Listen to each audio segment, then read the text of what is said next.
And, there's no telling how much they're going to be able to see on the YouTube. Because I know once we get there,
again to another edition of Victory Never Sleeps.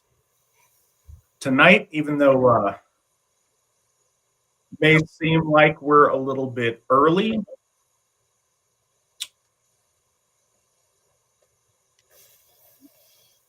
we are going to talk about Thorrablót.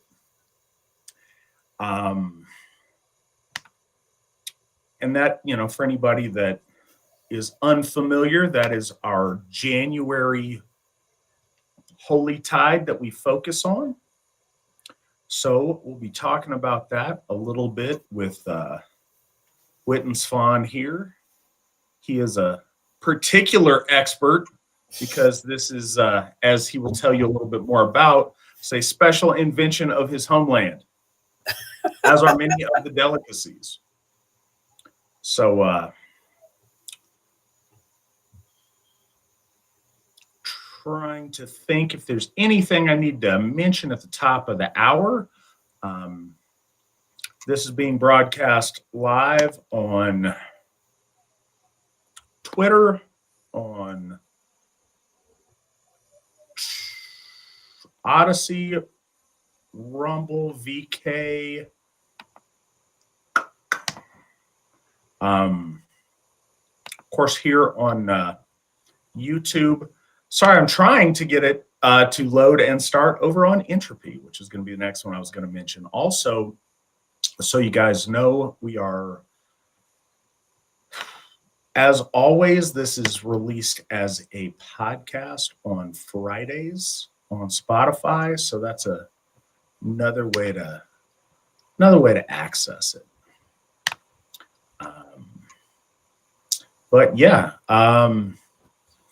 Also Twitch, which I'm not very familiar with, but we are on Twitch as well.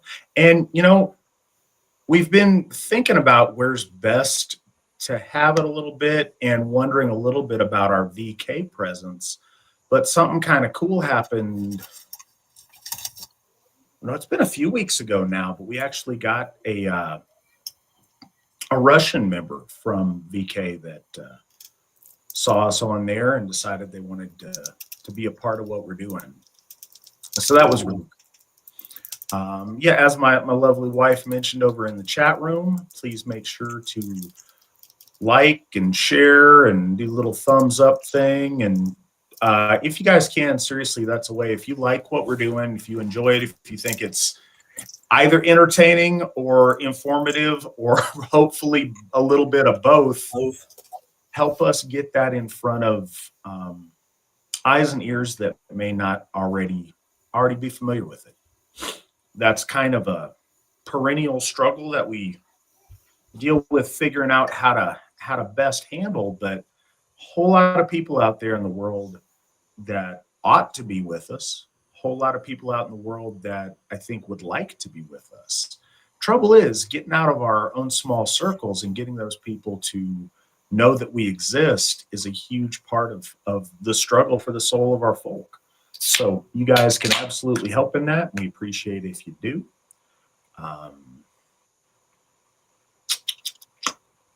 Don't think there's any big news since last time.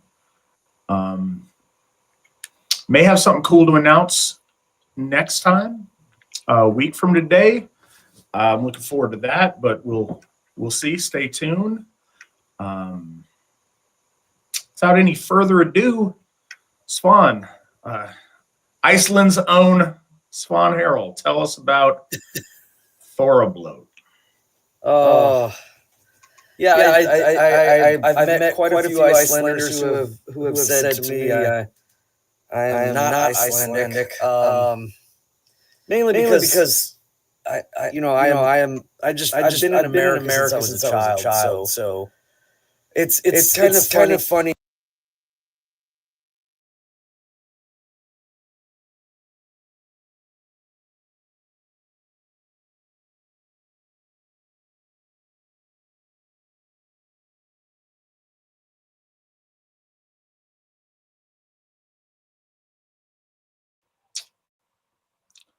I don't know, chat room. I'm working on it. I'm not sure if you guys can hear me.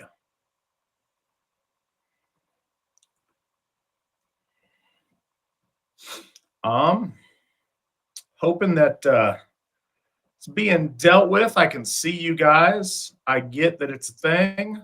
Hopefully we're getting it taken care of here.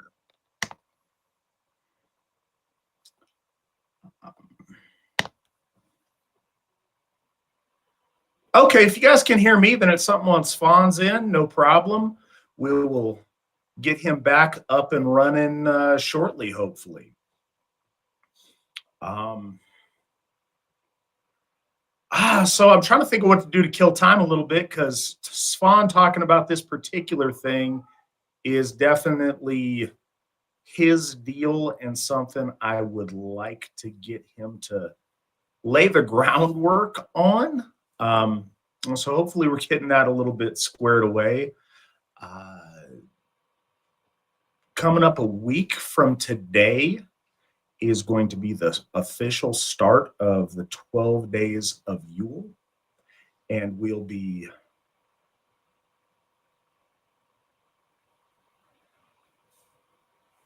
I know that hopefully all of us are celebrating those days with our family and with our friends. I hope you guys are getting to do that as well. One of the things that I was talking a little bit with our Gothar about this week was, and I just want to throw this out there. This literally is the most wonderful time of the year. This is amazing. It is a beautiful and special time for folks whose life is going good, for people who have families that are doing cool stuff and getting together. But I want to put this out there for anybody who may need to hear it or who may be feeling it. This is also a time of year that is very, very hard for folks who are struggling, who don't have their family with them, who are going through relationship problems or family problems. This is a time of year where those people can feel very, very alone. And if you're hearing this and you're one of those folks, please reach out to one of our Gothar if you need to talk. We would love to talk to you and,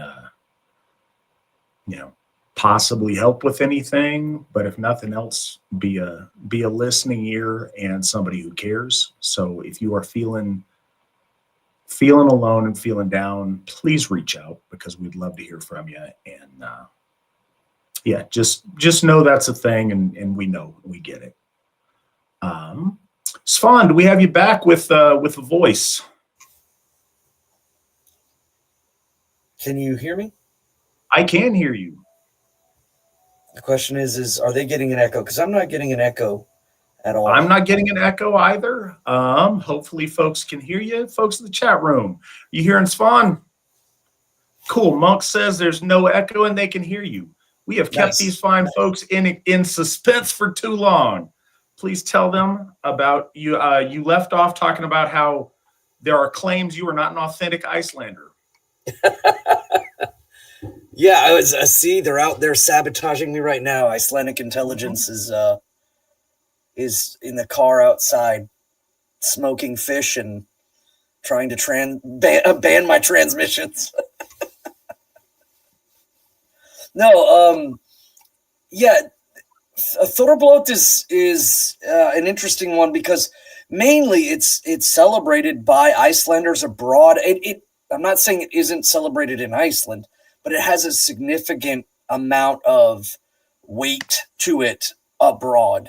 A lot of associations in Canada and in the U.S.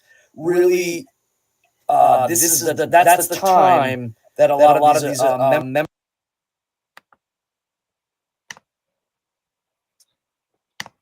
And we lost Svan again.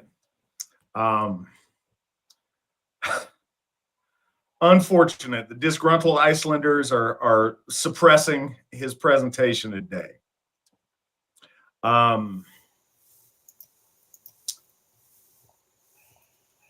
So in the meantime, everything's working. Okay, we hear you now.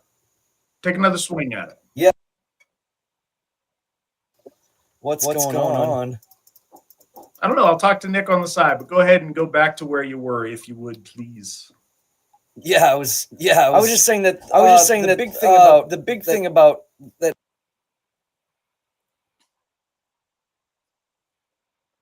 Okay, is the audience hearing the echo?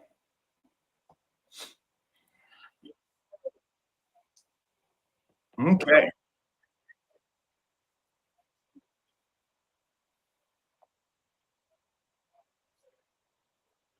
Okay, well, let's give him another shot, and hopefully you can take care of this. Yeah, I've got nothing going on as far as all right. Okay, Svan, so let's try for number 4. And I'm sure chat will let us know if we're getting the echo still.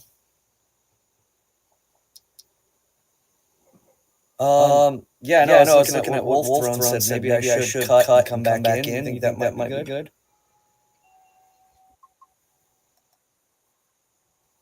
We did not. So yeah, and apparently the chat's saying there's still echo. So yeah, and then if you have a pair of headphones, that's an idea too. If you could pop those in. I'll come right back and see if I can find some head.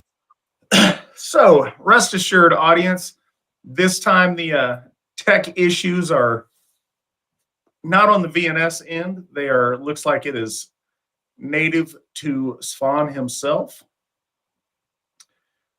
So he's going to try to come back on. I think you guys all probably heard a little bit of that. Hopefully we got it squared away when he comes back.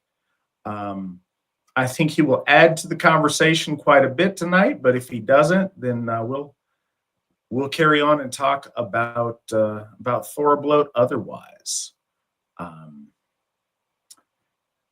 He's laying a little bit of the foundation for us, but one thing, and I don't think this is a huge spoiler for those of you who are coming to this with any recent knowledge, but or not recent, any subject matter knowledge. People who are brand new may be confused and not realize this, but Þorrablót is not an ancient holiday. We have no pretense that it was or that it is. I'm not even sure that Þorrablót itself is as old as the modern practice since the reforging of Asatru, as it were. But it is a special time to celebrate. It's certainly culturally relevant, and it's a fun time to get together with our folk and honor our gods during the month of January. And so that's why we do it, and it's something that's been practiced in modern Asatru for quite some time. So yeah, it's a really interesting one, and it's I think Svan was going to go into the roots of it, but it's very much a cultural celebration for the Icelanders, but in an important way that follows with our. Apparently, they're saying that I have an echo now.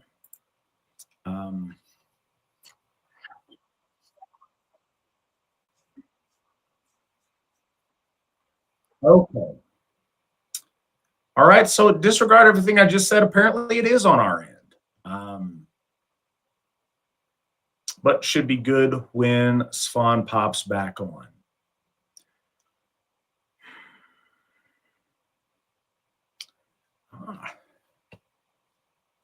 If and when Svan pops back on. It's been a minute. So all right, so I'm holding off because I want Svan to really get to the meat of this, and I know I'm not going to quite do it justice as much as he will if he was on, because it is such an Iceland-centric thing. But yeah, so in the meantime,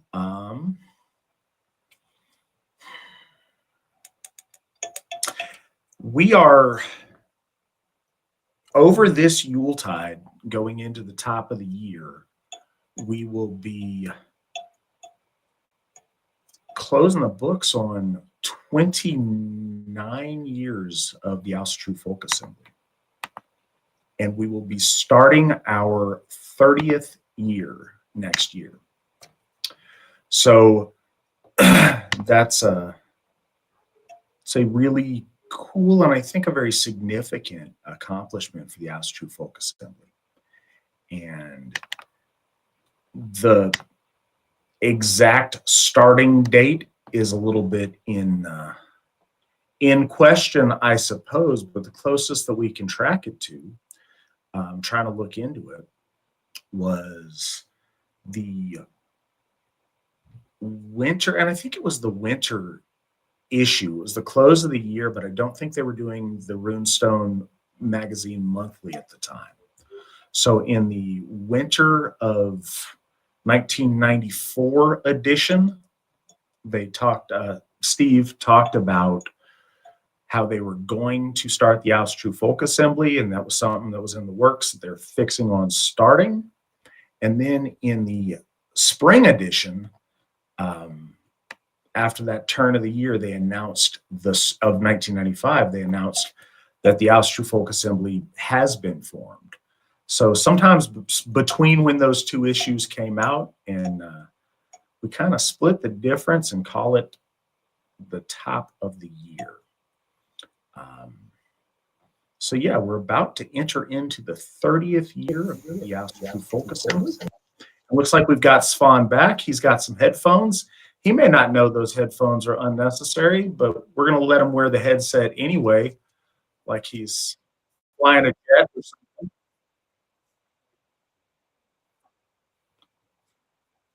All right. Okay. So, Svan, do we have you live and ready, or are you echoey? All right, can you hear me at all? I can certainly hear it. But I also hear it out. It's the first time I've heard you. Yeah. Okay.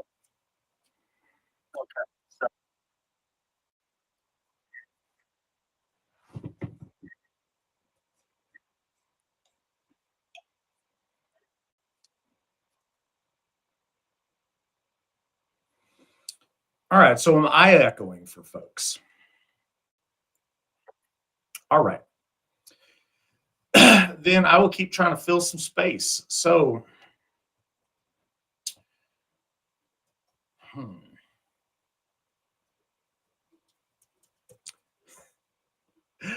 on the spot in the meantime here. So I'm one thing we're looking at for upcoming episodes.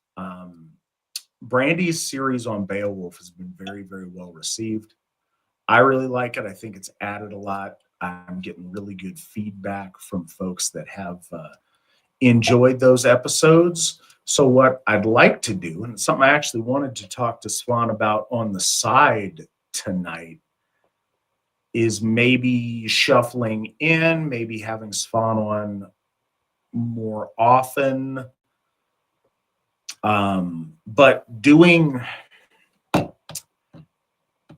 more reading and analysis of lore on the broadcast. I think that people like that, maybe taking chunks of perhaps pieces from the Edda. We've got a lot of options on that, of where we can go, and it's something I was going to talk with Svan a little bit about. But just kind of a thing in the chat room, do you guys enjoy that format of, like Brandy was doing, of reading chunks and then us going through it a little bit and talking about topical questions, but saving some of the more generic questions for, you know, later in the broadcast after we hit some of the program. Looks like we got one fan out there that enjoys it. Yeah, that's something I wanted to. That's something I'll try to talk to Svan about tonight when we go off the air, because I think that'll work. Yes, we're talking about doing that, and I think we maybe can bring on some different guests for it. But I also think that Svan would add a lot to that conversation, especially with the Eddic lore. So I think that's something I want to see about he and I doing some of. Svan, just kind of cut in whenever you and Nick have your audio situation figured out, or whenever I guess we need to test it. All right. So guys, I'm sorry that this is a recurring thing on the VNS with the tech problems. It is frustrating for us as well. I appreciate you guys sticking in there, and I appreciate you guys being an awesome audience. So that's one thing we're going through.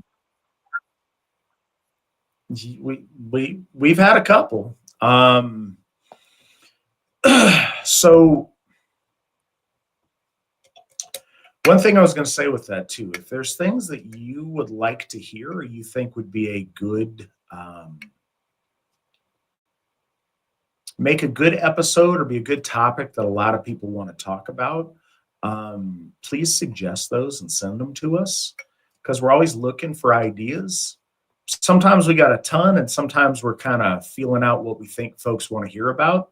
Something you may notice is we may do several episodes on a singular kind of idea over the years because we think of a better way to do it, or we wanted to go a little bit more in depth with it, or there was, more to be said on the topic.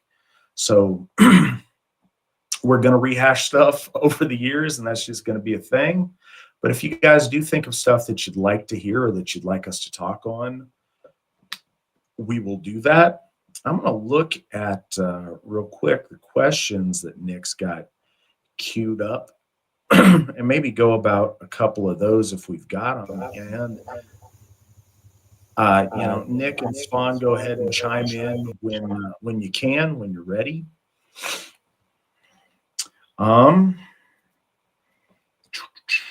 We look them over real quick.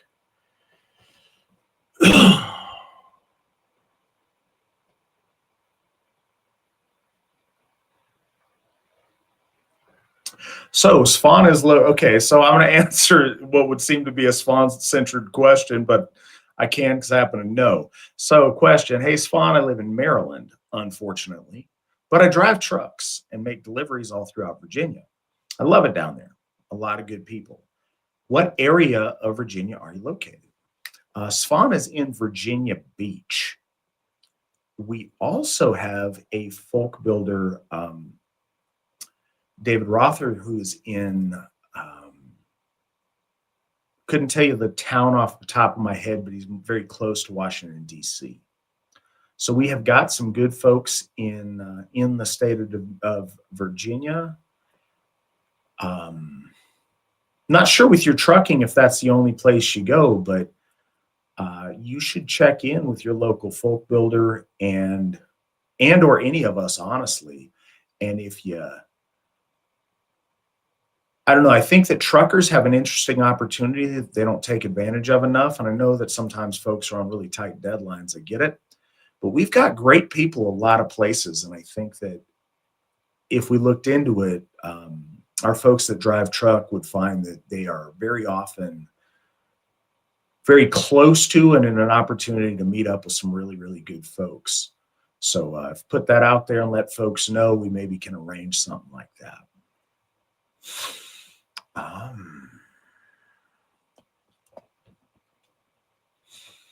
So we've got some other questions, and I'll get to some of the ones I'd like Svan to chime in on if and when we can get them.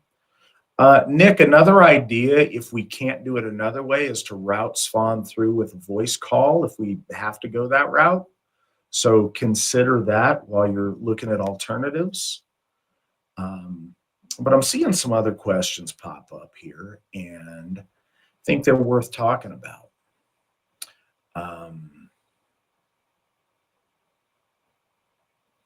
Wolfthrone asks if we would consider doing VNS episodes on lore from the Edda, kind of like you did with the Gylfaginning episode.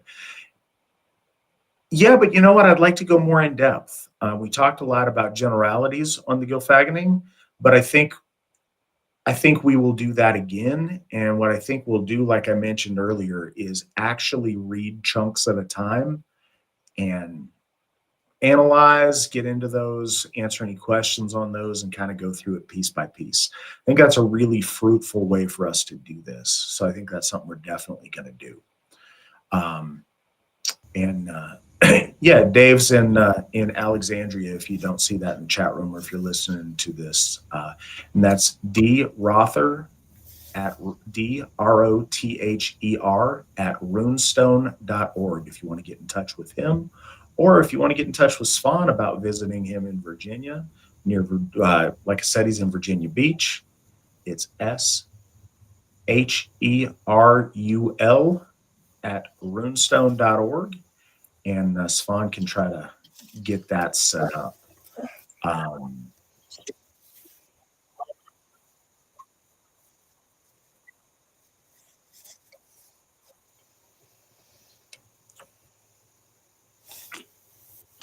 All right, so Svan, if you recall where you were at, or you can start fresh because you were trying to legitimize yourself as an Icelander when we ran into all the problems. So I don't know. Maybe change gears on that if that is the source of our difficulties, and tell folks about Thorrablót. Okay, can you hear me now? I certainly can, but I've heard you pretty good most of this time. Yeah, chat, are we getting an echo, or can you hear me?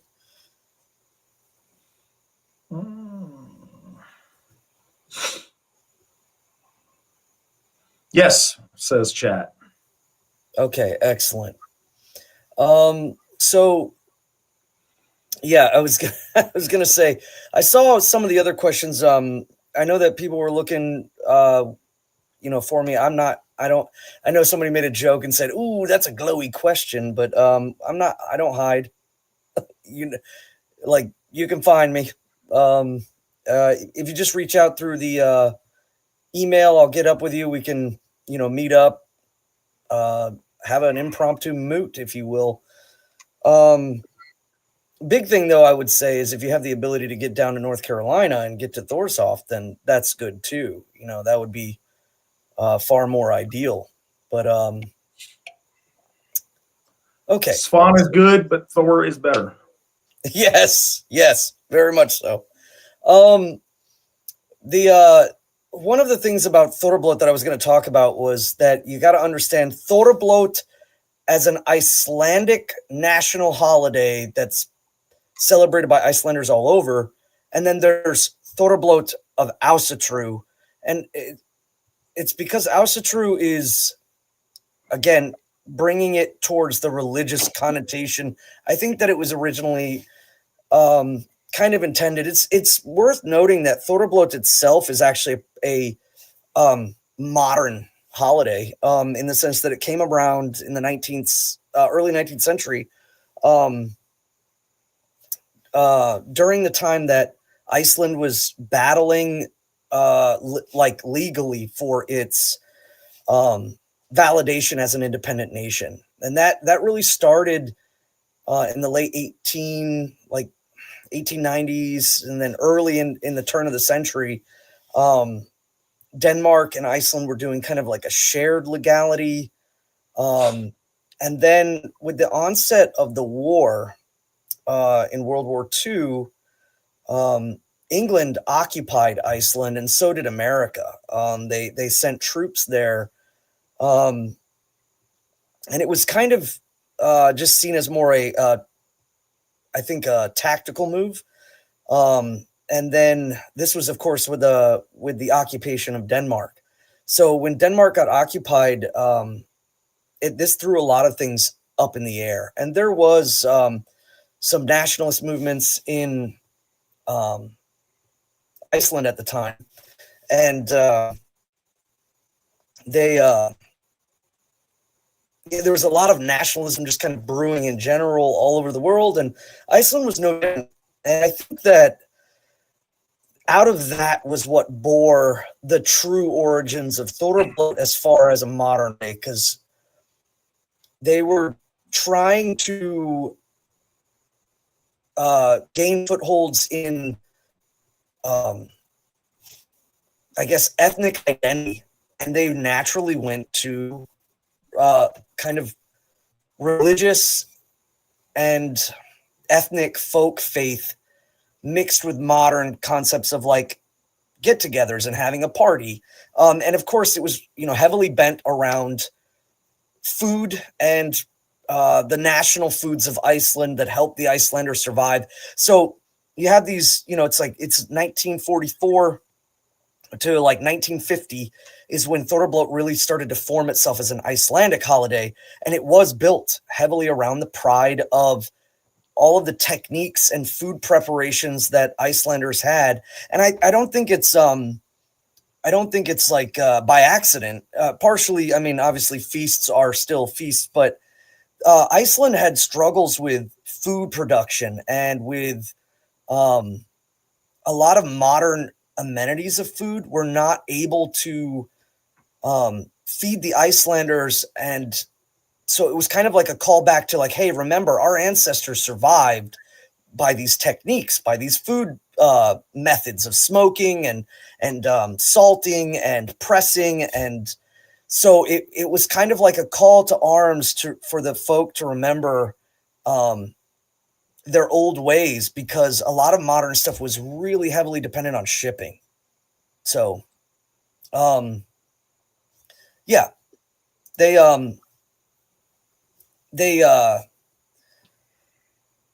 started the holiday right around that time. But as far as Asatru goes, it becomes slightly different. Asatru, in its early formative years in the late 70s and early 80s, I think, was trying to pull from a broad spectrum of European celebrations. And Þorrablót, the fact that the word bloat is even used, is important. So I think that naturally got the attention of people that are Asatru.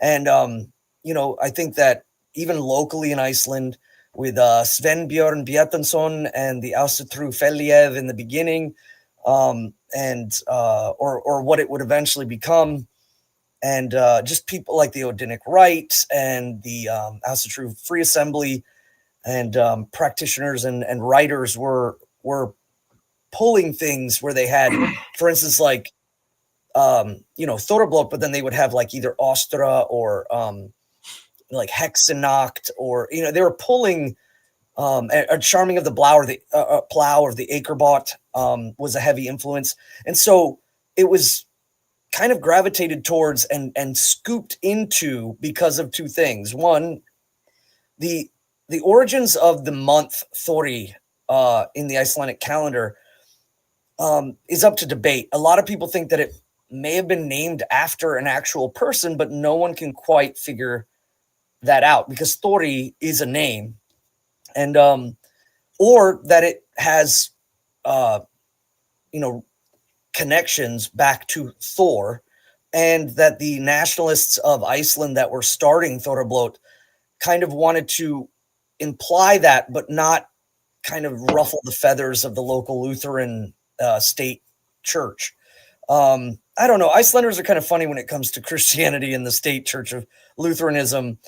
They had a problem with Catholicism in the early points. So when the Protestant movement started, they pretty much shifted to that pretty fast. And I think that was because they just had a kind of a big problem with being led from abroad by a kingdom like Norway or Denmark, and then that kingdom, of course, being religiously led by Rome.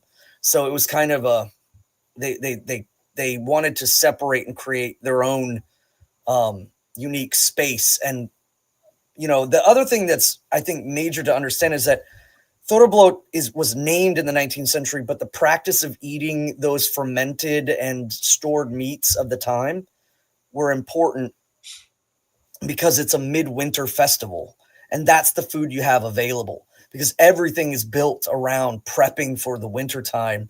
And in a way, it's a way to ensure that your neighbors who may have not had the ability to get food, whether it was canned or shipped in from other countries, it was kind of a way to ensure that everyone was, getting together. It was a chance for everyone to kind of check up on each other and get food and celebrate being Icelandic.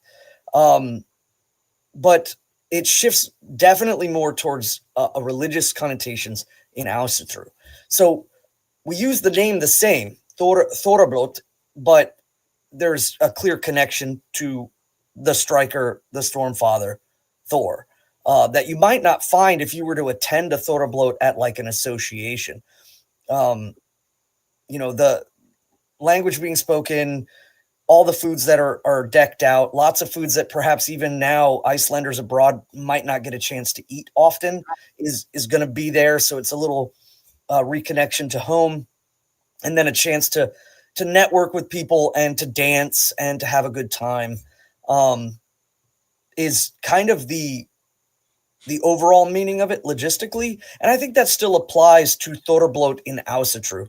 It is a midwinter celebration and a chance for us to get together and kind of shed off the doldrums of that kind of gap after Yule, where not a lot is going on and things are, changing, and the new year, if you will, is kind of being focused on. So it's a chance in between late January, early February for us to get together and honor Thor and kind of again break off the cold and break off the restraints of being indoors and making sure that we reach out to community and build community under, the auspices of food and feasting. And so now Þorrablót, I think you'll find people oftentimes bring more, not recipes like say from Iceland. I mean, I bring whatever I can or make, but other foods are present there from people's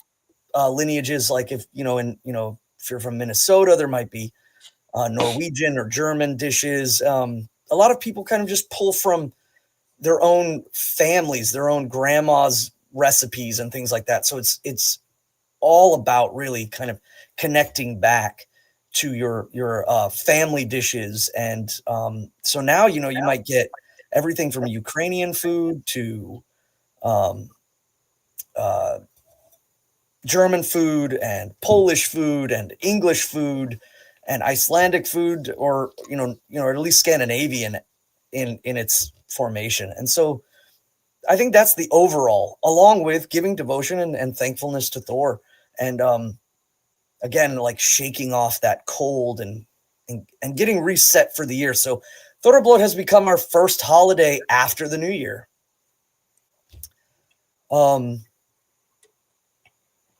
Yeah. There you go. And honestly, doesn't have to be any more complicated than that. I think that's one thing I really enjoy about it. It's not complicated. It's straightforward. No. And it's fun. It is certainly celebratory.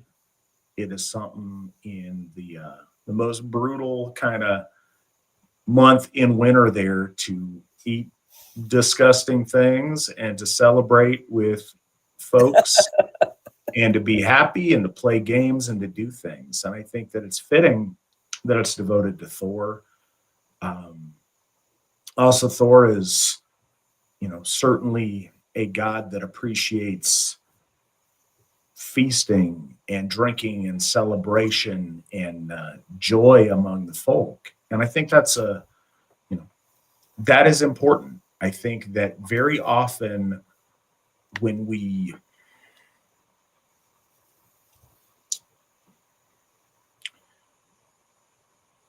I'm just going to say bifurcate, but not really. When we chunk our lives into different pieces, however many pieces there are, when we want to express religiosity, we're very, when people are very pious and they want to express religiosity, it tends to come in a very, very serious, very grim, often form. And I think that there's plenty of times that that's really appropriate. But there's also times to share joy with our gods. We want to share, seriousness, and we want to approach them respectfully. But that doesn't mean that our gods don't want to look down and see their children smiling and laughing and celebrating with one another. And this is a chance to do that in a special way and in a culturally relevant way and in a fun, lighthearted way. It's never a bad time to give bloat to one of our gods. This is a cool time to give bloat to Thor. Why? Because the name has Thor in it, and it sounded like something to do. Quite honestly, it doesn't have to be any more than that. I make no claim to some ancient tradition that this is a shadow remnant of. It's probably not. But there was a linguistic confusion by early practitioners of Asatru in the United States, and it became a tradition, and we're running with it. Because why not? It's always a good time to honor the Thunderer. And in the middle of winter, when we want to celebrate with one another and feast and do stuff, we've turned it into that. in my reading and understanding of it, as it's practiced as a cultural thing by Icelanders, sometimes it's just a special dinner or a special meal. What there's a number of traditions, kind of depends on where you're at. Local groups have all kind of traditions of what to do, but carrying on the theme of it being a fun get together in the middle of winter when it's cold outside and have fun with friends and family. It's a time where a lot of people will play games, have different games as an homage to Thor. Sometimes they'll do strength-based games, or I've done arm wrestling tournaments and stuff amongst the people gathered, and it's just kind of a fun thing to do. I coupled it with a like a wintertime thing that I used to do in Boy Scouts when I was in Alaska. We'd go, and one of the things that we do, and so I've tried to carry this tradition with me a little bit, and when people are amenable, we do it, is everybody will bring a can of soup and we'll put them in one communal pot of this, mixture of soup that turns out with whatever anybody brings. And if you're doing stuff outside in January in a lot of places, specifically where I grew up in Alaska, it doesn't really matter what soup people bring, as long as it's hot, it is welcome at that time. But it's fun to see what concoctions you come up with depending on who brings what.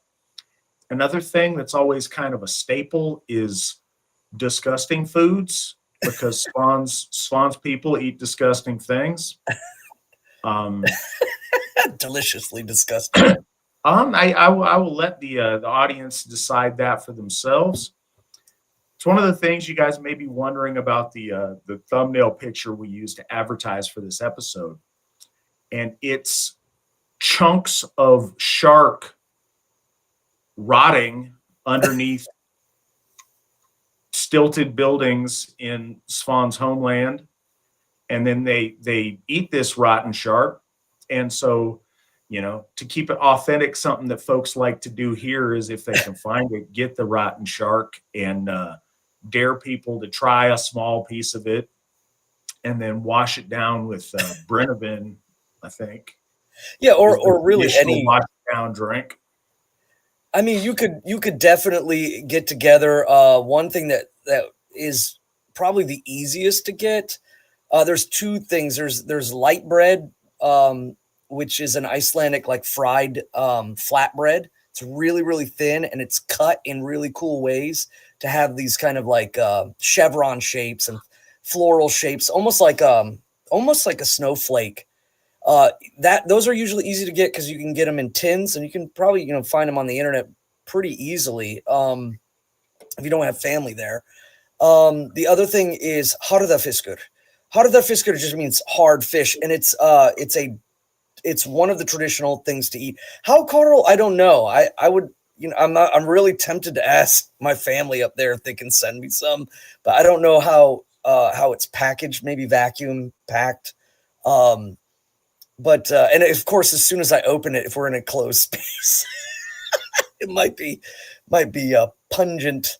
But the harðafiskur is like that really goes back all the way back to even from in Norway in the discovery of Iceland, in which they would take like cod fillets, whole cod fillets, and a cod is a big fish, and they would splay it open and remove the bones and press it out, and then they would dry it and salt it, because we have salted cod, but this one is specifically dry. So when you pull it, it's shreddable.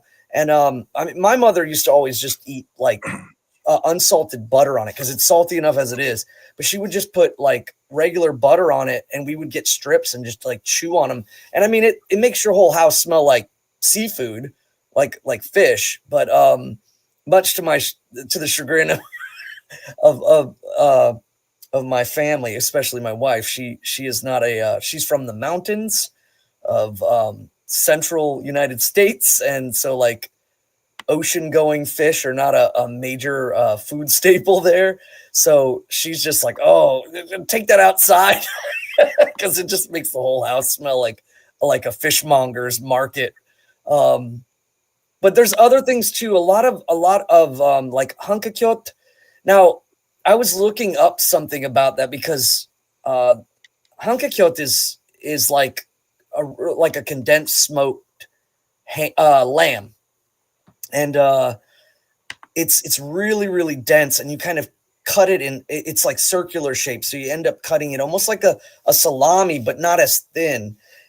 And apparently, I don't know if the Icelanders are doing this or just people that are researching it, but they really try to hit some like as disgusting as they can get it. And the one thing that I saw that caught my eye was dung smoked. And I think it's worth noting that, you know, the animal dung of olden times was used as a fuel in a great amount, especially considering there wasn't a lot of trees in Iceland. That's changing. Things are getting a little better there as they are cultivating and kind of getting bigger and, you know, more robust trees there. But, you know, they said dung smoked lamb, and it's I remember when I was a kid, that was never like a thing. And I don't know if I try to look into that a little bit more, if they still do it with dung or if they do it with imported woods now and things of that nature. So I was trying to find that and absolutely be able to clarify that is, you know, a thing. I'm sure there's probably, you know, people that are purists in Iceland that want to try to do it as like traditional as possible. So they roasting something or smoking something, cooking something in general over feces sounds terrible, but I think it's worth contemplating from whence the feces came. As a random side note, in Alaska, as kids, we would very often pelt each other with moose turds. And moose, you know, they're like other kinds of deer. They kind of defecate like rabbits do, but just moose size. So they're these big like acorns of poo that you throw at one another. But honestly, the consistency, it's like sawdust. It's like chocolate covered sawdust, as it were. So I suppose that's probably, if you had to use feces to cook with, I think that, you know, well, one of the things, those kind of grass grazing animals would probably produce a relatively cleaner version of that than say carnivores or something else.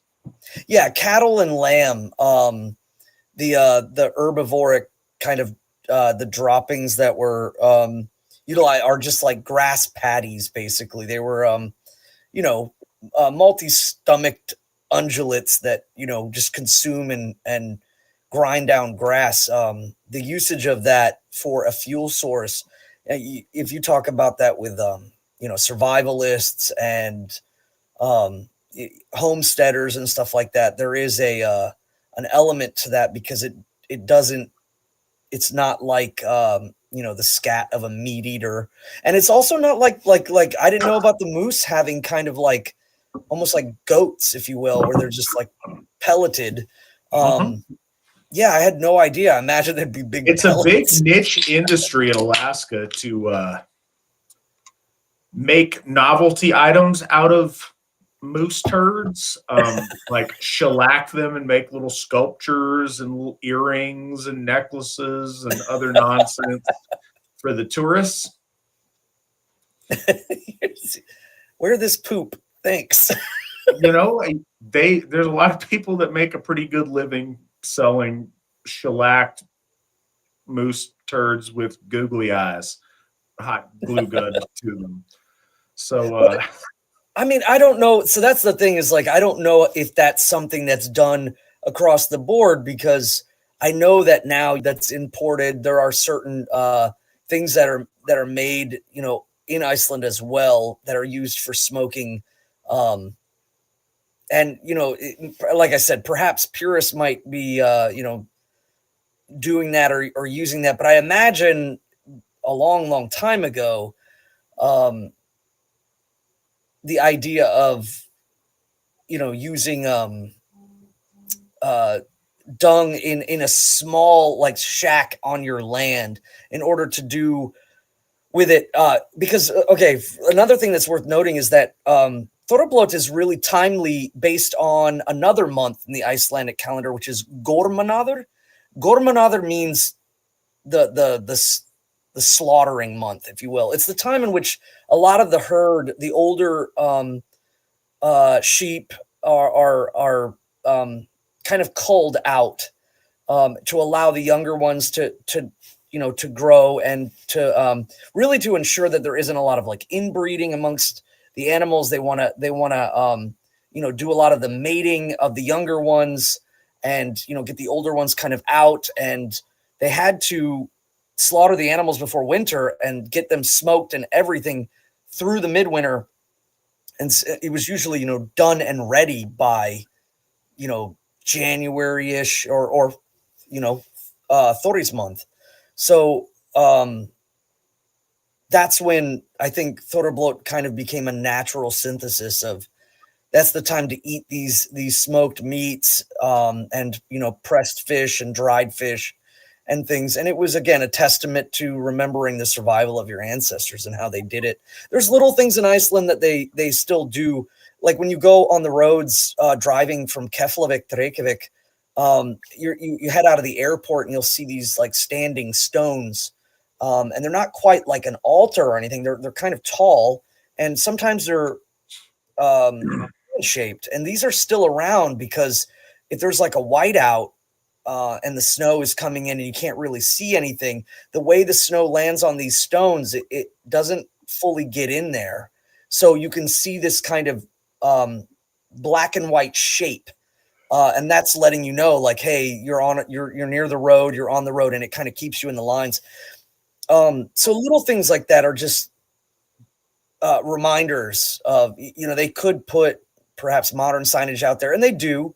But in between, occasionally you have to look and see if you can see these standing stones to make sure you're still on the road, because you can lose the horizon very, very quickly in the wintertime. So it helps with the drivers and people moving back and forth between the airport and the main city, the capital.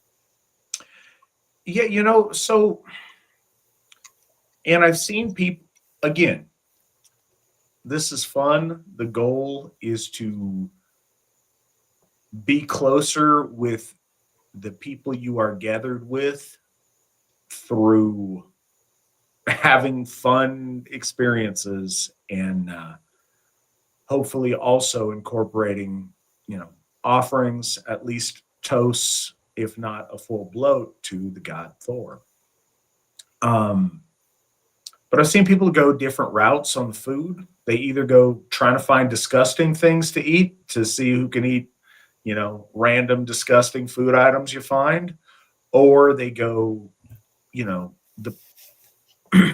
these things are disgusting as a byproduct of the fact that they are preserved foods. So one of the other things people will do if they don't want to just eat nasty things, well, they will eat preserved things like jerkies or pickled things or various stuff that's done to preserve stuff through the winter. And, we can all see where that comes from. I think it fits well with a lot of our other holy tides that we celebrate in the agricultural year. I think this, fits in there well. But yeah, there's a lot of fun things you can do. But the point being, get together and have fun with your folk, with your family, and raise a toast or make an offering to Asa Thor in celebration. When it's also something that speaks to fundamental values of our folk, is to celebrate during, the lean times, celebrate during the hard times, as well as celebrate during other things. Really crank up the joy when things are cold and when you may need that pick-me-up. Smile in the face of adversity and celebrate when the climate is least conducive to celebration, I'd say. Yeah, I would say, you know, when we think about Þorrablót as an Icelandic holiday, that is again a feast celebrated by Icelanders, but Thor is not exclusive to Iceland. I know a lot of people think that, oh, you know, this is an Icelandic religion, or this is you know, this is a Viking religion. I know people like to throw that out there a lot. But it's worth noting that Thor's place in Iceland was very strong, even into the foundation of finding Reykjavik. When the Thor pillars were thrown over the boat on the eastern side, southeastern side of the island, prayers were given to Thor and to ask to guide them to where they should settle. And it say, you know, these pillars, the god poles of the seats were they're not connected to the seat. They're attachable. They were thrown over and they followed them, and the posts went all the way around and into a bay, and the bay was misty. And so they landed on the beach there, and they called the place Reykjavik. Vik means a bay or an inlet, large inlet. And even to the foundation. So I want to restate that for a second. In piety, the founders of Iceland threw two sacred posts from the high seat in Thor's temple into the water to let Asatru guide them to where Reykjavik would be. They put their faith in Thor to pick the spot, and modern Reykjavik is where he picked. I think we are very used to contextualizing our faith for the skeptical or for the atheist. No, Thor guided those posts and Thor put them where he wanted them. If you don't want to believe that, that's your choice. But we know that that's true. Yeah, I'm seeing in the chat there. Yeah, we covered Yule 2 weeks ago, and that was a doozy. I know that there's some references because Þorrablót follows after Yule pretty quickly, just in I guess the modern. And we're doing this in mid-December. There's going to be Yule questions, and we're happy to answer all of those questions. We're every 2 weeks is coming way faster than the calendar year is going to go, so we're gonna be off season here really quick. We just happened to hit Yule in our first episode in December, but we'll. So Survive 2030, I think that you are a new, from my understanding, you're a new listener to the program. That being the case, yeah, ask anything you want. These shows are a free-for-all on questions as long as they are presented respectfully and they're, a reasonable question. We've all heard there's no such thing as a stupid question. That's not true. There's plenty of stupid questions, but we will answer most of them as long as they're asked in good faith. But yeah, so one of the things, and I'm also not going to lie, those who aren't familiar with the early days of modern Asatru, there was one of the things that characterized it in the United States, certainly, and I think this looked a little bit different in England and with Alexander Rudd Mills in Australia, but here in the United States, the very early days were certainly characterized by a hyper focus on Vikings, and because of the material available, a hyper focus on the Icelandic sagas from the Viking period or about the Viking period. So yeah, this is part of that, no disrespect, but the Viking fetishism of the early days of Asatru. And as much as I get on here because I have to speak, because of a disproportionate emphasis on quote unquote Viking LARP or on the conceptualization that our faith is just confined to, a 300-year period of Norse expression, I come out a lot anti-Viking. Vikings are cool. I'm not going to say they're not. We all get that Vikings are awesome, and they are. Don't ever, any of my putting a wet blanket on that, please realize Matt, when he was 20 and found Asatru, was absolutely a Viking fanboy, just like everybody else.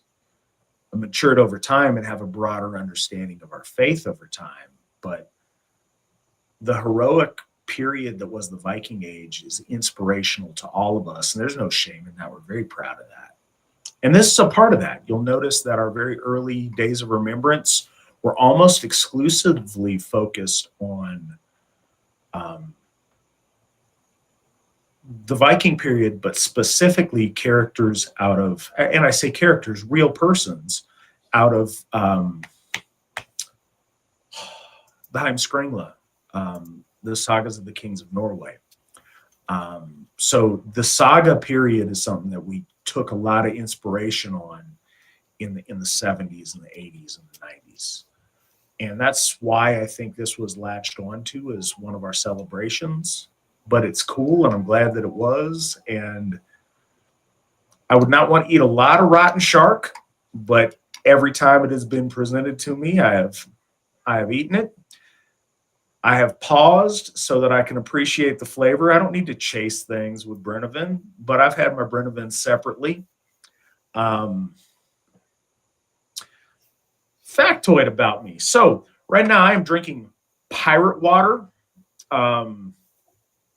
Spoiler alert, it's not water. This is the Sex on the Beach flavored pirate water, coming in at 10%. I like to drink fruity, ridiculous girl drinks that have umbrellas in it and that are pink colored and whatever else. But I can do all right with the Everclear. So as far as celebration, I mention this because Brennivin is a particularly harsh alcohol for folks that it's also considered in the drinking gross stuff category, not because it has a repugnancy to it. I think honestly it's got a little bit of a, I don't know how you describe it, Svan. I've heard it's got a little bit of a star anise kind of flavor to it.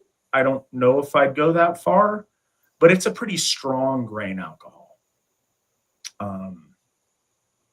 But yeah, one of the things that people used to do at the, long story on how I got into it, but regardless, because of economy and cheapness and various things, I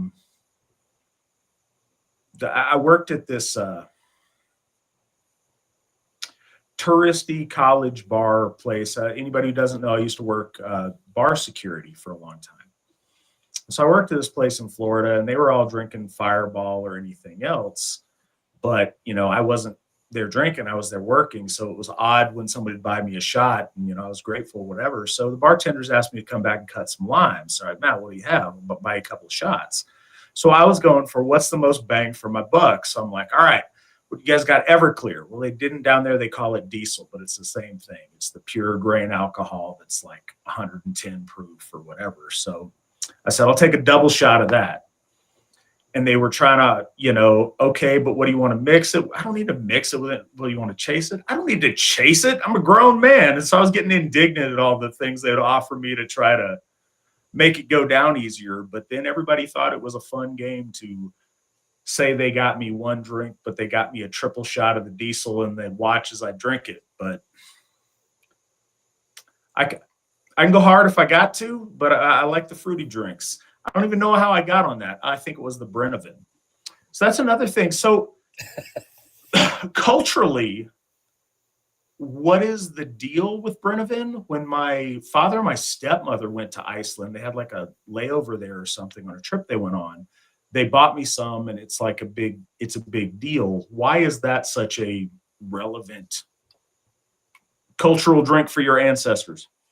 Well, I think mainly because its production is it's distilled, but when you consider the crop that's available and the distillation process and then the flavoring afterwards and what's available then, it's mainly based around rye wheat. And I think like most alcohols, you're looking at an overabundance or perhaps like an unspecified amount. Like you get the good stuff that goes to get ground up into flour, and then there's like the leftover, and the leftover is not always the best, or perhaps it's just not quite ready or dry enough or what have you, so they hold it for later, or they separate it out and then they use that for the the proper the must or the grained like mash mixed with water to create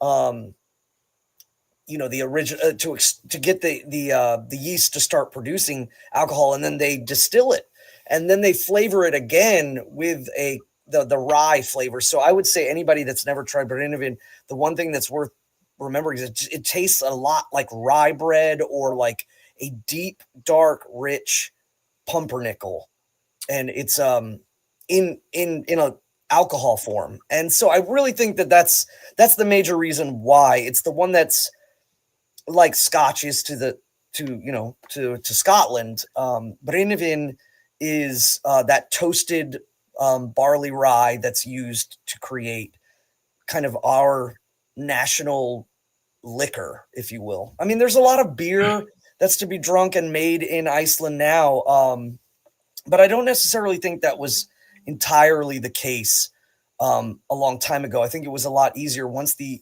processes of distillation became more prevalent, and it was easier to carry. It was a smaller amount, and so now it's a traditional thing to even be. Well, I wouldn't say like Icelanders on a regular, but the idea of it is that Icelanders understand like a traditional breakfast of like oats and of rye bread with some sort of salad, or I guess it would be like an egg salad is considered a salad. It's like, fermented or sweet pickled herring, or perhaps like a mayo based with tiny shrimp and fish, and they eat that on Ron, have you toast. ever heard, sorry to interrupt, but I have to. Have you ever heard of something called West Coast salad? Okay, pause. This is not called that. I'm told that's what it was translated to me, that the Swedes eat. But it's called West Coast salad. Their West Coast puts them really close to Norway, which I assume is the ancestor of a lot of Icelandic foods. It is amazing. I took an AFA trip to Sweden a number of years back, and there was this stuff again at breakfast time. It was this like a seafoody, mayonnaise-y kind of salad thing. But it was called West Coast salad, and it was delicious. Have to throw that out there. Any of our Swedes are listening. If any of you know Swedes, West Coast salad, it's good stuff. I wish I had some. If I had some right now, I would pause this broadcast and go eat it. It's amazing. Just had to put it out there. Something I want to clear up something in the chat too. Nick was claiming that I benched 350. Just want to put it out there. My best ever bench was 395. But I tore up my left shoulder, and so I don't do a lot of flat benches anymore. It just doesn't work right on my rotator cuff. But I got it up to 395, just for the record. Somebody else asked if I like pina coladas. Also wanted to say this. That is by far as a basic answer to the question, that is my favorite drink, is pina colada. If you want to punk me and we're out somewhere and you order me a pina colada, the joke's on you, because I will enjoy every bit of it and be the happiest guy in the world. That's my favorite. But my real favorite is, and I've only seen it on the menu one place, but had to get it, was what's called a horchata colada, which is basically a mix between horchata and pina colada. So it's pina colada, but with like cinnamon. Absolutely amazing. Highly recommend it. Well, One thing that I really like to do, and this is just something that like more, I used to brew a lot. I don't brew that much anymore, but people that are interested in brewing, one of the things there is, of course, Thor's night, or Thor's day during Yule, and that's a great time to kind of pitch your yeast for mead during that. Usually will be ready by the time of Ostra, but a quick thing you can do is also set up some brew for Þorrablót. And one of the things that I really like to do is to take like a gallon jug of unfiltered organic apple juice. Usually you can find them at like Trader Joe's or some sort of kind of a little bit more like, I guess, holistic food marts. And you can take a little bit out and actually put a stopper on the gallon jug. And so you put your yeast in there, put your stopper in there, and you let it ferment. And then you can rack it into really whatever bottles you have, even twist tops, and let them ferment a little bit more, and then throw them in your fridge and kill the yeast production. And as long as you're kind of releasing the gas from the caps, barring you won't have any like explosions in your fridge, you'll have a hard apple cider. Depending on the yeast you use, you can use champagne yeast. I've used beer yeast. So I've been on both ends, and I've got my alcohol up to about 8% with the beer yeast, and 11 to 12 with the champagne yeast. And you could have a nice, quick hard apple cider or hard apple juice by Þorrablót easily, because it only takes about 2.5 weeks to finish. So doing that was kind of like a fun thing to do on Thor's night. And that was completely done with the idea of like, well, Ostra is a long way away and mead takes forever. Let's do something fast as well. And it's super easy to do. I'm sure there's recipes. All you would have to do is look up, like hard apple cider in the jug. And there's probably articles upon articles about it, in which it's like a quick kind of, countertop brewing project that you can do quite easily, and guaranteed by the end of January it's going to be ready to go. And you just got to be careful. And then of course it's sneaky, but it's also nice. You could drink a little bit then and then save the rest, and it just gets better with age.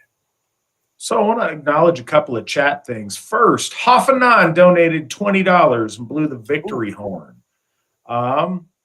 This victory horn is for the new listeners. Welcome. Also, this is, in fact, an Odenshoff flex, a dropped gauntlet, if you will. He said perhaps. Hail the folk. So thank you, Hoffanon, for the $20. Anybody who doesn't know, we got directions on how to do it in the description of this video, in the little text there for the description of the video.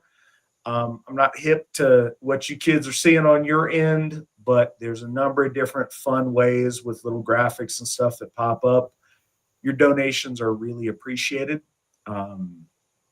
We've got great things that we are trying to do. That we're doing together. It's just a matter of how long term or how short term those goals are. But we're doing really cool stuff right now. We're trying to pay off Njordshof that we got in August of 2022.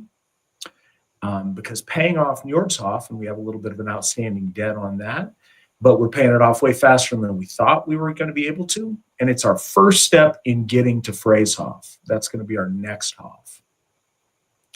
So we appreciate y'all's generosity and you guys donating. And like I said, the instructions on that is in the description, and we appreciate anything you guys want to do there. And so far leading tonight is Odenshoff with that $20. So if any of you guys want to beat it, please do. I want to also mention we have one of our folk builders in the chat, Joe Drodos, a folk builder in Ohio. Thank us for spending all this time making these shows. First, you're welcome, and I really appreciate that. I appreciate you saying so. sometimes these on the 6 and 7 hour episodes, I will take it. It is absolutely a chore when it goes that long, but it's important. And it's literally what Svan and I both signed up and took oaths before the gods to do. But honestly, this is fun. I look forward to it all week. I'm excited about doing it. I'm glad to get the opportunity. So I enjoy doing these with you guys. Also, Ryan wants to make a joke and says that not only do I like the pina coladas, but every now and again, I take walks in the rain or enjoy getting caught in the rain. That's what he said. While both of those things are true, I do not like Jimmy Buffett. No, I do not. So don't get that that's part not Jimmy. confused. That wasn't Jimmy. Oh no, it's not Jimmy Buffett. Who is it? Oh no, I can't remember. Yes. No, I can't either, and that bothers me now. But no, I do not like that song. So we've got some questions backing up, and I want to get to some of them. Hopefully, we can catch some of these folks before they have gone to bed. Hold on, my daughter has requests of me. I apologize. Go ask Mama. Where's Mama? I can't change her show from up here. I know. Go ask her. No. I can't do it from up here. Go get her. All right. So, where are we at on the questions? Going up to, all right. First question, and I think we've already answered it, but I think there may be a little bit more to it. Does Thorrablót have to do with Thor actually? No, it doesn't, and it is Þorrablót, and Svan can break down the Icelandic etymology of that a little bit to you, and quite honestly, maybe etymologically, Þorramonth may relate back to Thor in some way. The best I've been able to discover is it being named after a celebration to a king of Finland named Thori, which translates into frost. And that's what I believe it was. And the theory goes that there were yearly sacrifices to celebrate that king, and that's what it goes back to. But no, quite honestly, it's never been a literal one-for-one that it has anything to do with Thor until the modern period, where we decided to say, let's just do it and call it good. Do you have more to add on that, Svan? Yeah, so the month Thori is kind of where it originates from, in the idea that that's the time that it's done. It's done in midwinter, and it kind of became its own, again, like speaking about in the 19th century, but its connections to, and I didn't bring it up because it's in one saga in which their belief that there was a king from Finland that, or perhaps it wasn't even actually Finland yet. It was before that time. In which the territories of the northern, or the Great North, there was a king or a chieftain who was celebrated by doing bloats to Thor in midwinter, and then those two became synonymous since his name was Thori. There's some mystical stuff around him in relation to possibly being related to a Jotnar, and I know that. I mean, even in Iceland, they do this too, where people will speak about being like they have troll blood in them. They're particularly big. So, I mean, it's very viable that the idea that he's connected to a giant or a Jotun or a troll or something of that could be referencing to perhaps his size and his strength or what have you. However, it was marked down in the sagas that came late.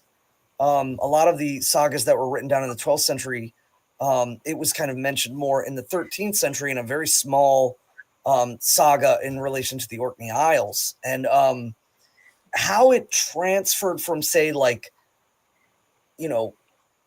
the origins being from Finland or northern Finland and eastern Sweden, northeastern Sweden, or that territory at the time, and how it kind of shifted down into the Orkneys is I don't really know. And again, by that time in the 13th century, the conversion of things, there could very well have been the ideas like, okay, there were bloats given to Thor, but we're going to say Thori, who maybe was the one instigating the bloats to Thor, even after the conversion times, because he was so far north, and was able to do so without getting a lot of, jimmies rustled, if you will.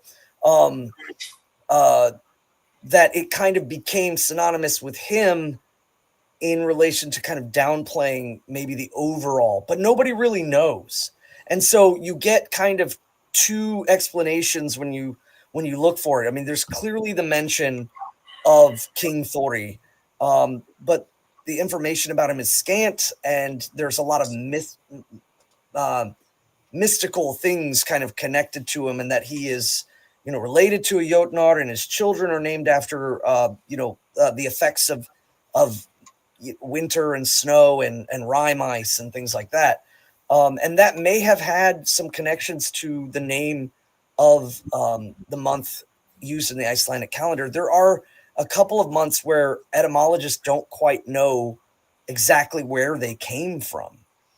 But I kind of feel like by the time of the 13th century, what they were probably doing was trying to downplay, and I'm not trying to use this boogeyman kind of caveat that like a lot of people will use, but if there were Thor, I think there were bloats to Thor, probably done throughout the year quite often, and perhaps maybe in that region under the auspice of a king named Thori, or perhaps he had some great drive towards Thor. He wanted to hold bloats to him and was far enough north that he could do it without getting a lot of flack. And I think those kind of spread. The stories may have spread or something like that, and they just kind of got written down and carried their way over. The another thing worth noting is that back in the day, they couldn't fly to Iceland, so a lot of times the boats would move like to Scotland, northern Scotland, the Orkney Isles, the Faroe Islands, and then up into Iceland. It was a safer way to travel during certain parts of the year, other parts not so much. And perhaps that had some effect on the calendar construction, but we don't quite know. So you'll find like one blurb about the saga and King Thori, and nobody quite knows where exactly he's from, or there's speculation. Was he Finnish? Was he Swedish? Was it just in a separate territory at the time? And then you'll find that the nationalists of Iceland focused more on the elements of being Icelandic, and one of the things that they really focused on was Thor as a divine being, or at least kind of coincided that together. And I wonder if that was done, if that synthesis was done from the blood, in a way. I think that even though perhaps Icelanders are generally seen as a Lutheran people, they've always kind of held Christianity very loosely, and there was always lots of stories about people practicing old ways, and it was demonized heavily, especially in the early parts of Iceland, around the 11th, 12th, 13th, and even 14th century, where people practicing the old ways were seen as wizards and witches, and or just in leagues with trolls and elves, and it was kind of like a spooky thing. So I think that the nationalists of Iceland in the 19th century, and especially really, really hammering it home during what their kind of romantic revival, which was in the late 30s, early 40s, decided that this was, the month, Thori month, was the time that they would celebrate it, and they called it Þorrablót after the month. But then that would naturally lead towards belief systems of Icelanders before Christianity, in a way, kind of before foreign influence, if you will. I don't know if that, I can't speak and say that's their absolute intention, but it certainly went down that thread. And I don't think anybody was amiss in the idea of it, or really, nobody really kind of, again, turned their nose towards it. Instead, it was elevated, and it was, brought up to festivities for fun. And so the synthesis of Thor into the month of Thori, and the possible origins towards Thori the king and his, midwinter bloats, perhaps to Thor, is kind of all linked together. But it's one of those holidays that just kind of tightened itself up from many strands, kind of becoming like a rope. And I think a lot of our holidays are like that, if you will. They kind of end up, Hexanacht for us is very similar to like Valsberganacht, which is celebrated in Sweden. And a lot of that may have come from mainland Germany, when their influence during the time that Sweden was a formidable kingdom and had a very active army during like Napoleonic eras. So, all right. So, got a $5 donation from Survive 2030. Says, "Hail our gods." Thank you very much. We appreciate your donation. Next up in the line of questions, is Þorrablót exclusive to Iceland, or is it celebrated in other parts of Europe and the West? So as Svan mentioned earlier, it's either celebrated by Icelandic, expats and people with Icelandic heritage, or it's celebrated by Asatru. So yeah, where there are folks like Svan who are from Iceland, there is celebration of it, but I don't think it's culturally celebrated anywhere else outside of those, as an homage to that ethnicity or by people who practice Asatru. Is that correct, Svan? Yeah, and I would say again, Þorrablót in relation to Icelandic national and ethnic identity is Icelandic, but a celebration to Thor and a midwinter bloat that is named, Þorrablót, and is not exclusive to Iceland. I think that, again, when we're talking about King Thori possibly being from, Finland, and the kind of the rumor of midwinter bloats kind of passing through Sweden and maybe Zealand and the Orkney Isles and Faroe Islands and Iceland. So there was probably a lot of kind of shared ideas, but it became Icelandic.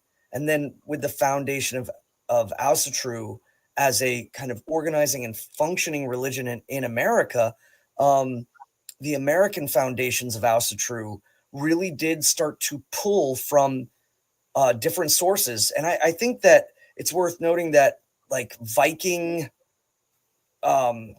fetishism or Viking focus is more or less, now I would view it as a component. We understand that there's a lot of gravity in the study of the Norse, but there's also in like the Frisians and in the English or the Anglos and the early Anglos that were living in Denmark, and then and northern or lowland Germany and along the Baltic Sea.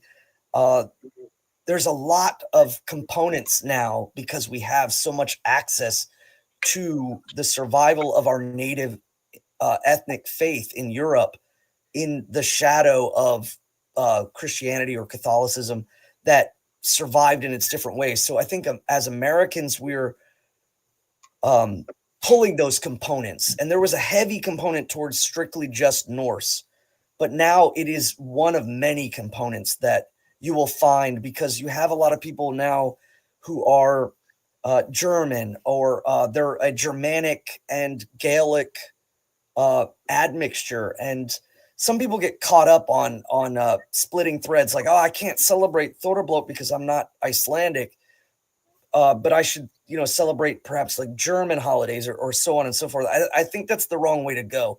I think the best way to look at it is that the native indigenous faith of the Germanic people or the Teutonic people had various elements, and we as Americans are often made up of those various locations in Europe, and that we are kind of coming back together.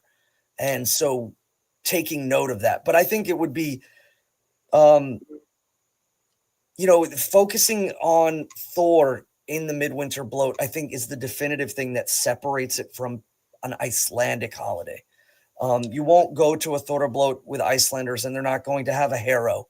They're not going to be, holding horns and filling and giving gifts of vehicles of fluid or food or gifts to Thor. In general, it's a celebration of themselves, and that's fine too, I think, especially in light of how it was created and the time it was created. But that's the difference between our Þorrablót and what could be your Þorrablót, is because Thor is not exclusive to Icelanders. So, yeah, just so everybody gets it, and we've been straightforward with this. There's two Þorrablóts. There is the cultural romantic celebration of Icelandic heritage and Icelandic nationalism. And in that sense, it's very much like St. Patrick's Day or Cinco de Mayo or anything else. People want to have a party and do Icelandic stuff. It's caught on way less. It's a much more obscure version of that, but a lot of it's like that. For Asatru, it's a celebration of Thor in midwinter, but it's also a appreciation of Iceland as the last vestige of our faith before the conversion period. Asatru lasted the longest in Iceland. That was the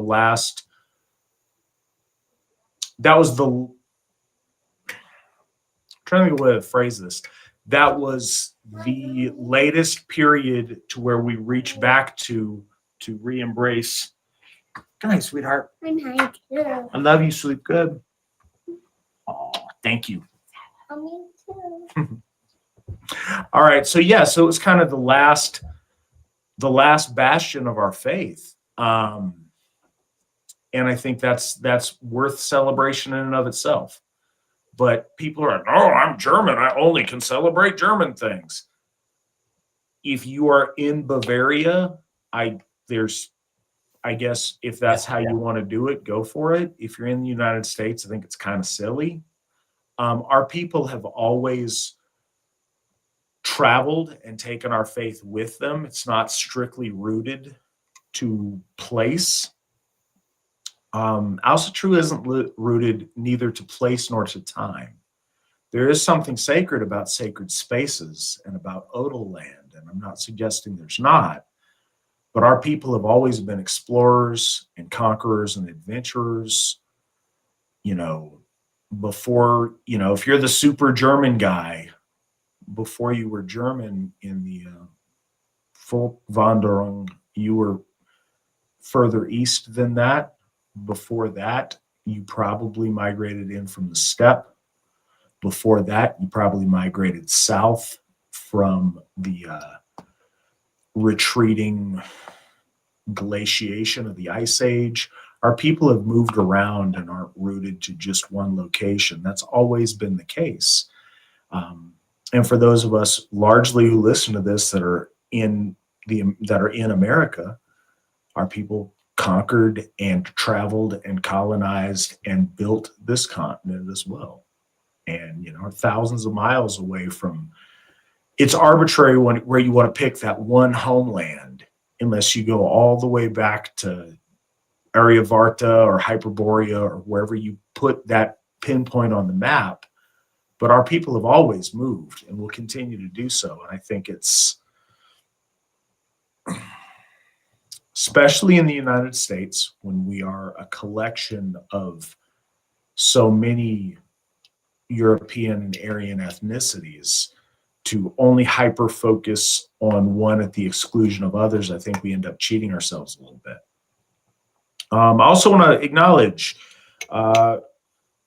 Van Gilder, $15 donation, bought us 3 coffees. Hello, gentlemen. The last few weeks have been hard, but with the help and support of the AFA, I'm making it. I had court on December the 5th and have to go back again on January the 11th. I had to give a long and hard testimony. I held myself with honesty and bravery. My lawyer was very impressed. She said it was one of the most honest, genuine, and loving testimonies she's ever heard. I didn't see my daughter on my birthday, and I may not for Yule. And that was a hard pill to swallow. A feat I couldn't do without the love and support I have received from the AFA. Thank you. Thank you for sharing all that. Thank you very much for your donation. And I look forward to the day that we can celebrate Yule with both you and your daughter at Sigerheim.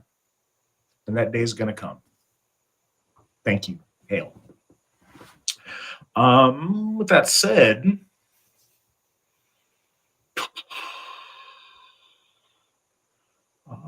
okay. Evening, fellas. How are our hosts tonight? I'm doing great. I look forward to these. Didn't know what I was going to get out of the pirate water. These are 10% per can, and they were at Walmart for like under $2.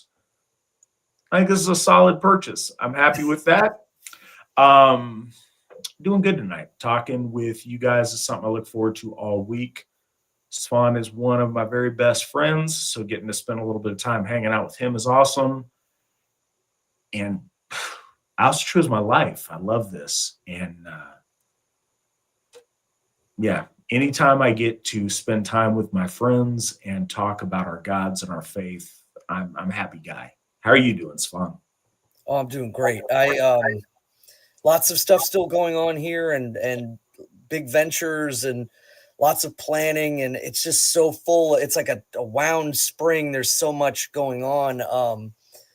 I do, again, I come straight from work to get onto the podcast, and I get a chance to, I know it's fun because this is probably the most I get to talk with you. And we have all these people with us as well. So it's kind of nice. It's, with all of us being so busy, I like to come home, and it gives me a chance to breathe and relax and just chat and have a good time and talk to you. Cause I think a lot of people don't realize we don't prep for this. We don't have, loaded questions or things like that. We just get in and get on and kind of have our conversations like we always have. But adding that element of the questions, and then really starting to see new names in the chat and old names that give, they place out really good questions, kind of get my brain going and looking up things and, trying to further my knowledge just by other people's questions and things and comments and remarks. This is really, really fun. It's a great midweek re-snap back into what's really important versus kind of the grind or just dealing with, work and contractors and all kinds of stuff going on. So I'm having a great time. This is awesome. All right.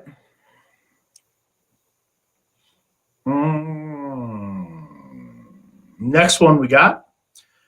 Can we talk about how basically all Christmas tradition comes from Germanic paganism? So, yeah, and we did that a couple of weeks ago, but it's worth taking a moment. And not all of Christmas. Yeah. So the parts of Christmas that are, okay, first, what a lot of Christmas tradition comes from Germanic paganism. Nearly all of Christmas tradition comes from Aryan paganism generally. The manger scene, that's all Christian. Right. That's keeping it biblical. I'm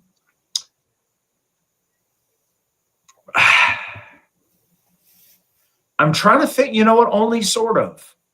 The three magi are probably Zoroastrian, which has Aryan roots. The baby Jesus getting born in a manger, that's Middle Eastern, that's desert stuff. Well, there's kind of they got camels in the manger scene. That's desert stuff also. I guess midnight mass is desert stuff, but not really. It's like Roman exaltation of desert stuff. One thing that I will say that is really, really cool and beautiful about Christmas stuff is the less silly and more religious Christmas music. It's very well done and it sticks with you and it gets stuck in my head, and some of it's really awesome. It comes from our people, but it comes from our people unfortunately devoted to a foreign god and to not theirs. But all of the fun and cool stuff is absolutely ours.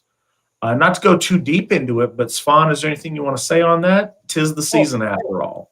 Yeah, I mean, one thing I would say is like Saint Nicholas and the idea of like a Turkish Christian celebrating giving during this time of year in Greece has certainly Christian connotations. Though I did read somewhere, and I can't like quote it verbatim, but there was one, we know that the trip to Bethlehem was most likely done in August, September timeframe in relation to a census being held by the Romans. So the timing has been shifted over. But the other thing that I recently learned about was the birth of Bacchus in a manger amongst the Greeks, and that may have been a superimposed point that was emphasized when early Christian Hebrews were coming into Greece and kind of synthesizing with the Greeks. And there was a lot of movement. There was a lot of Hebrews that were joining the Greek faith of the Hellenic Arianism at the time. That's where a lot of the, of course, the Maccabee Revolution and a lot of the Hebrews killing, some of their own people, and a lot of the Greeks that were celebrating, pagan festivals at the time. And so there's a kind of a mashup and a synthesis, but I think the best and purest form that we really need to kind of tip our hats towards is the English, the Anglo traditions that I think a lot of modern left-leaning pagans really try to disassociate themselves with, is the Saxon Anglo origins of much of America's foundational celebrations. I mean, even down to creating like Christmas pudding, the bread pudding, and it was being mentioned that even during the Revolutionary War, during Christmas time, British prisoners of Americans and American prisoners of British were given their pudding as a traditional Yuletide fare. It wasn't even it was given to even prisoners of war as a gesture of the time, because they still could not disassociate their cultural connectiveness together, even though they were having an embittered battle over independence versus loyalty to the crown. And that time is a tumultuous time, but we really need to tip our hats to the English and a lot of that came over. And then kind of a second wave of influence from Victorian times, where a lot of that resurgence of the Yule log and Father Christmas and a lot of the elements that never really died but came into light and were shared with the world, or with at least the Anglosphere, in relation to having Father Christmas riding a goat and carrying a wassail bowl. And so that revivalism in England really helped keep. And it really just caught on because, again, it's in the blood. And it's whether we're talking about Anglos in America or just the fact that we are all Germanic or Teutonic Aryans that hold that connectivity together. And then you couple that with Nordic Aryans coming in and settling, the Swedish and the Norwegians all through Pennsylvania and across into Minnesota. There's so many layered elements of these individual groups, but heavily, based off of the Teutonic people. So, there's a little bit of clear, synthesis between Nordic Germanics and even the Northern Italians and some of the vestiges of Saturnalia that survived in those areas for centuries, kind of intermixed. It's very similar to us celebrating May Day and, May or Maius and the month and the flower month ultimately comes from the Hellenic Aryans of Rome. So we have that kind of synthesis that we don't often acknowledge. I think, often focus too much on just Nordic, but that's because it was one of the last bastions. But if you look into it, you can see there's a lot more connective tissue all around in relation to us. And I think that's one of the reasons why our faith as Asatru in the modern time is a connective kind of framework that a lot of people don't really want us to hold together, because, again, finding those unifying things outside of, the histories of nations and past wars and grievances, unification is, especially in a spiritual framework, really, I think there's a lot of people that don't want that to happen. They don't want us as folk to gain that identity. And we can understand too, there's the Gallic people and their languages and traditions. And some of us have bloodlines connected to them. And we have some that are, Hellenic with the Italians or the Etruscans, and some with the Greeks and even the Slavs and Finns. And just setting aside a lot of those grievances and differences for a unified sense and is I think a better move for all of us, especially here or anywhere in the Anglosphere, is a better way for us to kind of dissipate those divides and focus on us being peoples as a whole, descending from, the home dale, if you will. So survive, you ask a lot of questions over in the side, and sorry if you're being annoying. You're not being annoying at all. I'm glad that you're so engaged and that you've got so many questions about stuff. But yeah, we get it. So many, and that's a really important point. It's a theme that we come to in the show very often. If you haven't already, you may want to read the Germanization of Early Medieval Christianity. Yeah, that's a good one. It's a very repetitive book, and the title tells you all you really need to know about the book. It goes into some specifics, but yeah, to make Christianity palatable to our people and our ancestors, a vast amount of what you see as medieval, especially early medieval Christianity in Europe, is at least 75% paganism with a little Christian overlay. But yeah, absolutely, that's a thing.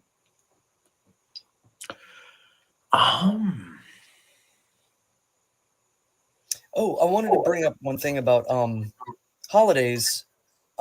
Two holidays in particular that come to mind, that when early Asatru was formulating and groups of folks were starting to organize, the two holidays that I've seen kind of bump into other holidays, or perhaps there was some confusion there, was Þorrablót and Charming of the Plow, and Ostra and Sigurblót, because a lot of people were trying to figure out exactly what holy tides to try to focus on or gear towards. Some people disavowed Þorrablót completely and went for like Dísarblót, and the practice of it being held in February that was marked down in Iceland.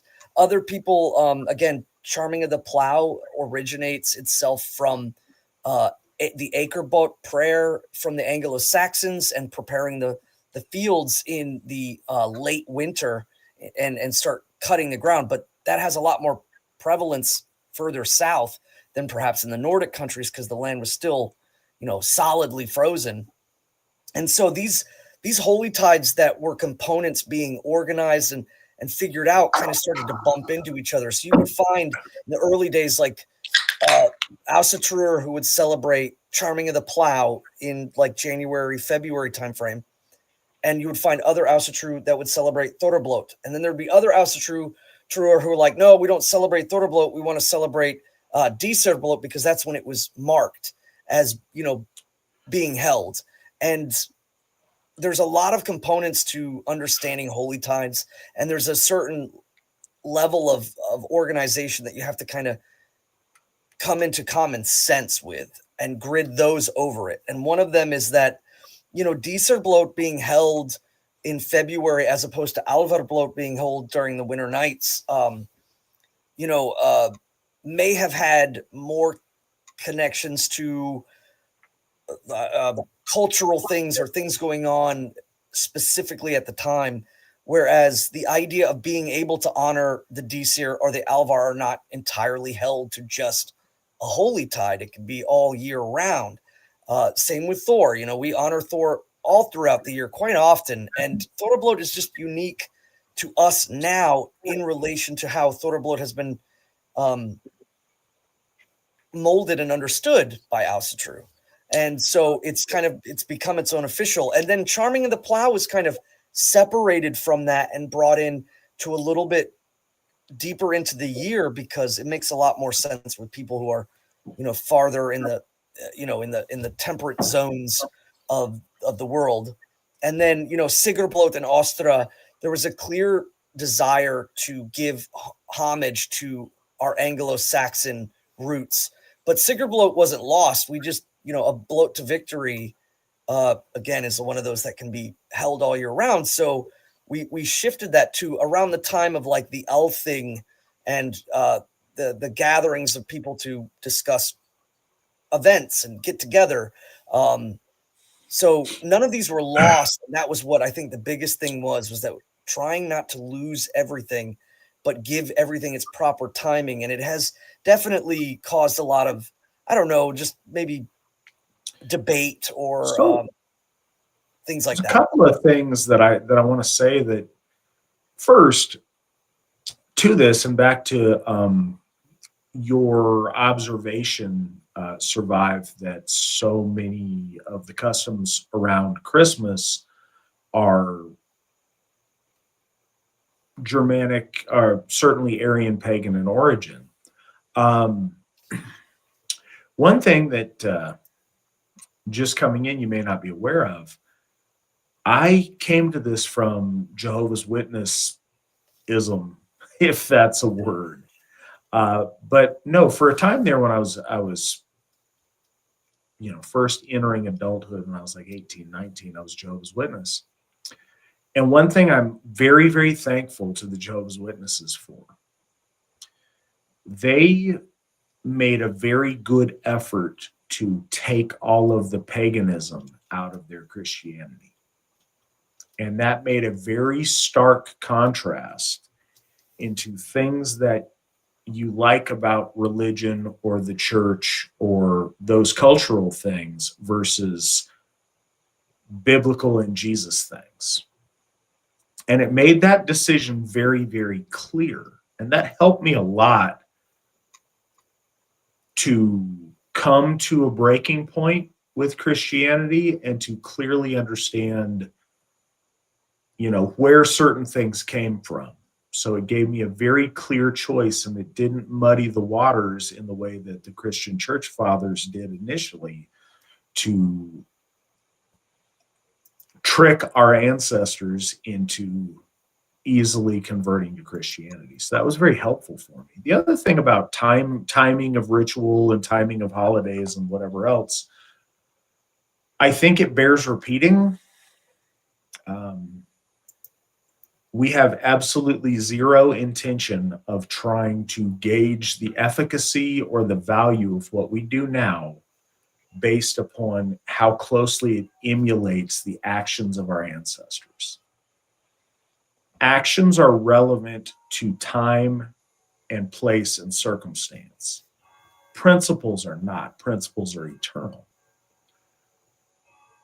Neither Svan nor myself are pre-medieval Vikings trying to practice Asatru in the year 800 in Norway. That's not what we're doing.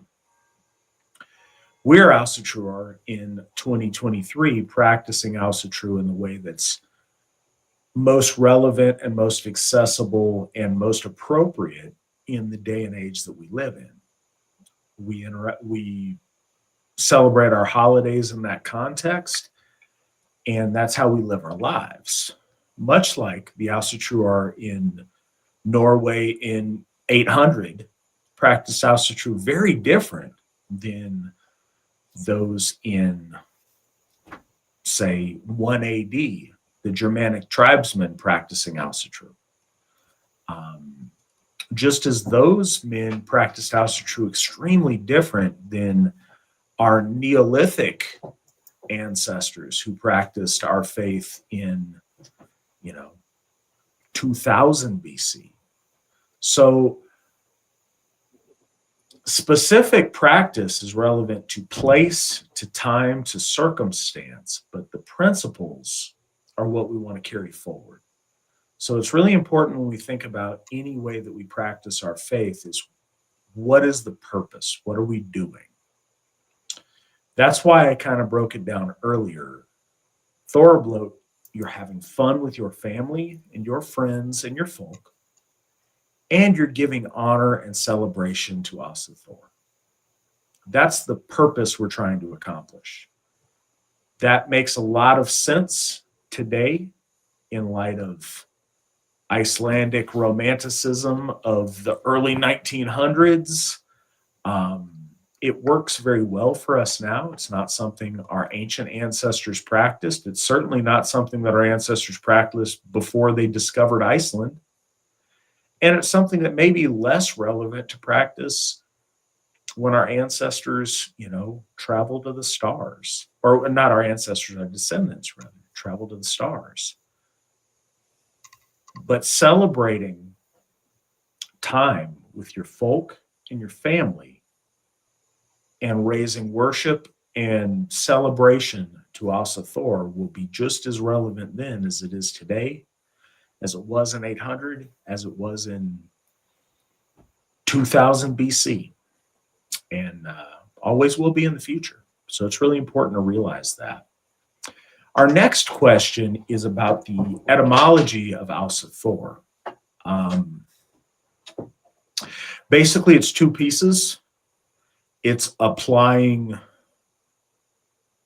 the word Asa to Thor as a prefix.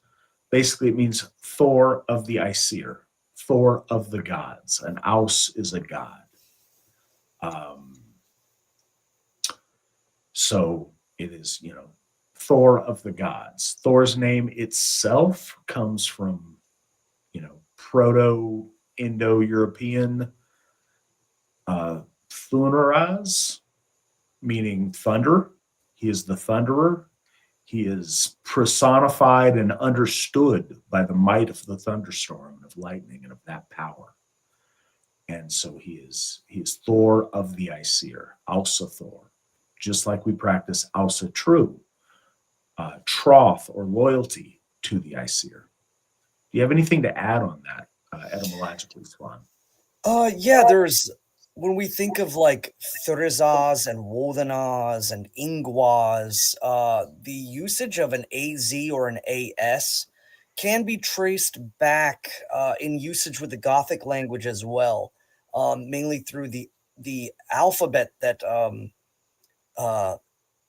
there was a Christian monk by the name of Ulfilas who was trying to convert the Gutenish people, or the Gutens or the Goths, and he marked down most of the lettering based off of the runic like symbols. And with that being said, it seems to be that the Goths had enough of an understanding that he felt the need to directly correlate, as opposed to just entirely superimposing the Greek alphabet onto their language. And so it seems that the AZ or Aus derivative at the end or at the beginning, or just the usage of it by the Viking age or the Nordic age, is that Aus was synonymous with a god or a power. And it may have shown up in earlier forms of Germanic languages at the end, like Tiowas and Woldenas and Thonoras, and that over time it just became, even though it was kind of always attached, it was the general idea of the usage of the word being divine, a divine one, a pillar. It may have connotations to like a strut or a support. And that again would have a lot of connotations towards the ordering and the stability that the gods place upon the world. And so I that's the word Aus, Asa, Aesir, and again, it survives in English with the OS, like in Oswald. These the meaning of it being a divine power. Sometimes, if I'm right with Oswald this is trans- one, correct me if I'm not, it also goes back to the idea of an estuary or the mouth of a river system. Is that true as well? Yeah. Yeah, in Anglo-Saxon, especially in relation to the rune, it's mentioned that the Os is like an estuary, an open mouth or river. I think a lot of the correlations of the idea of like the giving of power, or the ones that we give gifts to and then gain from, is closely connected as well with the idea of that. I mean, when you see translations of like Oscar or Oswald as names, you'll see Oscar kind of translated as spear of God. But what it really is the same as the Icelandic name Ausgir, which means Ausgar. spear of the gods, or spear of one the of the gods, or in particular Odin. They sometimes they superimpose that as just God, because it's not incorrect. Aus means God, and we should be able to completely use those two interchangeably. But in our language, God and goddess have a lot more clarity than, say, Aus and Ausinir, which a lot of people might not. And then again, if we're lending too much to the Nordic component. I've got a question. If an Icelander or a Old Norse speaker wanted to reference, not by name, but by what it is, the God of the Jews, what would they say? Well, so the usage of the word like God, like God and goodness and God. Would it be God, or would it be Tyr, or would it be Aus? No, it would not be We've got Aus or several Tyr. words that mean God literally, but the tense or the implication is very different. How would we? Yeah, go no, about it was that? known that Aus and Tyr and those usages of the words, and as, of course, using them in a plural context, was older ways, as opposed to like the big G God that was used. Mhm. But even that word comes again from the Goths and the Germans ultimately, and the translation during the time of when Germanization was coming into modern Christianity, switching from, and it's relatively recent. I mean, the okay, switching as from, a modern son of Iceland, though, if you were in Iceland and you wanted to refer to the God of the Jews, or the God of the, Hmm. the the god of the Pueblo or the god of the Congolese, what would you say? You would say like God, God. It's Okay. yeah, it's not Aus, it's not Tyr. Though it is kind of funny, like in Iceland, they call Hanukkah, it's Jewish Yule, is how it's translated. They call it Jew Yule?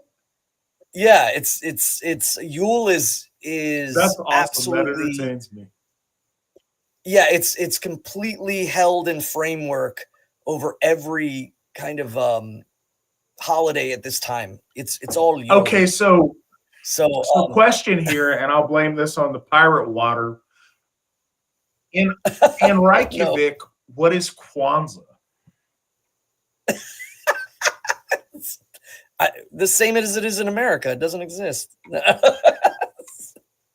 So, okay, random factoid. Also, I'll blame it on the pirate water. Magna PI. I am old. Don't get mad at me. First, you kids out there, the original Magnum PI, not with the Mexican fella, but with Tom Selleck, is awesome and a really good show. Secondly, TC, his ebony buddy.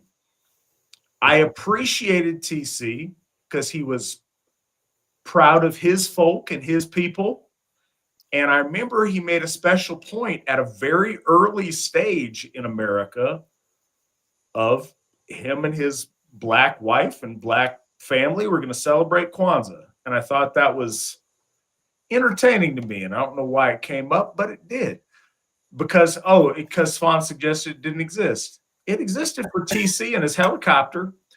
That being said, but if you were to refer, would that be like Black Yule in Icelandic?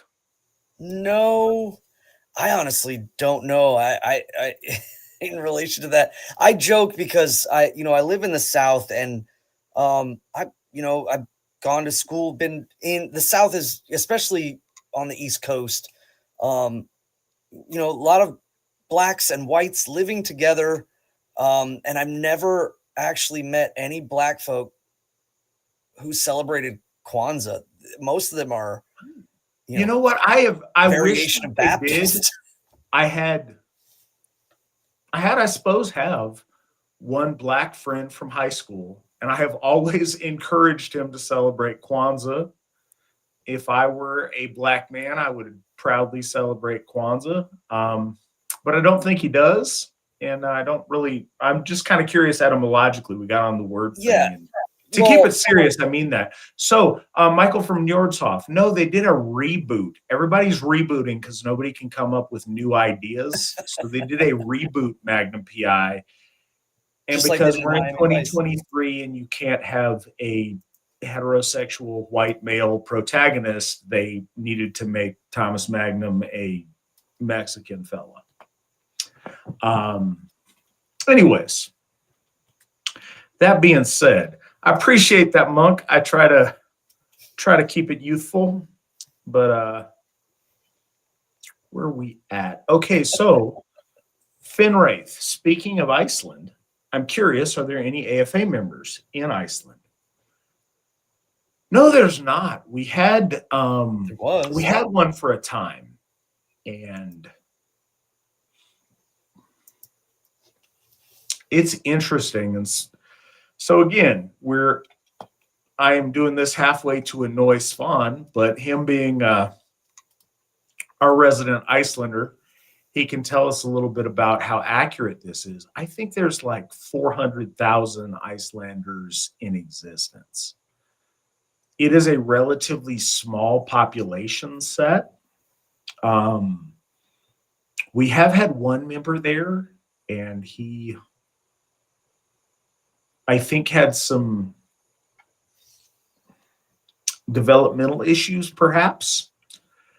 He was a little bit different, but he was a member for a minute, and I think because there wasn't a lot of infrastructure, he didn't stay a member. Unfortunately, they have a group that calls themselves an Asatru organization. Svan could break down the etymology, and I'm going to butcher this, and I'm going to offend your ancestors, Svan. I apologize. The Asatru Felegith. Yeah, the Asatru Fellowship. So, but that is kind of a silly atheist group that is a tax dodge because okay, I'm going to break this down. It's relevant to the conversation. It's certainly relevant to the Iceland thing and to what we're discussing tonight.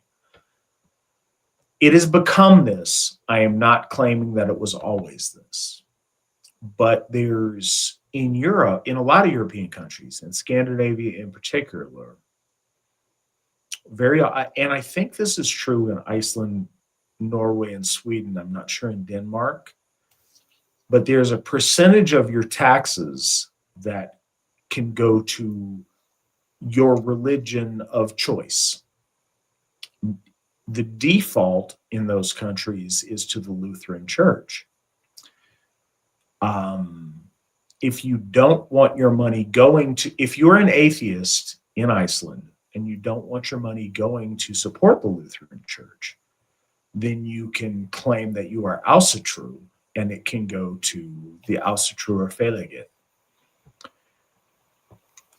A lot of people who don't want to support Christianity will go that route as a celebration of culture, perhaps, but also because they do various leftist things to where they solemnize gay marriages and things like that, unfortunately.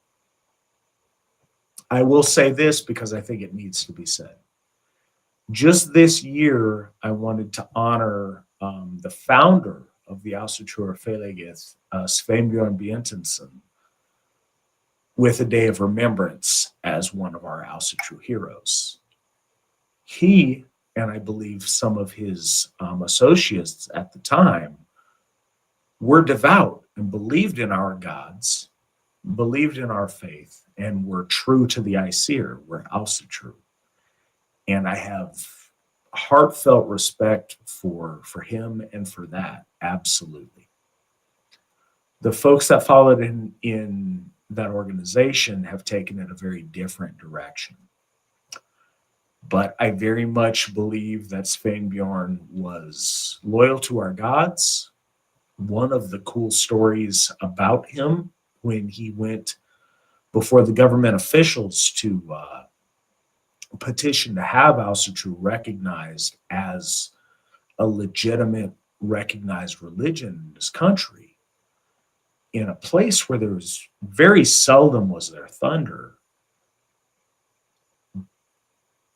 At the moment that he asked it to be recognized, and they kind of laughed him off, Thor blessed him with cracks of thunder and the sky opening in a thunderstorm. And that's very rare. And I think that was a miraculous happening. So I have a lot of respect for Sveinbjörn. But that being said, I think those who have taken up the mantle after him have not been sincere and are not sincerely Asatru. And unfortunately, I know that a lot of us have heard, man, when was that? 2010, I think? There was going to be this Asatru temple in Reykjavik. And it's like they broke ground and they started. This project's at least 10 years old and it's not done yet, to my understanding. But I know that was hope to a lot of people, and I know when people Google it, it sounds very exciting. But I think that's become much more of a quote-unquote other category to check for religion in Iceland than it is a legitimate church devoted to our gods. And I hope that changes. I really I say this, and we are stronger when we are together. I am opposed to all the randoms that try to do their own thing and don't want to be part of the AFA. For the reason of, we are better when we are together for our gods. The more we separate, the more we become irrelevant. But in Iceland, in other countries, the equation is really different. I hope from the bottom of my heart that the Austro-Feligith chooses to go a religious route and to re-embrace the sincere worship of our gods. I would love for that to happen. I don't see that happening right now, but their number has grown to a really significant percentage of Icelanders. Unfortunately, I think it's like checking other, and it's kind of a atheism with fun bells and whistles. I would love it to be more than that one day. And I hope that it is. I would love to visit their temple and celebrate with them and embrace them if that's the case one day. And I hope it is. That's my understanding of it as it is now. And I don't know if Svan has any to add on that. Not particularly. I think that, and again, I'm tying in even my joking about Kwanzaa in relation to the Asatru Felieth. It's pretty clear that even in Iceland, where Icelanders are the people of Iceland, they have a great and innate fear to couple ethnic identity with religious, spiritual growth. Whether it's just it's indoctrinated upon them, it's held and loomed over their heads. They have a great amount of fear of not wanting to be associated or with any sort of again, what would be naturally lauded as ethnic identity is held immediately to the Icelanders as hateful and bigotry or what have you. Even to the point where I remember they were doing a sun wheel stone circle, and it looked too much like a fifot or a a solar sun wheel or a swastika, and so they had to change it. Whereas like with Kwanzaa and African American Pan-Africanism and the idea that's almost immediately celebrated, and even brought right into educational systems. And just it is absolutely a legitimate holiday that's practiced by a lot of American Black people, and it's just instantly kind of set up on a pedestal without the considerations that it was originally started by Black nationalists that were again doing much of what we're trying to do, reconnect to their roots and create a kind of Pan-African understanding, like we are a Pan-European or Pan-Aryan understanding of things. But the difference is clearly seen in a lot of those ways, where one is pushed and lauded, even though its roots are heavily based off of separatism or communal nationalism or racial nationalism, and others aren't. So the Icelanders feel that very, very much so. Plus, on top of this, Scandinavians just in general have been lauded with a lot of secularism. I think that like global socialistic ideas are very part and parcel with the education system in Scandinavian countries. So it's a half step towards identity, but they don't want to step too far because they don't want to be called something that would scare them in a way. And so that's the bridge I think you're referencing. Is I hope one day they can realize that having an ethnic identity in your own country, in an island where you are clearly a people, is not here's a thing. I'm not, and it's not even about that, and I wish that it'd be cool if it was. And I think this is a source of misunderstanding for a lot of people. Yes, racial understanding and racial pride is an important part of Asatru. It's not in and of itself Asatru. It's a prerequisite because it's an ethnic faith. I think that Europeans, maybe Icelanders more than others, handle this situation differently because they live in, if there's, two people in town that don't look like them, they have overwhelming diversity. It's not like they're,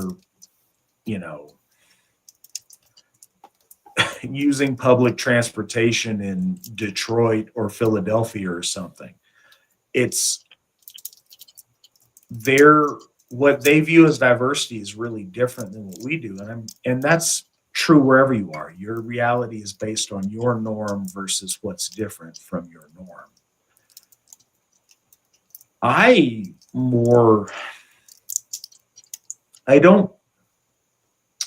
My issue with Icelandic, with the Asatru or Felegith, isn't so much a lack of folkishness or racial awareness. It's a lack of sincere belief in their gods. And it was even mentioned by their current Alsherjargothi. They've intellectualized the gods till they're not gods, their concepts, their ideas, their philosophy, their whatever nonsense. I long for a day where they worship the gods of their ancestors as gods. And we can build from there. But that is the core of what makes one Asatru or not. Yes, Asatru is inherently folkish, but we're going to mention race in the United States much more because we are such a diverse nation. Then they're going to focus on it in a place where it's not really as pressing of an issue, and I understand that. But wherever we are, whatever our circumstance, even if we're in a completely homogenous society, Asatru is faith, loyalty to the Aesir. And for us to treat our gods as gods and worship them. And I hope that they get there someday. I hope they get back there. Like I say, I think that Sveinbjorn and his original guys that he was with were very pious. And I'd love to see that. I'd love to see them get back to that.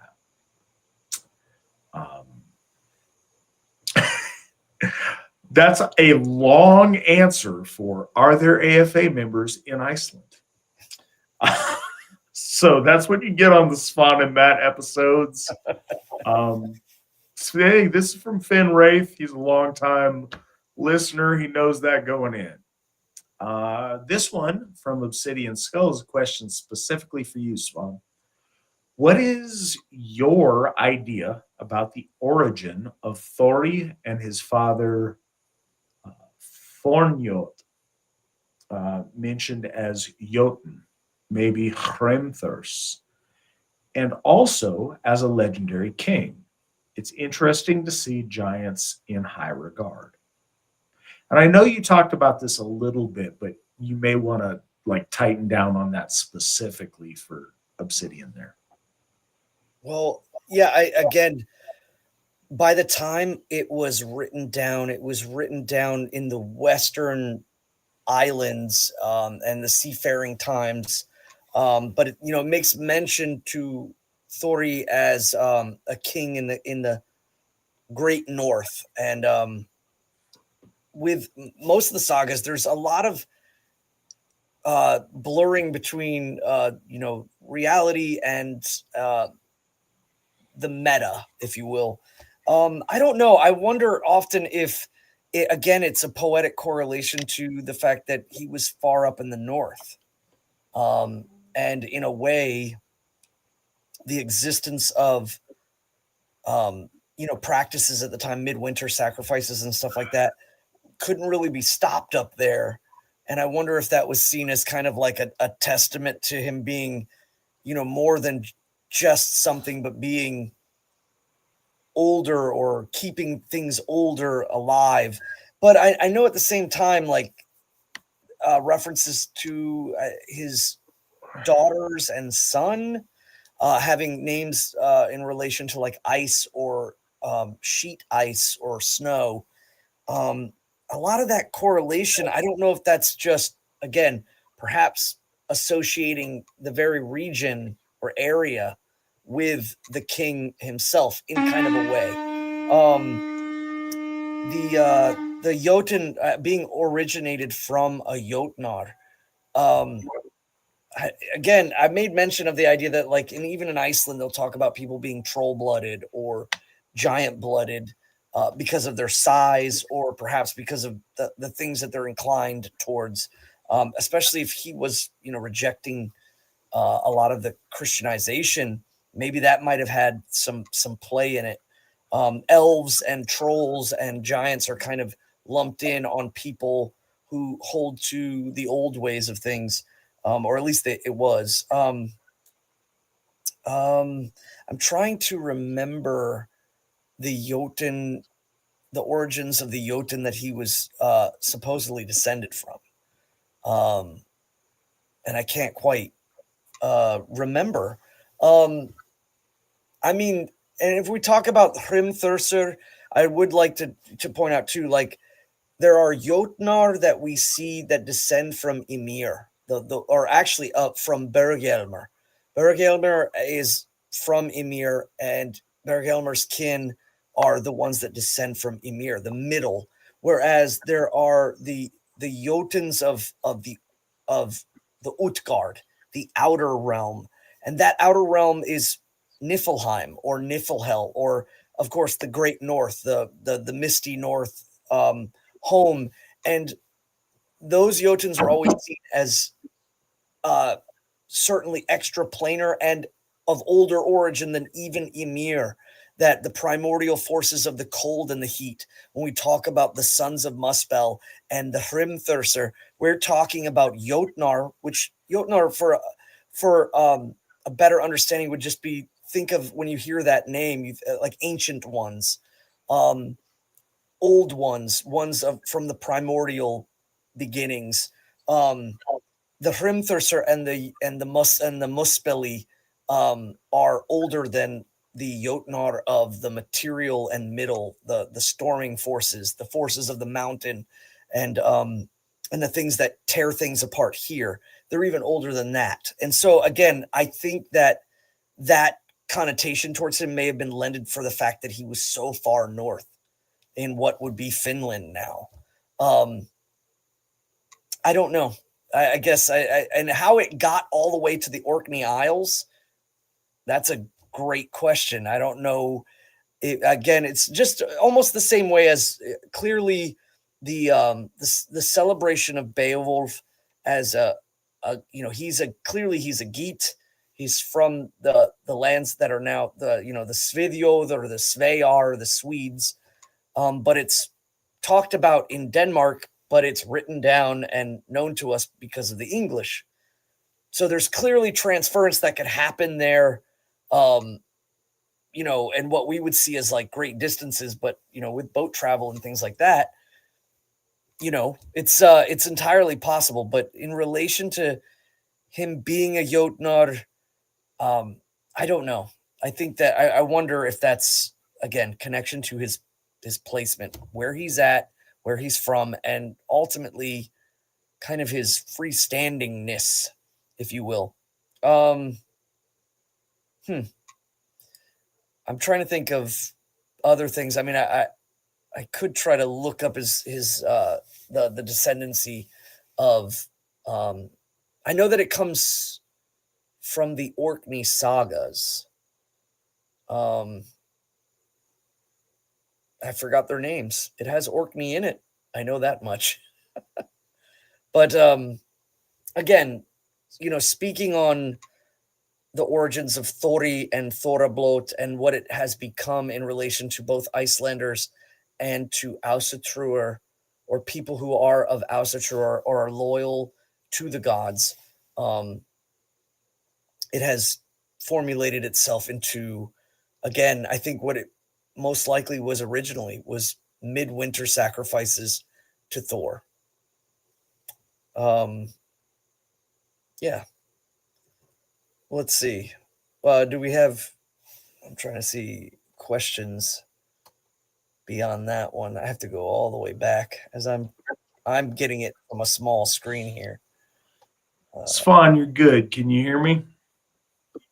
Oh, yes. All right, I'm back. You timed that almost perfect. When you're in on the pirate water, sometimes you need to take a break here and there. That being said, all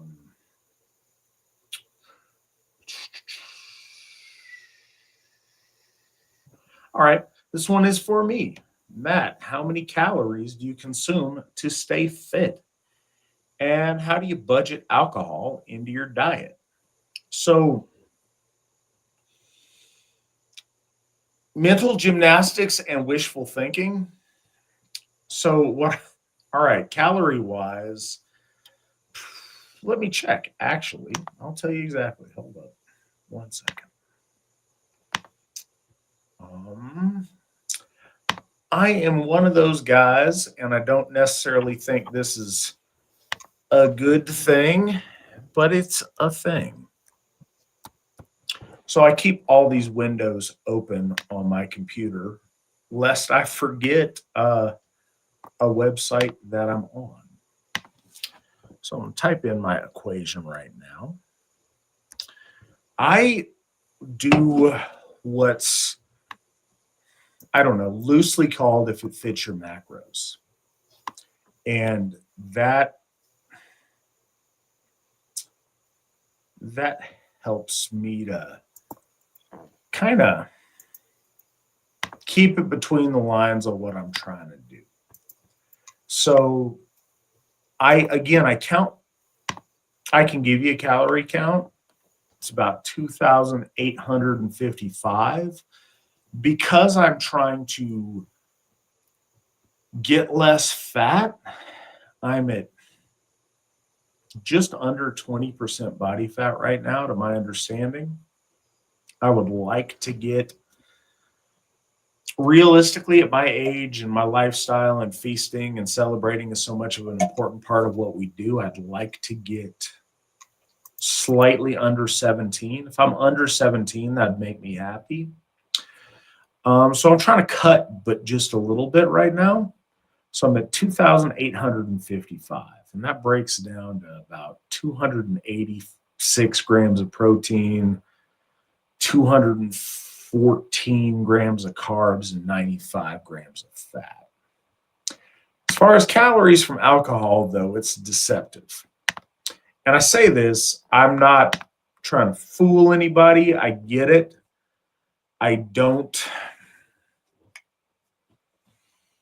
I'm aware that there's calories in alcohol that don't come from macronutrients. I don't drink a lot. Typically, the only time during the week that I do drink is during this show because it's fun and it's a celebration. When I have people over for one of my Ulterior Gothic dinners, which I love to do every month, then I'll drink something fancy there, but I don't drink daily or a lot. So when I do, I'm only really counting the carbs involved in the alcohol and not the overall calories. So I think that does throw it off if you're being very, very strict.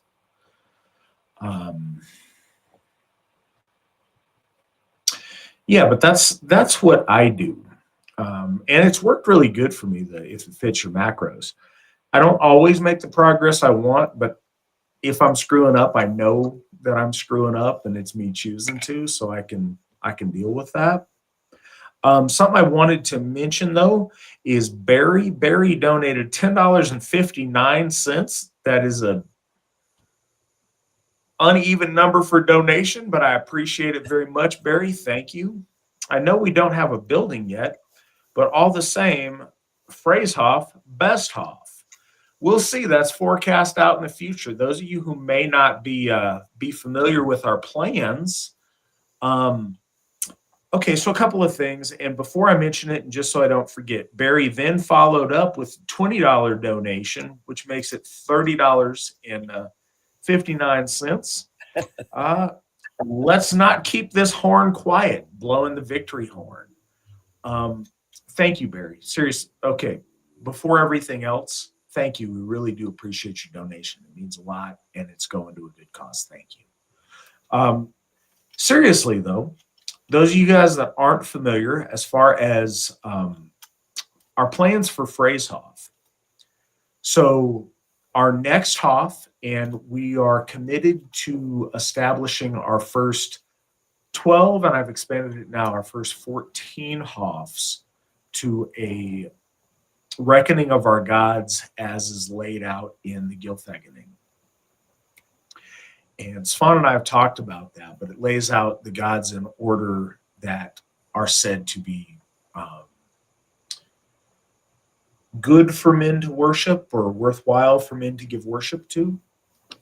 And so that's how we've got kind of a scheme there of where the order in which we're doing our Hofs.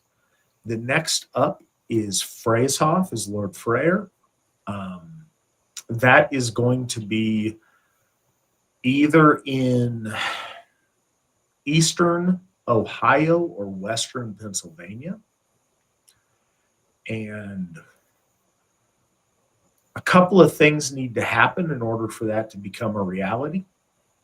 And the purpose of this is we've figured out ways to get the initial monies to make Hofs happen. We can do that. But the responsibility goes beyond that. It's not just getting a Hof, but it's maintaining a Hof. Once we establish sacred space, once we establish a Hof to one of our gods, it's a commitment. And it's a commitment forever for us to support and maintain and take care of that holy stead. And so we need to budget accordingly so we can responsibly take care of Hofs once we get them. Getting them is no longer the issue, and it's really a blessing to be able to say that.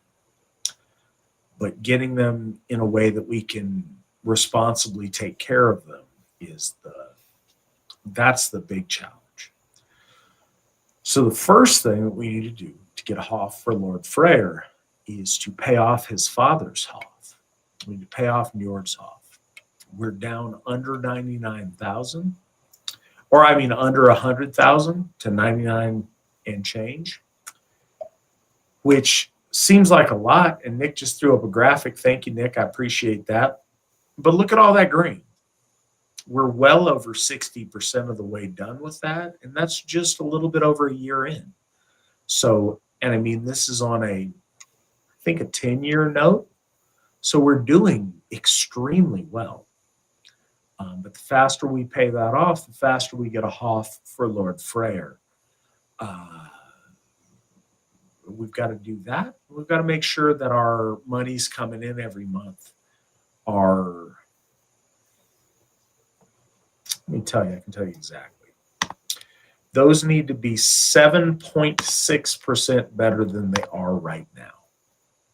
And so that will come naturally due to growth, or if we get folks that are donating more at a higher level. But that's what we're looking at in order to get our fifth Hof, and that's Phrasehof. So yeah, just a little check-in on where we're at on that.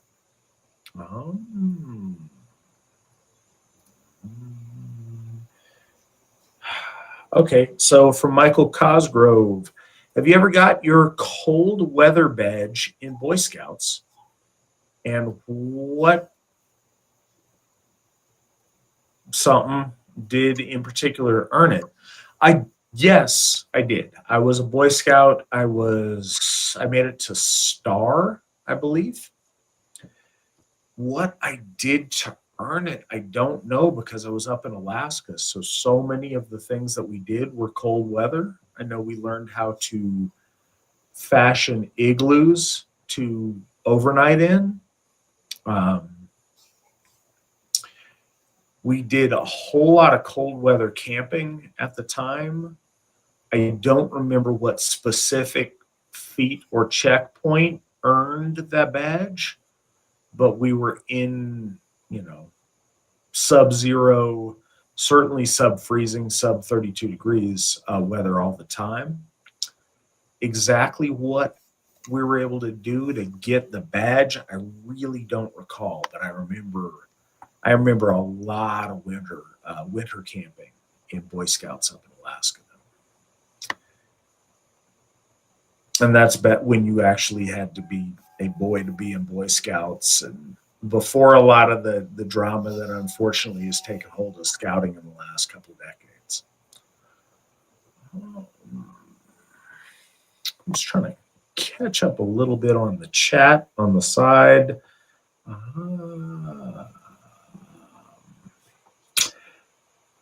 All right.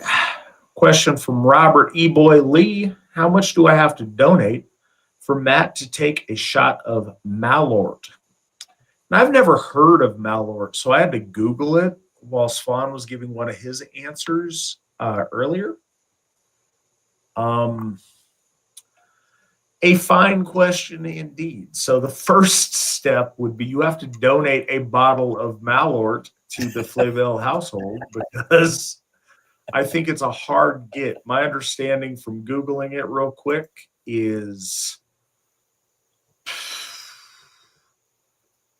you can get it in Chicago, but other parts of the United States are very hard to find it.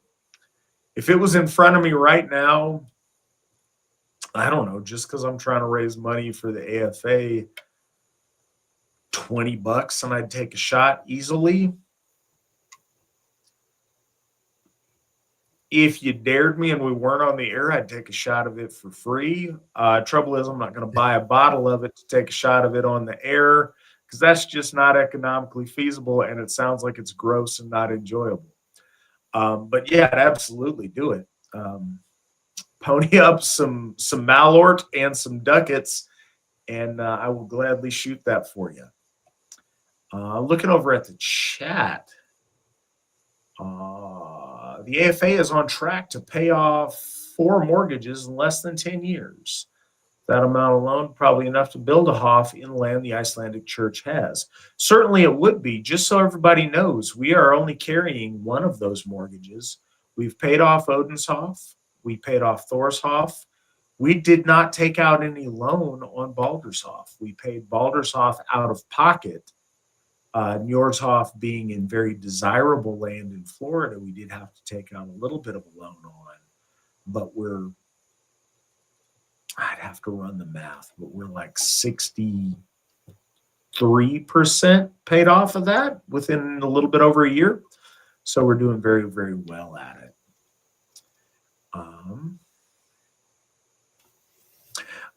So Michael from Njordshof says, don't count calories, man. Just count the grand of protein. So I did that for a long time. If you guys are able to find it, if you look on our YouTube channel and you start looking at midsummer, like 2010, 2011, 2012, you will see a very fat version of myself. Because at that point in time, I was only interested in getting that protein number where I needed it. And I did. I got the protein number where I needed it. The carb and fat number was also higher than I would have liked it. So I was a much larger version of myself, and not in a good way.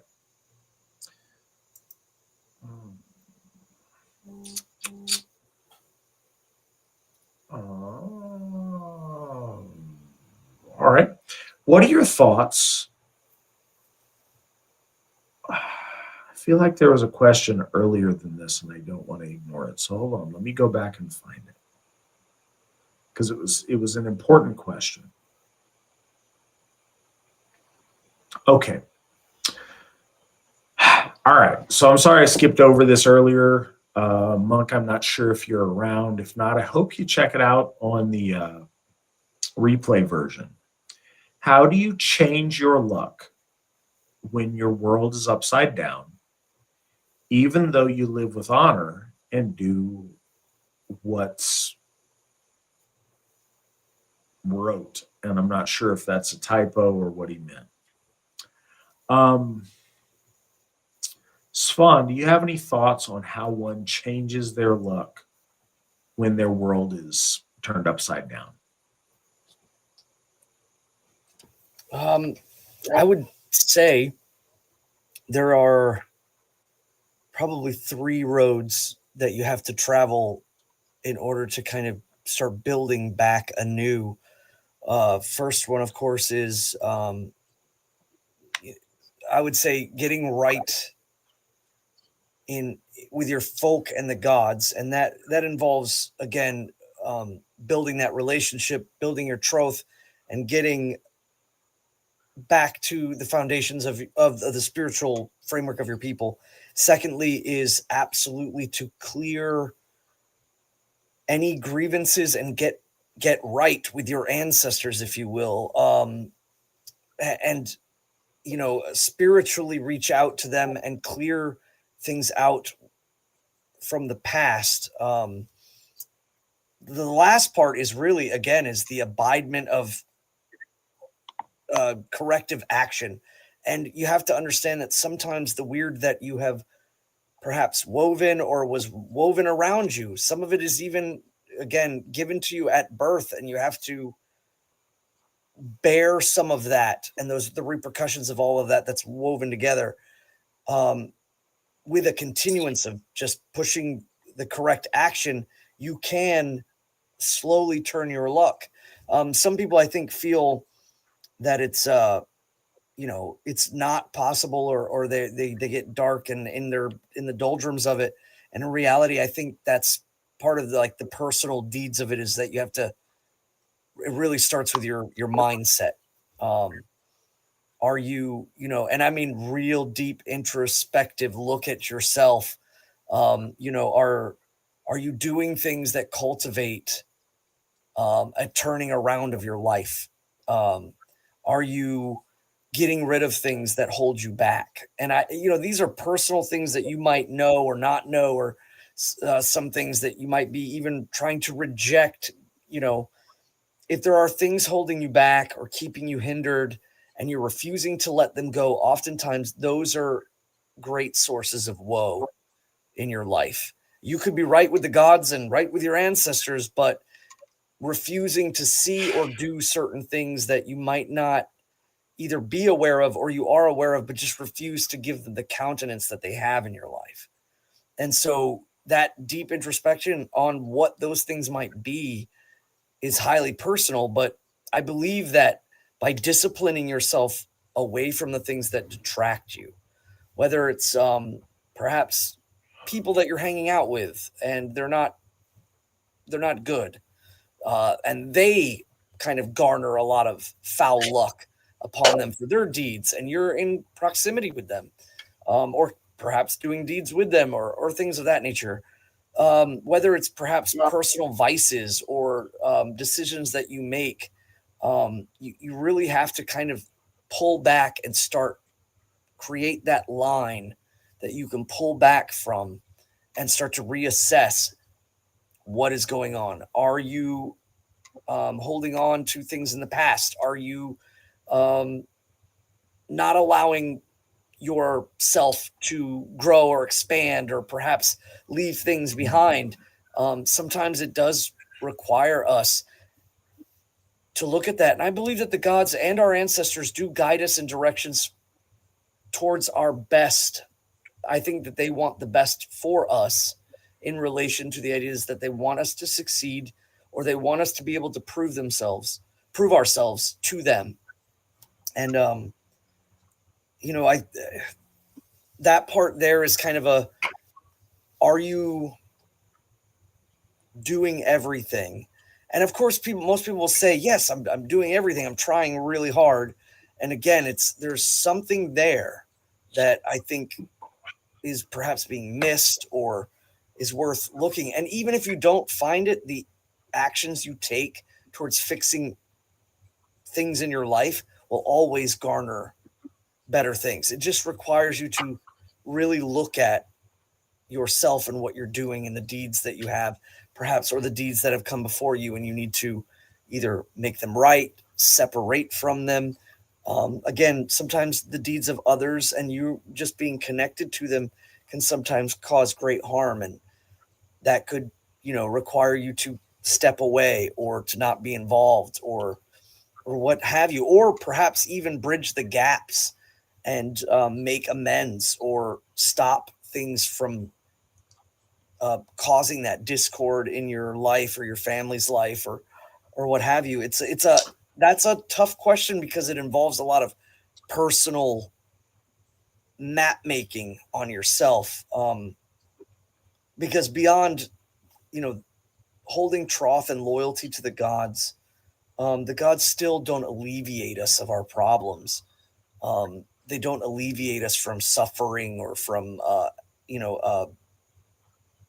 challenges. I wouldn't even say suffering. Again, that it's more of the challenges, whether or not, again, how you take those things in and, rise from them.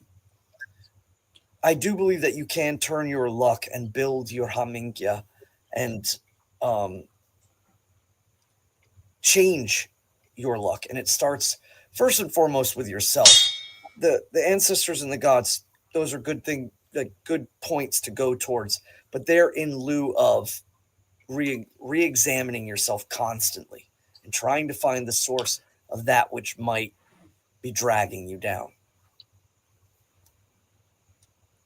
So I don't see you in the chat room right now, Monk. And if you don't hear this, I will talk to you about it next time I see you. I hope that I see you at Yule at Odenshof. And whether I do or I don't, I hope you come over and eat the face of a pig with me on the 23rd. Yes, Swan, I have 2 pigs' heads I've got to pick up on Friday, being held for me by a local butcher. Are you doing one on the 23rd? Side note. What's up? Are you doing one on the 23rd and like another one later on, or? Negative. I'm having people at my house on the 23rd, so I wanted to have enough pig face to feed the attendees. So I'm going to cook 2 pig faces in my oven. I'm going to hope it holds the 2 pig faces. We're going to make it hold the 2 pig faces regardless. You might have to do a and double, we're like, eat. We're going to know because they're slow. They're slow cooked according to YouTube. So I'm going to slow cook 2 pig faces, and they're going to be amazing. I'm excited. I know I can only fit one in my oven, so. Well, I'm going to rise to the occasion, and even if I've got to burn parts of the pig face, I'm going to cram them in that oven. I live in Reno, Nevada. We have quite a bit of Hispanics in our area. We've got a lot of carnicerias. The Mexicans so far have been very offended when I asked for pig faces. And I said, hey, do you have pig heads? And 2 different carnicerias hung up on me. So fine, I went to a gringo butcher, and they were cool. They ordered me 2 pig heads immediately, and I go pick them up on Friday. Wow. That said, and this is, I joke, this is a really serious question. And Monk, I know you've been through some stuff. So this is the honest answer. And unfortunately, it requires you to be in to experience negative things to realize it.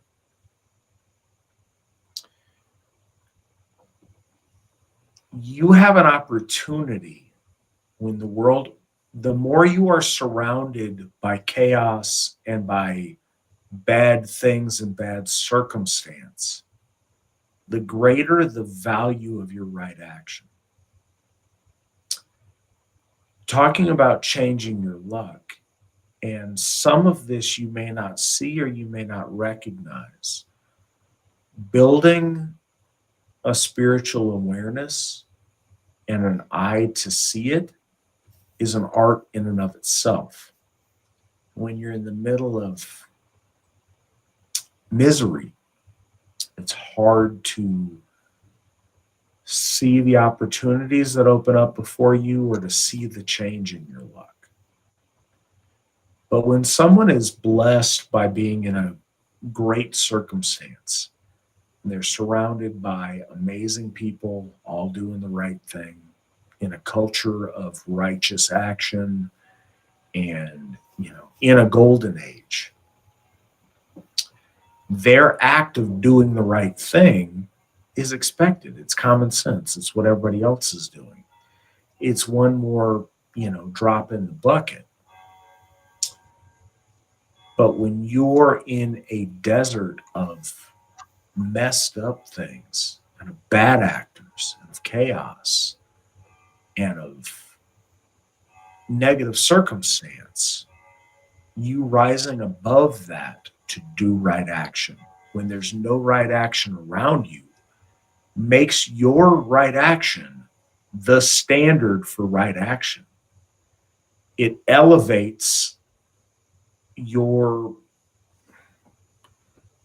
what in a perfect circumstance would be the norm.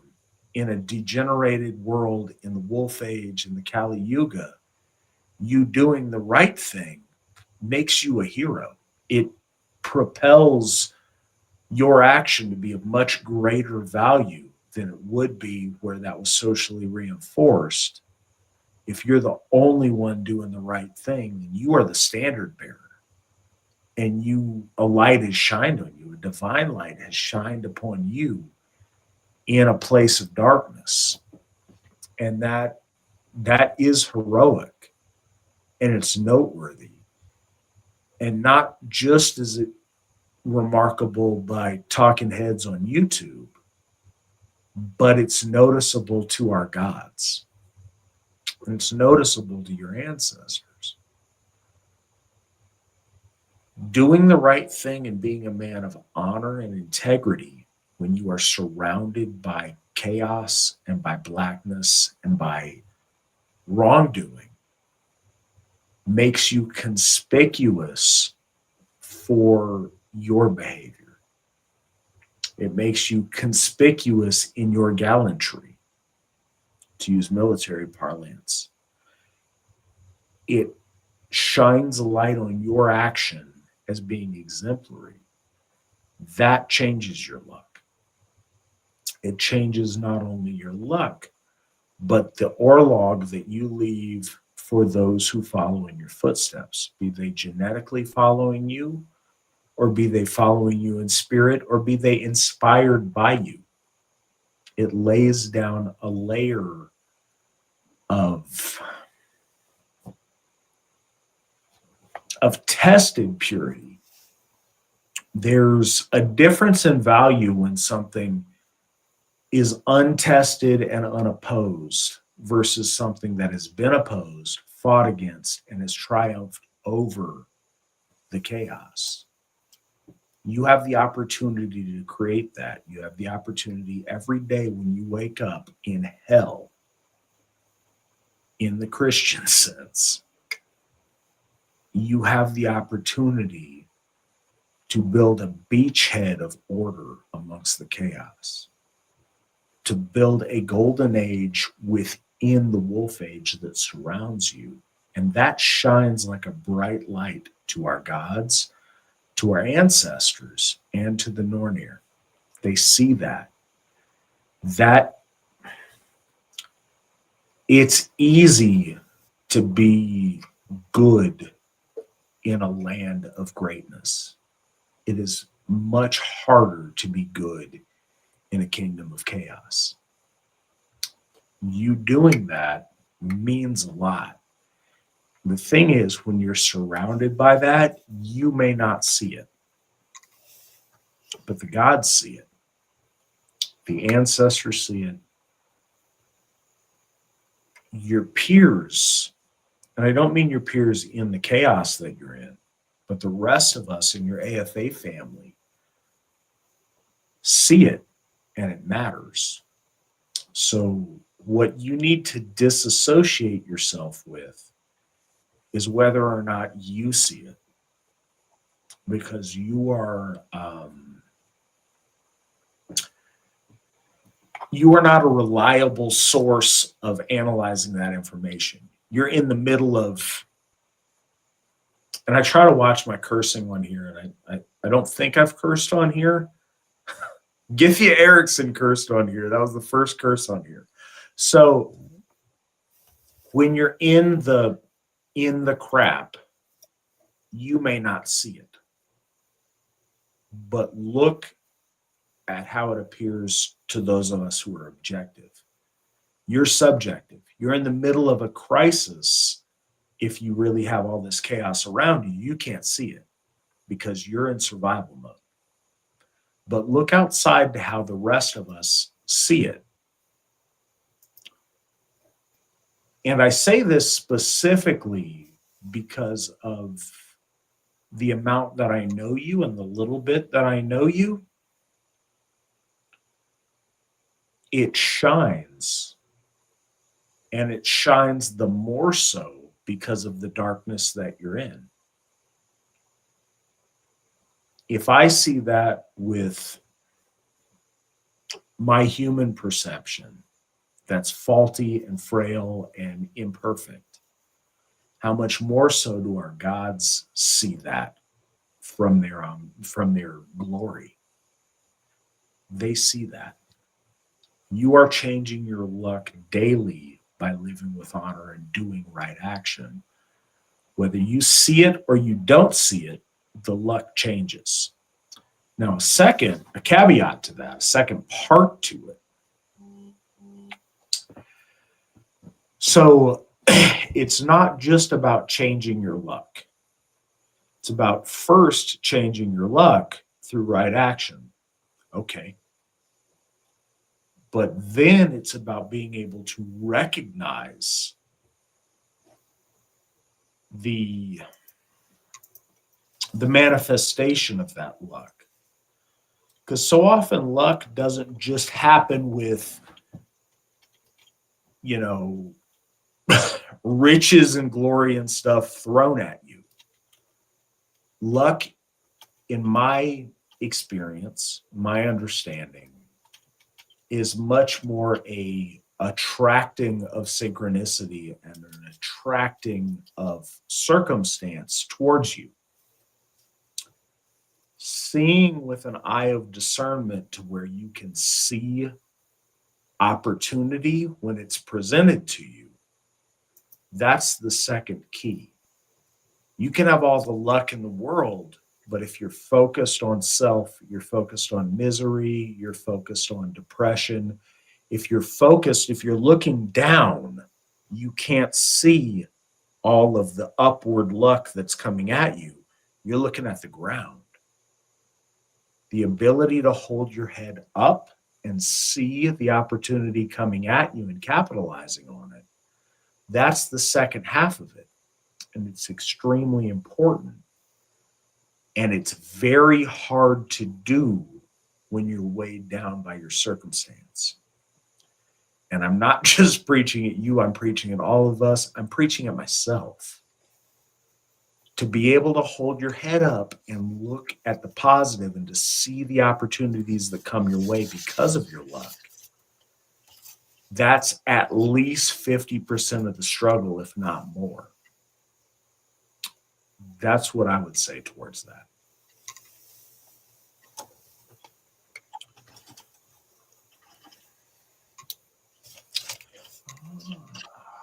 Okay, so the next one, and is what it is. I apologize, but not really. We're talking about important things, but so often we answer these questions a very long time after they're asked. So I hope that the folks that are asking the questions get the answer. If not, I hope it's beneficial for those who didn't ask them. Either way, what are your thoughts on fear as it relates to the afterlife? Should we fear the afterlife? Should we fear the wrath of the gods and their judgment? This is a topic that was brought up on Dave Martell's podcast, where he claims that the idea of damnation is not a Christian concept, but a concept in all religions, and that Niflhel is a very real reality for those who are wicked, didn't act nobly, or are simply not seen as worthy in the eyes of the gods. What are your thoughts on this? Svan, go ahead and take a swing at this first, please. Sure.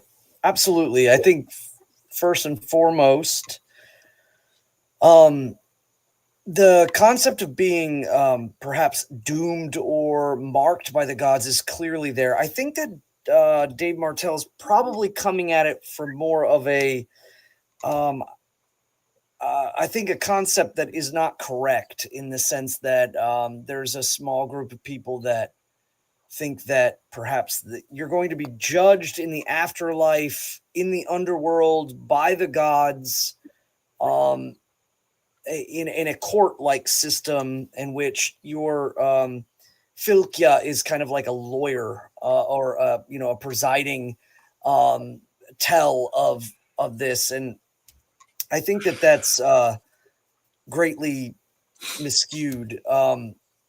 The gods mete out the doom of men, is what it's mentioned as. And that doom of man is your destiny. It is a combination of good and bad. Just the word is translated into doom.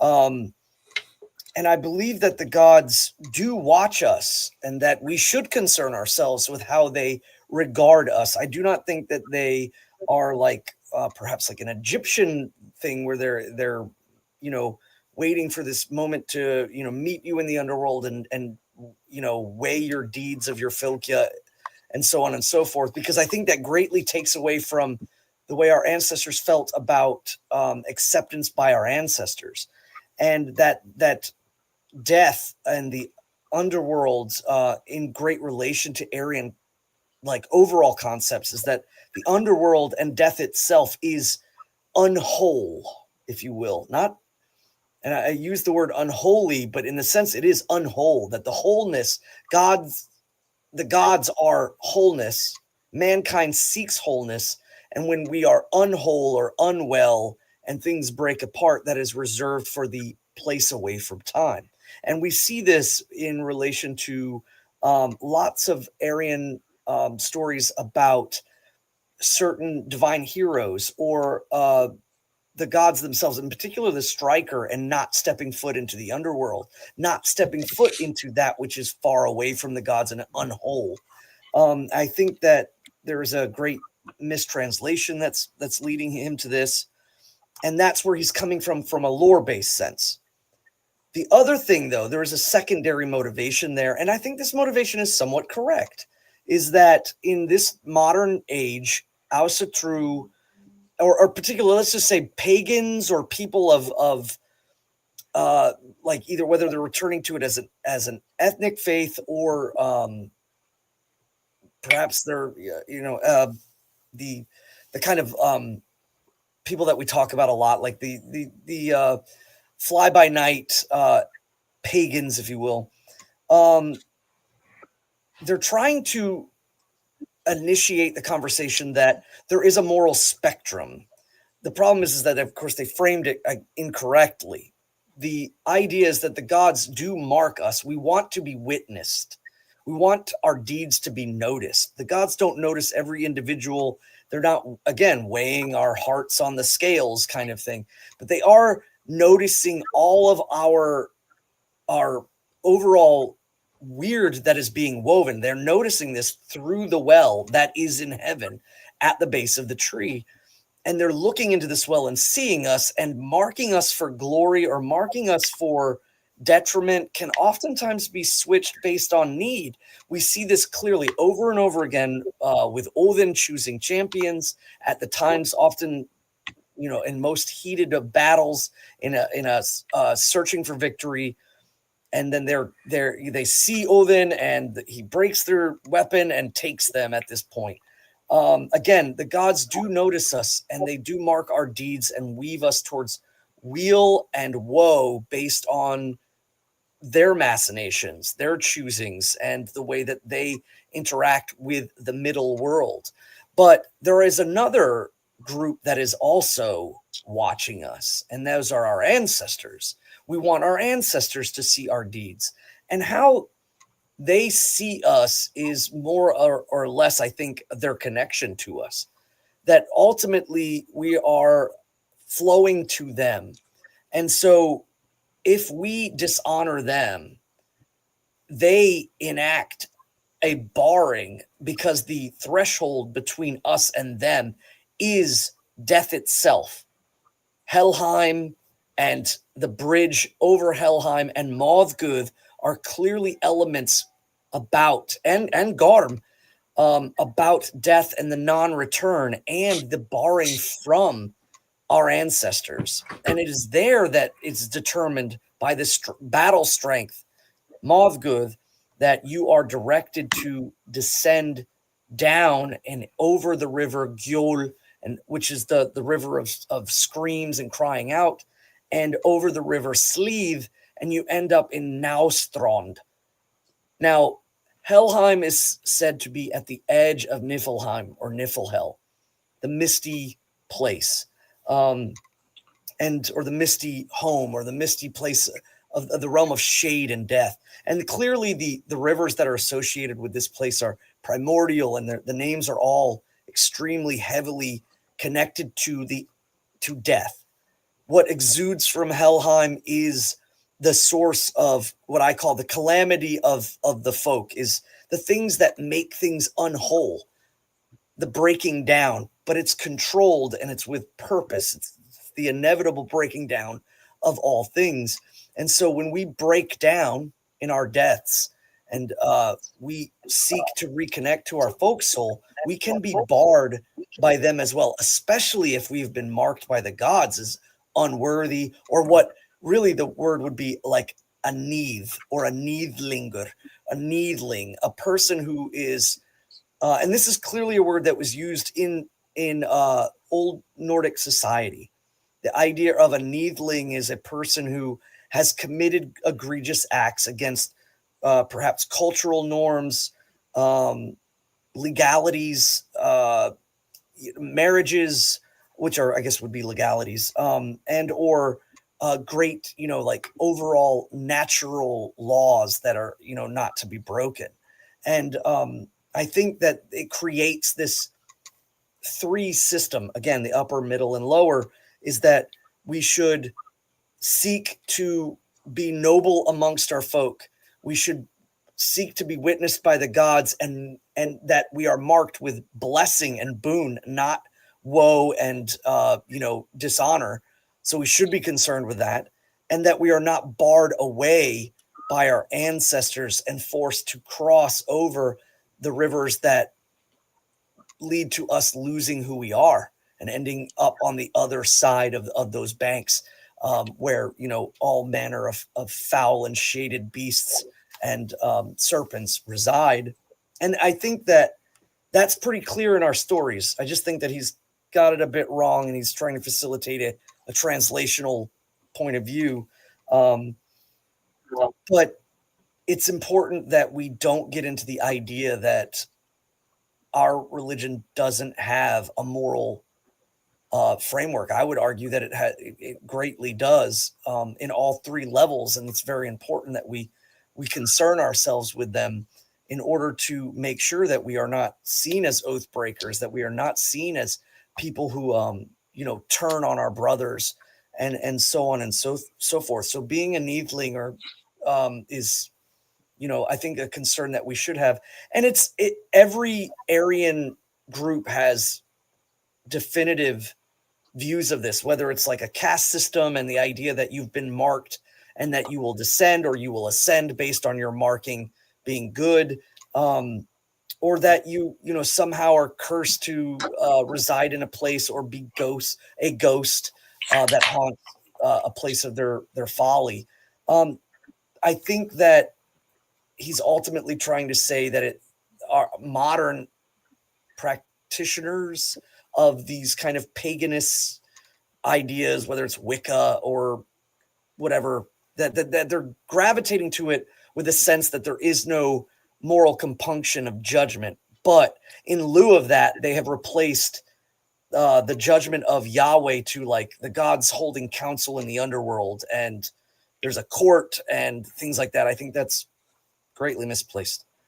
But the gods are watching, and they do mark people for greatness. That's All right. all lore. So, first, I want to address desert judgment, at least Christian judgment. We're told in the Bible that Jesus is the way, the truth, and the light. There's no way unto the Father but through him. And that man is saved by faith alone and not by works, that none might boast. So there's talk of heavenly judgment, but in a biblical understanding of Christianity, it's not linked to your behavior. If you repent and you have faith in Jesus, then you're good. You're judged righteous. You get to approach the throne of Yahweh in heaven. It's all good. Your judgment is based on how effectively you give praise and worship to Yahweh, not based upon the rightness or wrongness of your action, not based upon your deeds. It's one of the fundamentals that affected my change. And this is important to note. I didn't go from Jehovah's Witnessism to Asatru. I did. It was a very fast movement, but it wasn't linear. It was being a Jehovah's Witness, rejecting that, rejecting Christianity, having nothingness, but being a person that believed in something more, then re-embracing the folk faith of my ancestors. But it wasn't, there was no point in time where I was doing a comparison between Asatru and Christianity. I was comparing Christianity to itself and to rightness or wrongness and rejecting it of its own merits, and then looking at what remained and what were options and embracing one that was the ancestral faith of my folk and that was right. And I think the fundamental comes in a couple of ways. So behavior is right or wrong regardless of your sycophancy towards deity or not. I am all for worship, and I understand that we are much less than our gods, and we ought to give them worship and worship them as gods, certainly. But that's not the basis of our right and our wrong. One of the things that I think was very useful to me in my mind was how often that Christianity compares their God to a father. So, how would you treat your children? Aubrey isn't more right or more wrong based on how much she's deferential to me as her father. Her behavior is either right or wrong. And when she does good things, I'm proud of her. And I'm super proud of her all the time because she does all kinds of good things. But if she were to do hateful or mean-spirited or unjust things, those things would cause me shame. And I would judge her according to that and try to get her to change the action. The action isn't, the rightness or wrongness isn't fixed on how much she like cuddles up to me and is deferential to me as her dad. No, it's either right or it's wrong based on its circumstance. Our gods, the original question is kind of strange. No, we shouldn't fear the afterlife in and of itself. If you are a dirtbag, if you are a bad person, then yes, you should fear the afterlife. Not because you're scared of punishment, but because we want our gods to be proud of us. In contrast to Christianity, we are saved by works, that all might boast. We want our gods to be proud of us and to celebrate us as heroes and their favored sons and daughters that have accomplished great things. We want them to take pride in us. And this is two levels, like Svan said. We want our gods to be proud of us, certainly. We also want our ancestors to be proud of us and to welcome us at their tables, to welcome us in their halls. A common refrain in Asatru when someone passes is that, may they be welcomed by their ancestors. We want our ancestors to, with open arms, welcome us in to be with them. If they shut us out, like, nah, he's not one of ours. Like, I don't know that guy. I've never seen him before in my life. I don't know. We don't want them to not want to associate with us. And this is fundamental to the right mindset. It was a mindset of our ancestors, certainly. The greatest punishment to our ancestors wasn't some form of torture or some form of execution. The greatest punishment was them turning their backs on you and you being an outlaw, which you were outside of the frith that connected your tribe and your people. You were an outsider. There's us and there's them, and now you're one of them. That was the biggest thing our ancestors were afraid of. And it goes back in Tacitus. We read in Tacitus how criminals were punished amongst the Germanic tribes. And there were certain crimes to where you were hung in a public display of like, don't do this, this guy did bad. That's one level of shame. But a whole different level of shame, and they mention this for cowards and for homosexuals, they were stomped down into the bog because no one wanted to think about them again. They wanted to be out of sight and out of mind because the concept of their existence was so shameful and disgusting to our ancestors. We didn't want to think about them and just pretend that wasn't a thing. Whereas, I believe,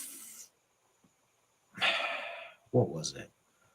Like shirkers and murderers and other things were hung.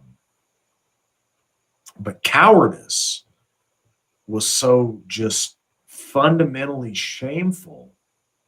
We didn't want any visible reminder of it. It had to be put away so we didn't look at it. There's absolutely judgment. The judgment is based upon noble or ignoble behavior.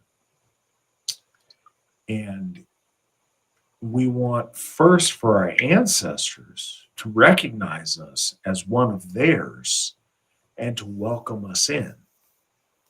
From there, we want the gods to be proud of us to a level that they might grab us by the hand and pull us up to something better than we were.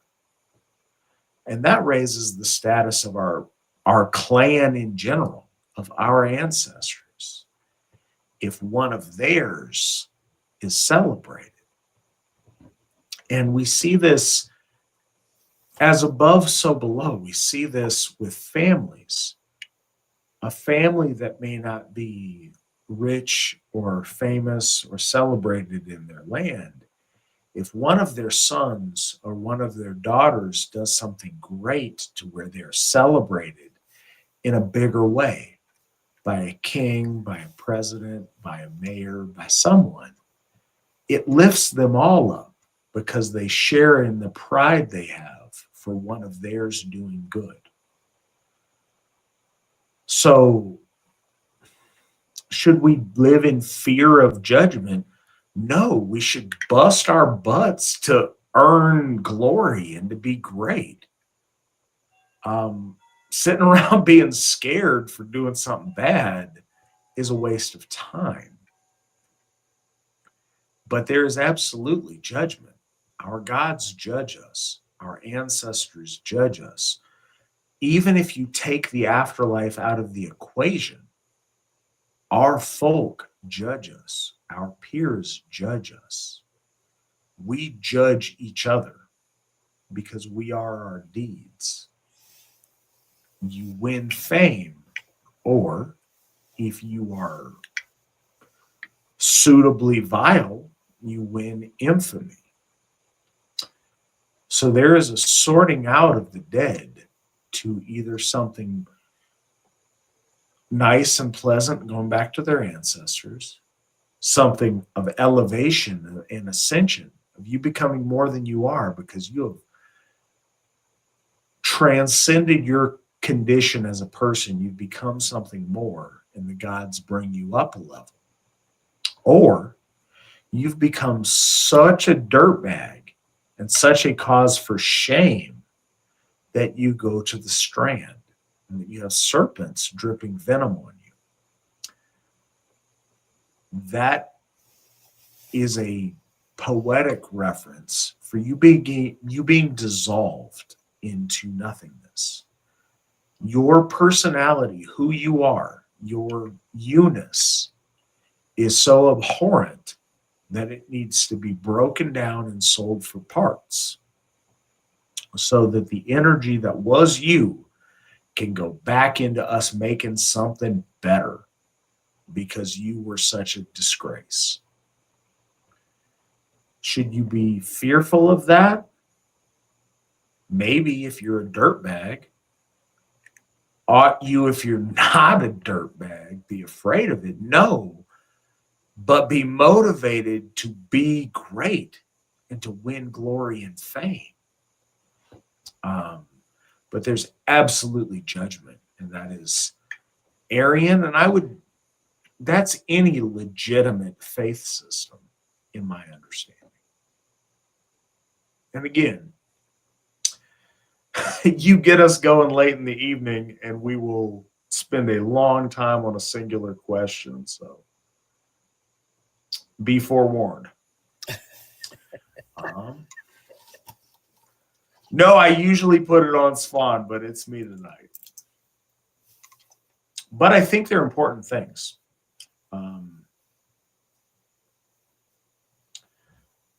Get to the next one here. I think the next one is the one about the books. Yes, okay. What is your favorite book y'all have read this year? Svan, what is your favorite book that you've read this year? Ooh, I got two, but one I read it about every year, and then the other one was just for fun. It was it was entertainment. So I don't know which one I like both of them. I mean, I think it's more poignant. I think that everyone should read it, but about once a year, I read the 48 Laws of Power. It's a very interesting book, and it's helped me kind of understand people's motivations and kind of able to frame them and word lock them into places of where it helps you see where some people may have ill intentions or great intentions for themselves, but not for anyone else around them. Or you could be one of those people, but it's a pivotal book in a lot of my interactions and worldviews with people. And not What I'm not bouts the 50th law?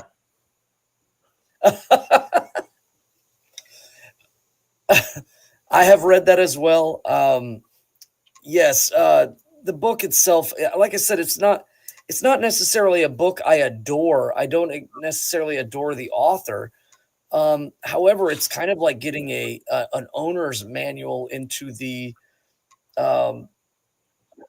at the best, the ambitious, which is fine. At the worst, the the conniver, the cheater, the one that's so ambitious that he's willing to, lay down a lot of his moral worth in order to attain power. My And chocolate homie Curtis. well, and the 50th law is, of course, written with a rapper and that whole thing. I don't know what that's all about. And again, I So, didn't okay, find pause. I joke. I've read every single book in that series, including that one, and I like them. I just thought I would be remiss if I did not remark on that. Yeah, that book in and of itself kind of was redundant to me because of my own experiences versus I think what they were trying to do is create shock value towards perhaps an average American who hasn't had any great brushstrokes with violence. And so it was kind of redundant for me. And I think it was very, very biased based on, North American black gang culture. That didn't really hold a lot for me. I will say this to that book, though. It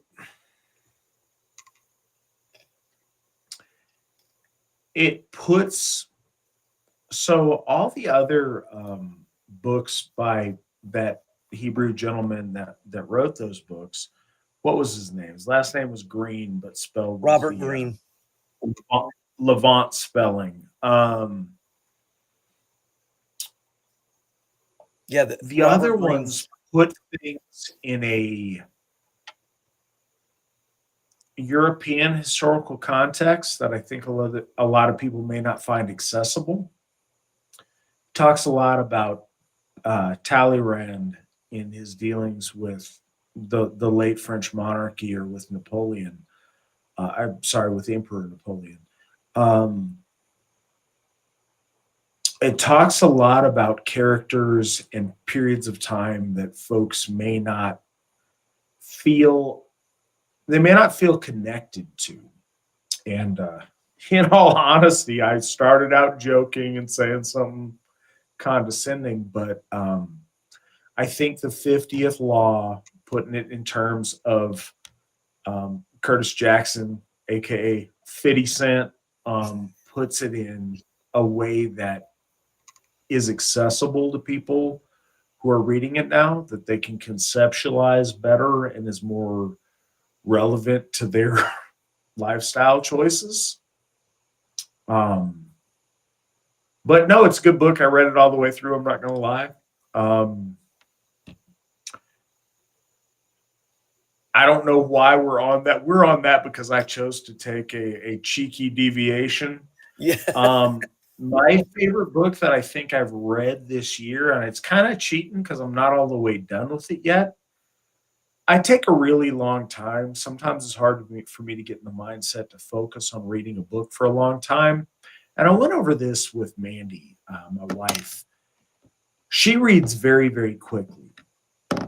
My mind doesn't work that way because as I read, I don't read a lot of fiction. Mostly what I read is historical, but historical is dry. So I read biography type of historical work. And I'm always trying to create an image in my head of what's going on. And I spend a lot of time trying to really paint the picture. And I think it makes it, I don't know, I take longer to read maybe than some people. Well, certainly than my wife, Mandy. Mandy rips through them, and when I try to question how she can comprehend that fast, she demonstrates that she can. So she's able to process that data in a very different way than I do. But anyways, long way of saying, a book I'm reading that I'm really enjoying is Stonewall Jackson, The Man, the Soldier, the Legend by James Robertson Jr. And I think it is a really well done book because it gives me a lot of insight into General Jackson as a man, as opposed to just the Civil War legend. It's over halfway through the book before we enter the recent unpleasantness. Most of the book takes place as he's growing up, during his time in the Mexican-American War, during his time as a professor at the Virginia Military Institute, a lot into what makes him a man. And it adds so much more depth of understanding to his more famous actions in the Civil War. So I think that's a really good one. It's probably the one I've enjoyed the most that I've been reading this last year. But again, it takes me a long time to devour a book. So I don't know if that's I don't know. Take that for what you will. Also, I see Githia Anna May on here talking about her daughter and her getting to catch some of this. I am so excited to meet that little girl when I get an opportunity to. I'm so happy for you and Jason, and I would love to meet your daughter. Got the feels on that one because it's a very, very special couple to me. Okay, cool. So Hoffanon donated another $10. I'm sorry, I take a look. All right, pause for a sec. So I know that the format for these, when we've got the little fun bells and whistles, is to immediately stop everything and celebrate the person who donated. I want to do that the best we can, but I think that stopping the flow of conversation when it's about something really serious is counterproductive to the religious purpose of our program. But I appreciate the donations more than you guys realize. So Hoffanon donated $10. Wants to give a shout out to the Sons of the High One. They would never boast, so I'll do it for them. Great guys, great deeds. If you guys haven't seen it, and I'm looking forward to checking it out. So we've got a group of volunteers at Odenshof that are absolutely amazing. They have put in so much work to make that place beautiful and special. They've got a special skill set as far as, remodeling work and things that way. And it doesn't make sense if you guys haven't been there, and so I won't belabor you with it a little bit. But the stuff they've done is really amazing. I was able to see a little bit of it a few months ago. Like the last time I was at Odenshof was winter finding back in September. It's been that long because the pass was closed and iffy due to weather conditions. One, I believe, last month for Feast of the Einherjar. And I was really sick for winter nights. No, I don't think I was, but Mandy and Aubrey were. Anyways, there was a sickness going around my family, so I haven't been there in a few months. This weekend here in just a couple of days, I'm going over for Yule, and I'm so excited to see the work they've done. I've seen pictures. Those guys are doing amazing, amazing work, and we appreciate them. And I know that the Allfather appreciates the work they're putting in on his temple. The first Hof for Odin in easily 1,000 years. They're doing really special work, and I appreciate you, Hoffanon, for giving them a shout out. some recognition and giving us $10. Thank you very much. And a $20 donation from the Phelpses is, can you tell us about your favorite children's books? Hail the future generations of the AFA. One of the most beautiful things is watching families grow from within the AFA. And I have been able to see that happen. I have been able to participate in that. I met Mandy through the AFA. We've had our beautiful little baby daughter, Aubrey, through the AFA. Call her a little baby. She's 3.5. She's a big girl, but it sneaks up on me. So many special families. So I'm trying to think. Man, I'll get better at this dad stuff as time goes on. She's little, so she doesn't pay attention. It's one of the hardest things. She won't pay attention to me really reading her a story, but she gets excited about the pictures and wanting to tell me about what kind of animals are in the picture, or what's going on in the picture, or how many of this, or what color of that, or what animal's this. So reading her a story to where the story matters, we're not quite there yet.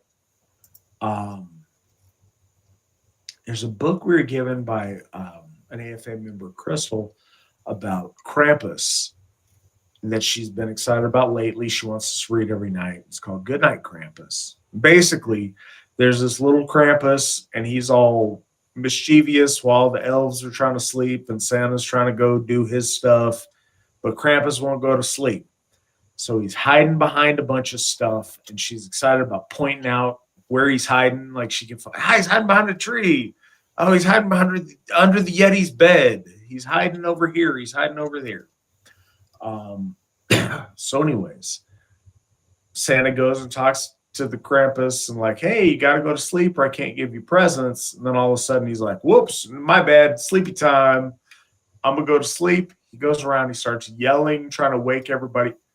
All of the characters who are behaving themselves and sleeping like good little boys and girls, he needs to wake them up to tell them to go to bed and go to sleep. He wakes up these elves. You'll find that one of the elves looked like he's wide awake, contemplating mischief, but that's okay. He is told to go to sleep as well.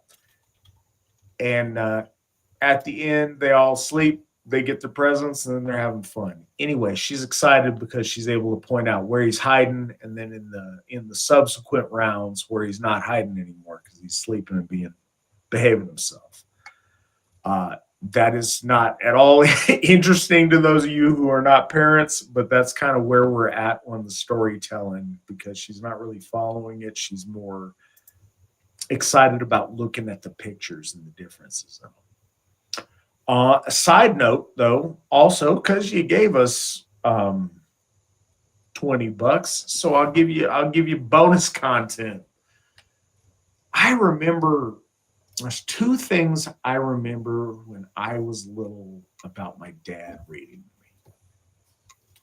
to me. First one, Couscous the Mongoose. I need to find it. I need to find that book. I need to read it to Aubrey. I remember nothing about it except for couscous and mongoose were funny words to me, and I was a little kid and I didn't know what they were. Also, though, and this one is really, really, really important. He read me the story of the Emperor's New Clothes. The lessons in that and the full circle of it. I understand that people listening to this maybe have a variety of opinions on this, and this is not the point of it. But we see this a lot. In 2020, during the response to COVID-19, I remember talking to my dad. My stepmom is a retired cardiac nurse. So she's knee deep in the medical industrial complex.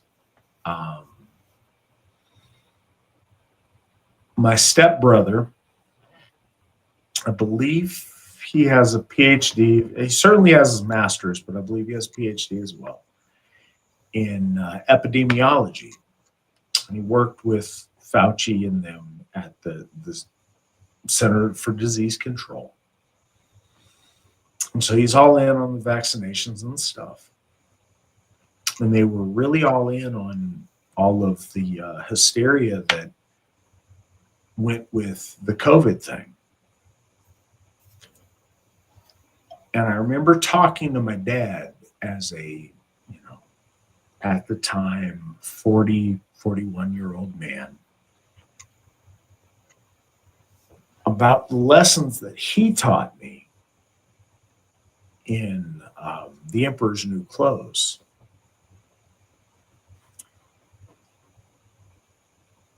And I don't say this with any ill will, but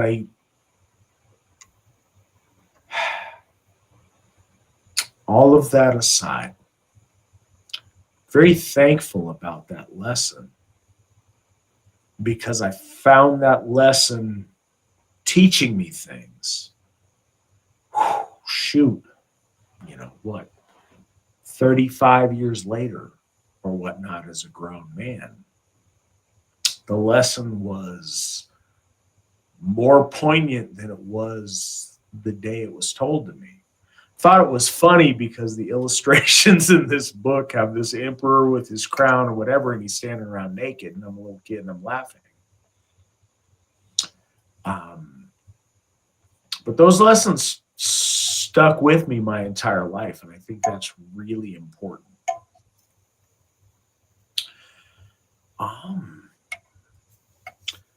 That probably, I don't know, got more serious than the question had intended. Svan, do you have any favorite children's books? Yeah, I really like to read. There is a book called Read to Me, Grandma, and it is a collection of bedtime stories and fairy tales, and it's very well. The art is, it's superbly illustrated, and it's easy to read, and my 4-year-old really likes it. I think all of my children, when at the age of 4, really liked it. I think that the other one that I actually had to hop off to find it real quick because I actually have it right nearby. So I was going to say, Tales of Norse Mythology by A and E Curie, done by these two sisters, and it was written in the late 1800s, early 1900s, and it is a really interesting book, and my son finds it really interesting because it's written in such a way that it's very similar to perhaps like an Arthurian or I don't know, perhaps just a romantic period story of chivalry and nobleness in the high courts of the gods, in such a way that's very different than any of the others. There are some inconsistencies. They do tell a perfect example. One that I was reading the other night is they speak of Lady Freya as being the daughter of the Lord of the Ocean, which is correct in the sense of Njord, but they misplace it to Aegir. And but ultimately the poetics of the story about the loss of Other and crying gold and amber into the ocean and the land was really, really beautiful. So there is a lot of great stuff in this book, and it reads differently. It changes a lot of even just the tone of the whole book has a majestic sense. of the gods in the way I think that we should view them. I think that it kind of pulls away from simply. I think a lot of modern books are trying to harken back. If you go on Amazon, you buy a book on Norse mythology, and it's, the stories are kind of written in a dumpy, craggy sense, or there might be some modernism thrown in there. This has both kind of an air of the time it was written, and a majesty that I can't even begin to explain. The other thing is the truly interesting way that they translate Old Norse, and instead seek to kind of create anglicized versions that are more easier to understand and to pronounce. Like they call the Aesir, they say the Asas, because a singular plus plural in our language is by adding an S, as opposed to in the Old Norse of changing the into an AE and adding an R, or the Vanir become the Van or the Vana.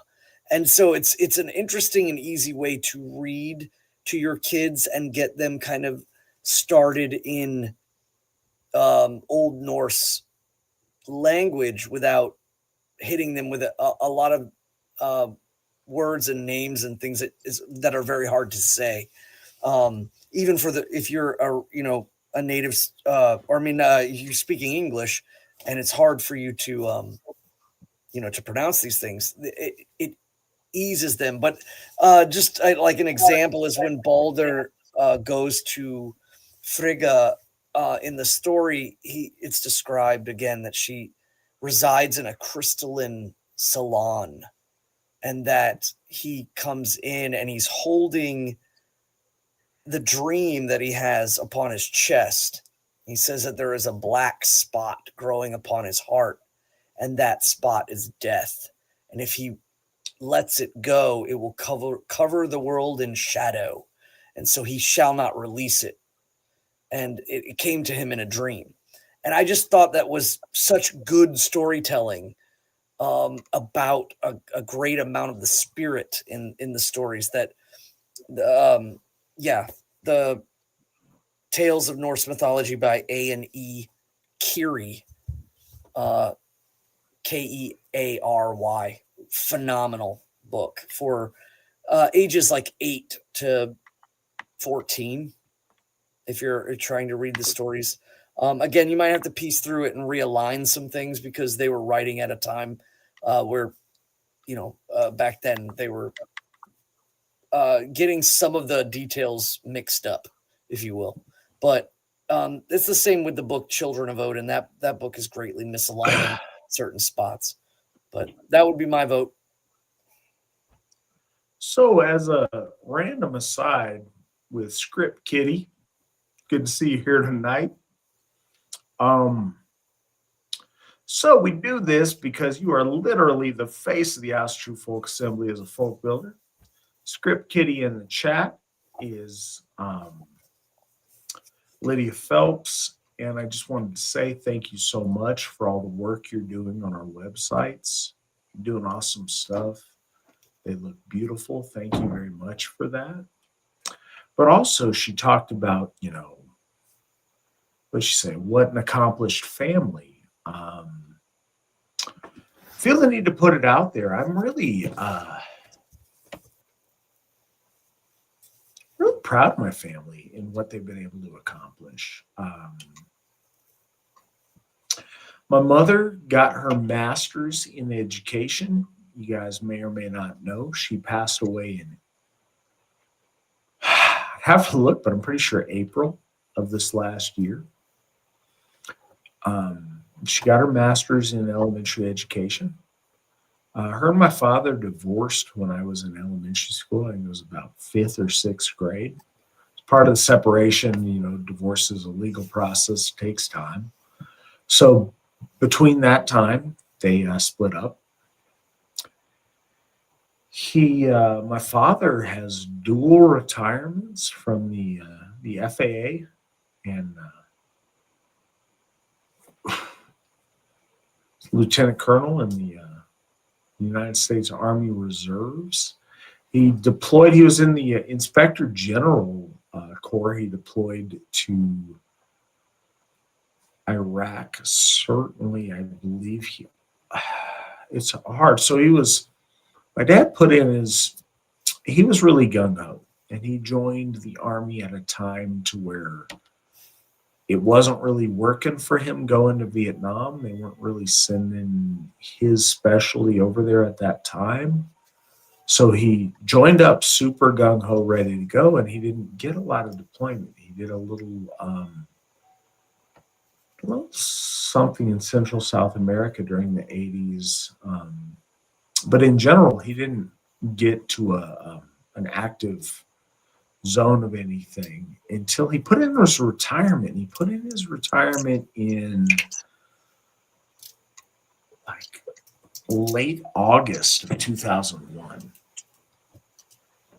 And he got called back into service, but they didn't accept his retirement because 9/11 had happened. So he served at the Pentagon for a while, which was kind of cool. And I went and I visited him as a young man. It goes 20 or so. And I visited him in Washington. This is 2001, so I'm doing the math. I was absolutely 20. And I visited him in Washington, D.C. And he was working at the Pentagon, and he got, called in a time of conflict. And he actually got to go, he was in the green zone. I'm not saying he was kicking indoors or anything. He wasn't. He was an older guy at the time. But in the Inspector General Corps, he got sent to Iraq, and he got to actually, do some time serving his country in a military capacity in an active theater. And that meant a lot for him. And so that was cool. I'm very proud of him that he did that. I come from really, really patriotic people, and it's difficult to see things in the state that they are in our country right now. But I'm really proud of his service and his willingness to, when he was young and until, to this day, he wants to be thrown in there against our foes and waving the flag and serving his country. And I respect that a lot. His wife, my stepmom, we've got some disagreements over the COVID situation. It was a really hard thing for my family dealing with the battle lines that were drawn on that. But she was a very successful cardiac nurse for a really long time. Her daughter has a master's degree in something that lends itself to massage therapy, like she does sports-related activity kind of massage therapy. And she's awesome and super active and always been really great. My stepsister, that is. My stepbrother, like I said, he's got I believe, a doctorate in epidemiology. Really smart guy. Works in elite levels with the CDC doing things. Super accomplished in this field. And I'm very happy for him with that. 2 children. And, my dad's on the dual retirement. She's got her good retirement. They're doing very, very well. And I think that my dad evaluates success in a really different way than I do. But I really respect his ambition and his go-getiveness on making that happen. A lot of people become complacent, and he never was. He pushed very, very hard throughout his life. And one of the things, COVID aside, my dad and my stepmom have always been a really big example to me of people living their lives to their fullest. Like watching my grandparents' generation. My mother's father and mother were really close to me growing up.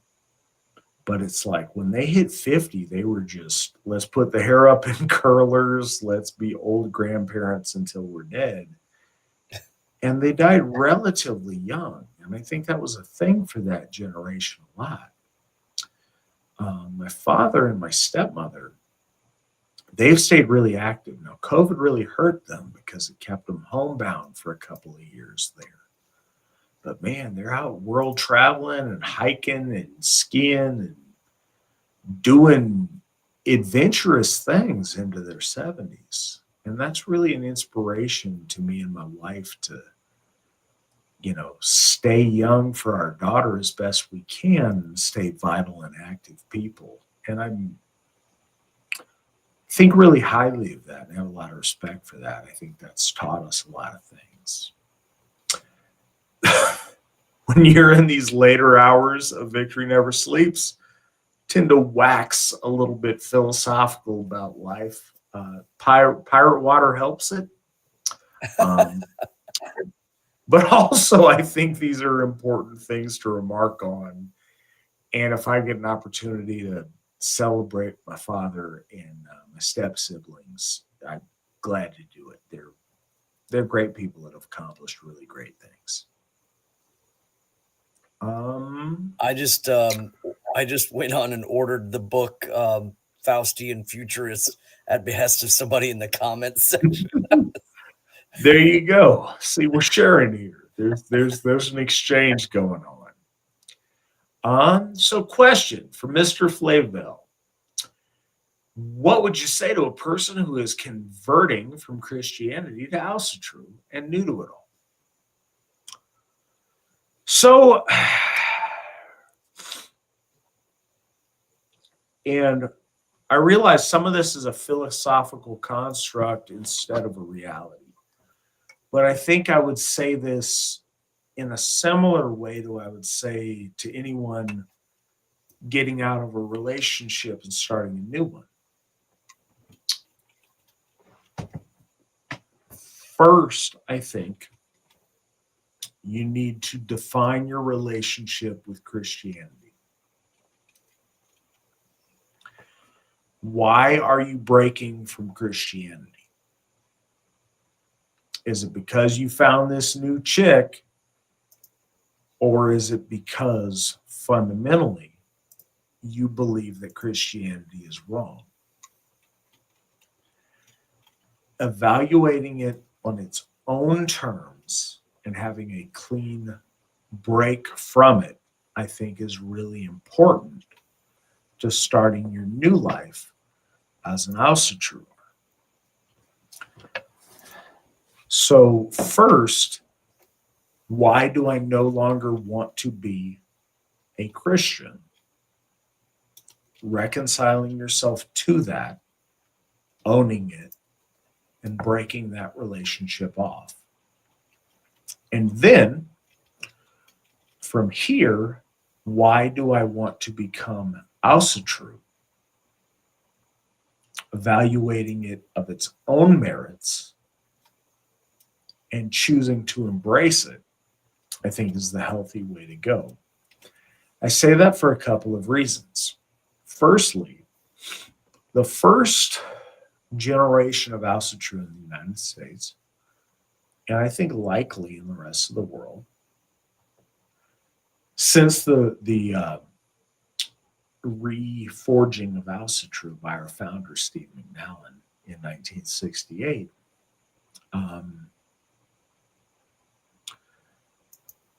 a lot of the time in the beginning, it was a reaction against Christianity. So it was, well, Christianity does this, so I'm going to do the opposite. I get that, but I don't think that's the best way.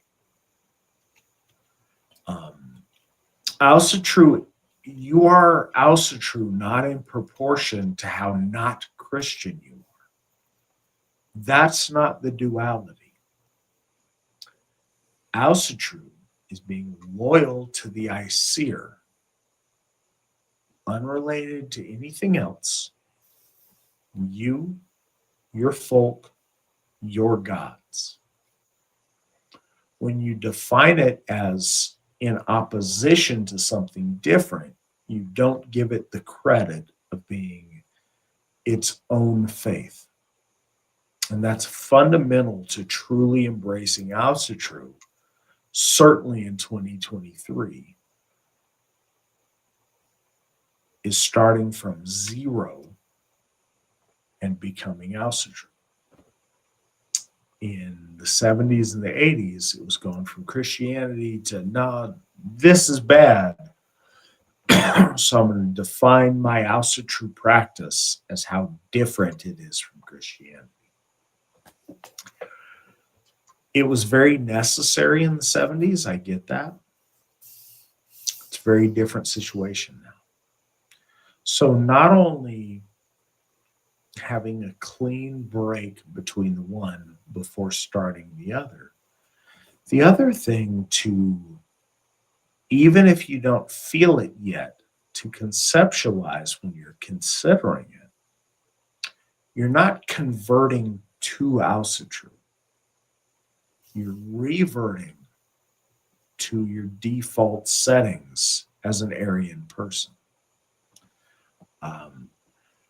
Religion outside of Abrahamic faiths, religion was never a smorgasbord of choosing what you want. Your religion was dictated by who you were, where you are from, where are your people from, who are your people. And when you answer the question, who are your people, who are your gods, is intrinsic to the answer of who are your people. So when you're becoming Asatru or embracing Asatru, you're not converting to something new, foreign, or different. You're coming home to the natural spiritual condition of your soul, of your genetics, of your person. So it's not that you're converting to something different. It's that you're shedding all of the layers on top of who you are, and you're re-embracing who you are on a fundamental level and building fresh from there. And that's what I would advise folks to do, is to separate from the things that are biblical or Christian and then see what's left. And with what's left, rebuild a sense of self in relation to the divine, if that makes sense.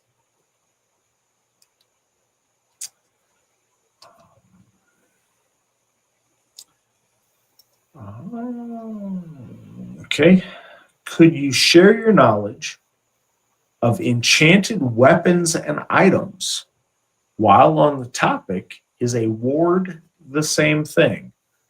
Svan, can you share your knowledge on in magical weapons and magical enchanted items, and if they are the same thing as wards?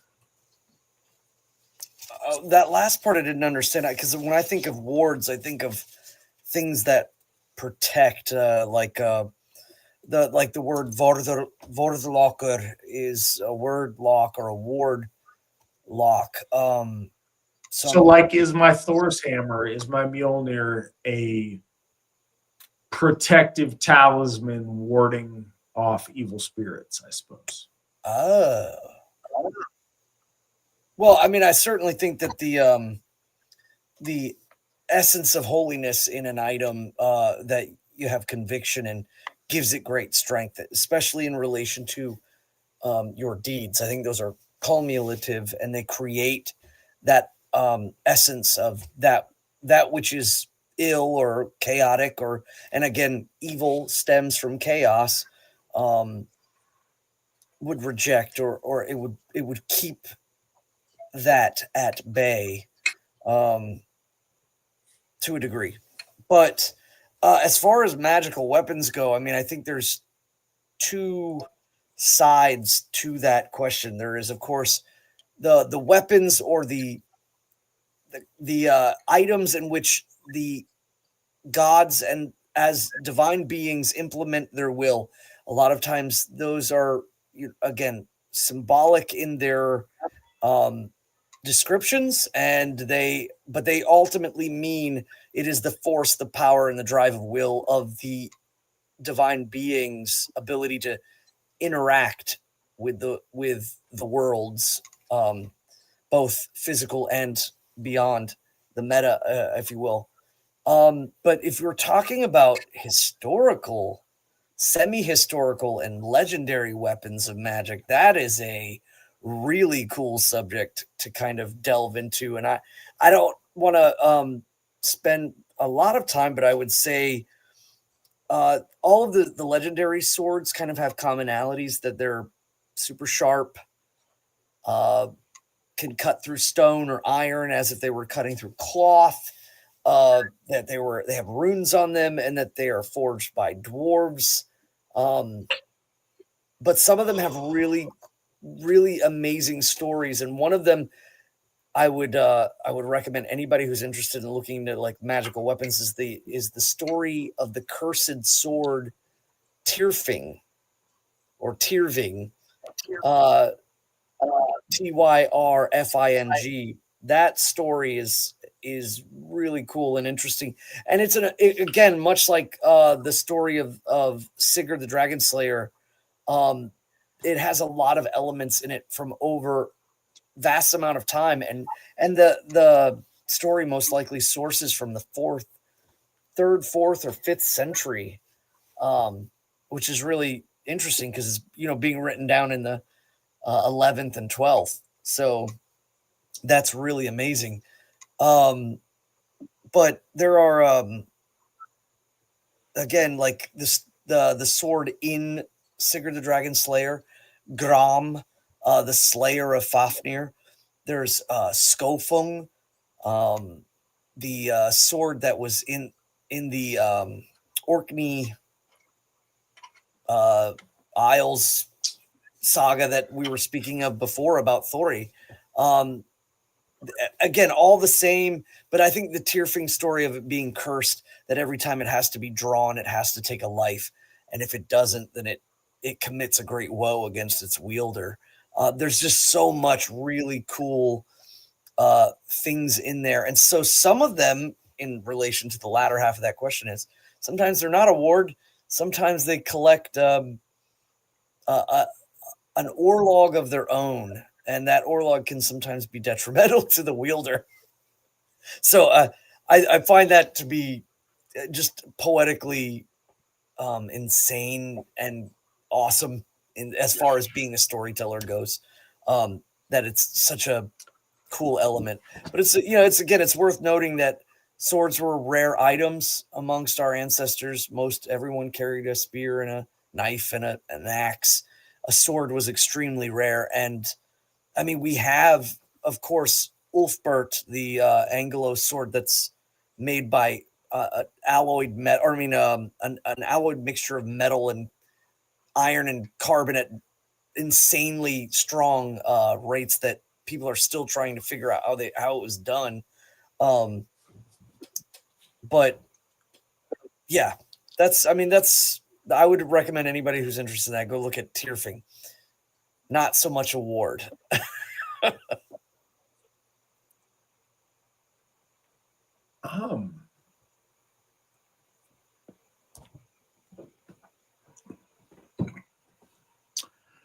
So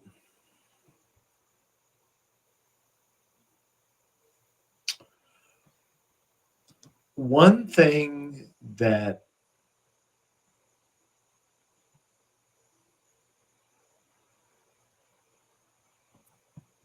it's a complex question, so I'm trying to think of the best way to attack it from.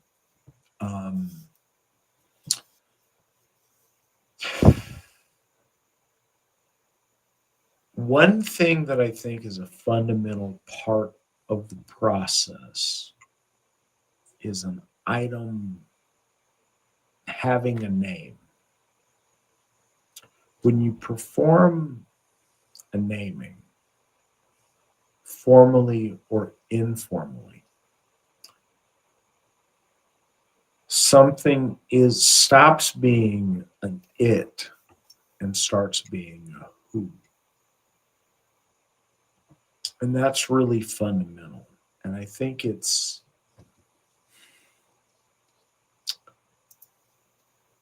subtle in the difference, but if you, the more you understand of the esoterics of magical practice, it gets a life and an orlog, a minya of its own when you give it a name.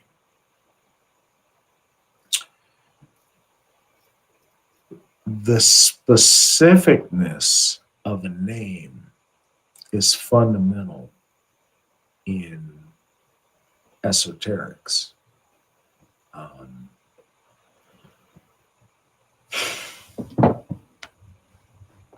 When Sigurd slayed Fafnir,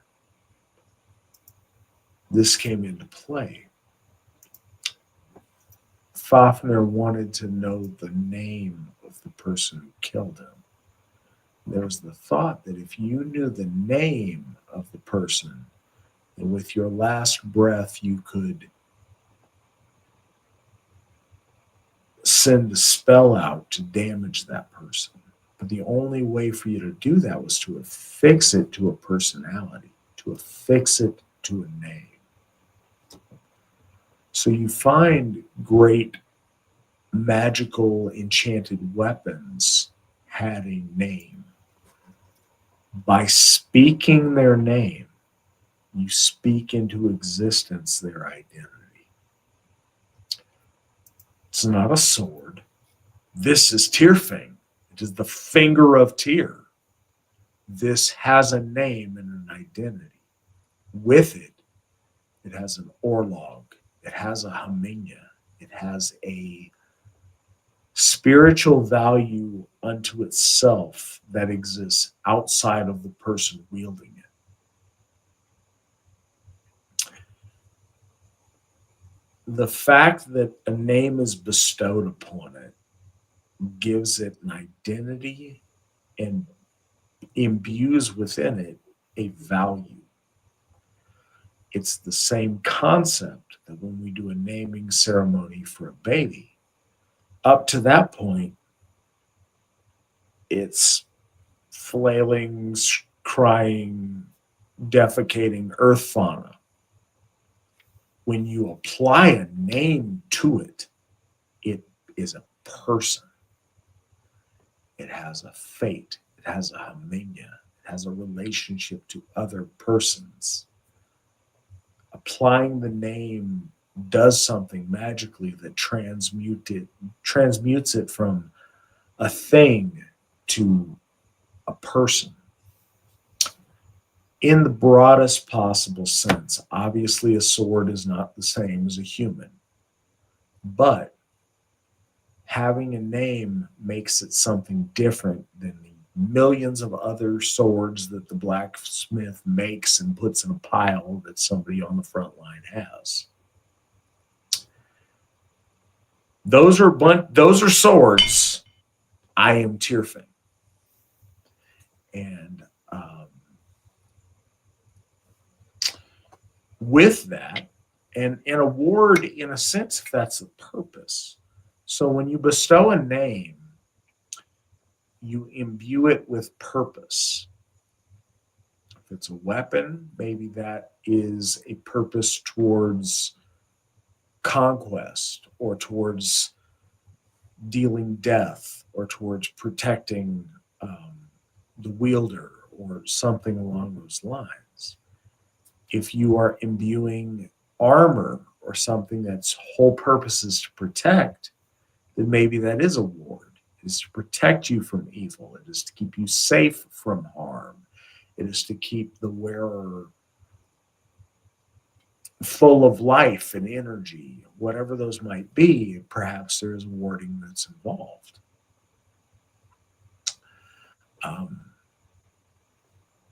I think it's worth calling attention to the AFA sword, Relentless.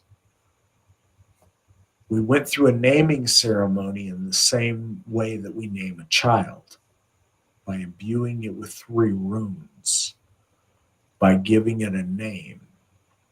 Relentless is a blade that was, again, Svan talks about blades of legends being formed, made by dwarves and all these things. Relentless was forged by Germans. It was snuck across blockades to make it to the American South. It was stripped of any marks that would say who forged it or from whence it came, lest they'd face retribution. Given into the hands of the Confederacy, they might fight the conquering arms of Northern aggression.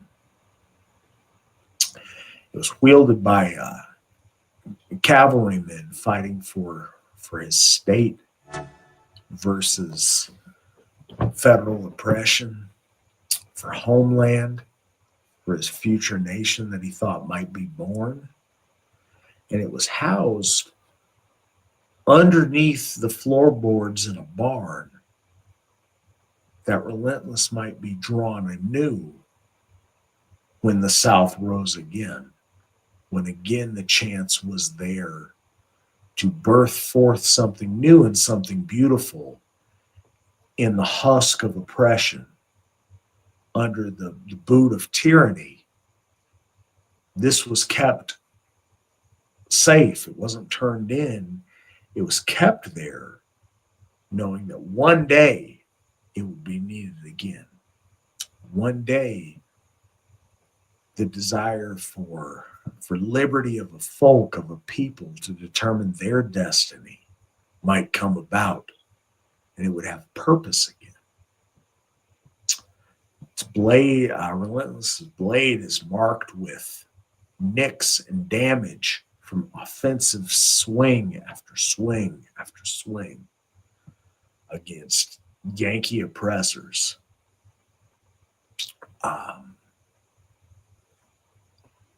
And it's cleaned up, shined up. We'll get it sharpened up nice.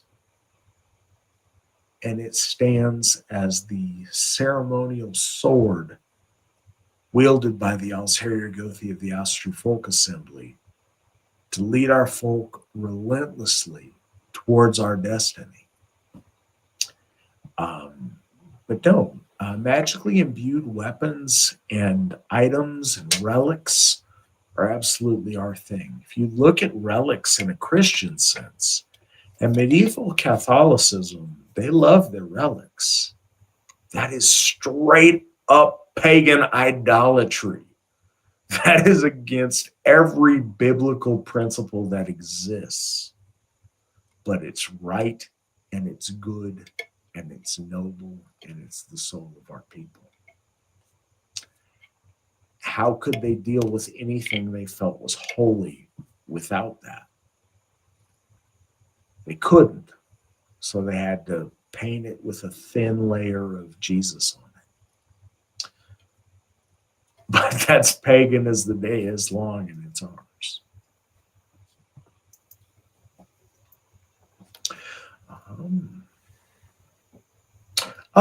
So one of the inspirations for Sigerheim, which will be the home of Tiershoff generally, for the sword Relentless in specific, comes from a bit of poetry from our law speaker, Alan Turnage. And this is a toast that he will often give in Sumble to Lord Tyr. With this horn for Tyr I rise, justice for the folk my cry. Our voices have been stilled too long, drowned out by a foreign song. But now again, the folk soul sings with praises of our gods and kings. With blood and sweat, and joy and pain, we can rebuild the folk again. The wolf would tear us part from part. Deceit and treachery is art. But sacrifice will bind thin rear. And so I raise this horn to tear. Hail Tyr. I've heard Alan make this boast or make this toast during Sumble many times. But the fulfillment of its meaning in a lot of ways is the vision that we have for Sigerheim and for Tiershall.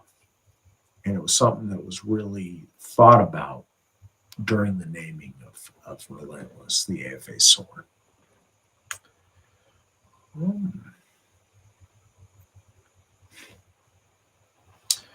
Where are we next here? All right.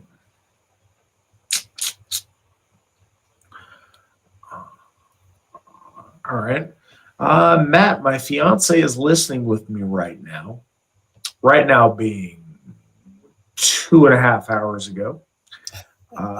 And she was raised Jehovah's Witness. But she was young and never felt it. She's an Asatru practitioner now. But she completely agrees with what you said.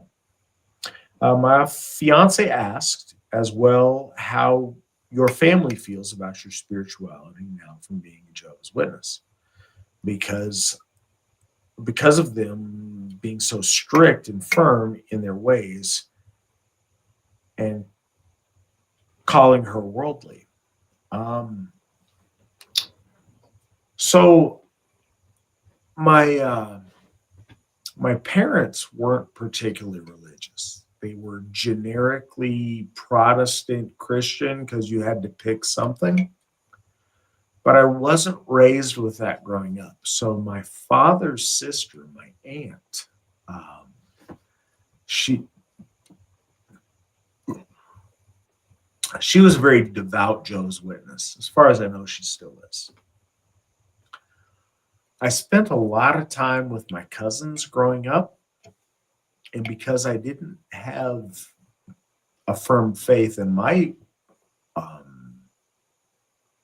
most immediate family, I went to them, and I not knowing my options, I thought, okay, cool. So Christianity is what I have. So I'm going to try to be as Christian as I can be. I'm going to try to be as biblical as I can be. And the Jehovah's Witnesses impressed me with how biblical they were, how much they stuck to biblical Christianity, and they pushed away Christianity tainted by paganism. But it taught me very starkly the difference between the two. I have had no relationship with my aunt or my cousins since then. So almost 20 years now. No, more than 20 years now. I was very close to my cousins growing up, to many of them, and to my aunt. They were so strongly in quote unquote the truth that I've been disfellowshipped, and they ought not to associate with me, that I may not stumble them in their practice. So yeah, I have no relationship with that part of my family, unfortunately, for the last 20 years. And I don't put that all on them. I could have tried better myself to maintain that. There always seemed to be a blockage towards that, because they knew that not only, so if you are baptized Jehovah's Witness and you decide that's the wrong way to go, you are considered an apostate by their faith, and they are to disassociate with you because there's the fear that you will try to drag them away from being a Jehovah's Witness, which that's fair. I would absolutely encourage my cousins to embrace their ancestral faith of Asatru and to bring them out of Jehovah's Witnesses. I get that. I understand that. According to their faith, I'm absolutely an apostate. I get it. And quite honestly, after having been baptized, I am an oath breaker too. I don't choose to make that my identity, but I own that. That's honest. I made that agreement and I know that it's wrong, and I've chosen to break that agreement that I made. And I own the consequence of that, whatever that consequence might be. But it's either that or spend, at that time, the next, 60 years of my life doing something I know was wrong because I made a poor choice. I've chosen to take whatever hit that might give me, but to spend the next 60 years of my life from that point. Shoot, maybe I'll live into my 150s and it'll be more than that. But I chose to break that relationship that I knew was wrong to pursue something, to start fresh, and to live a life that was authentic. In doing so, that led me to Asatru. I don't regret it for a second, but I don't pretend that I didn't make an oath that I went back on, and that's honest. Unfortunately, these are the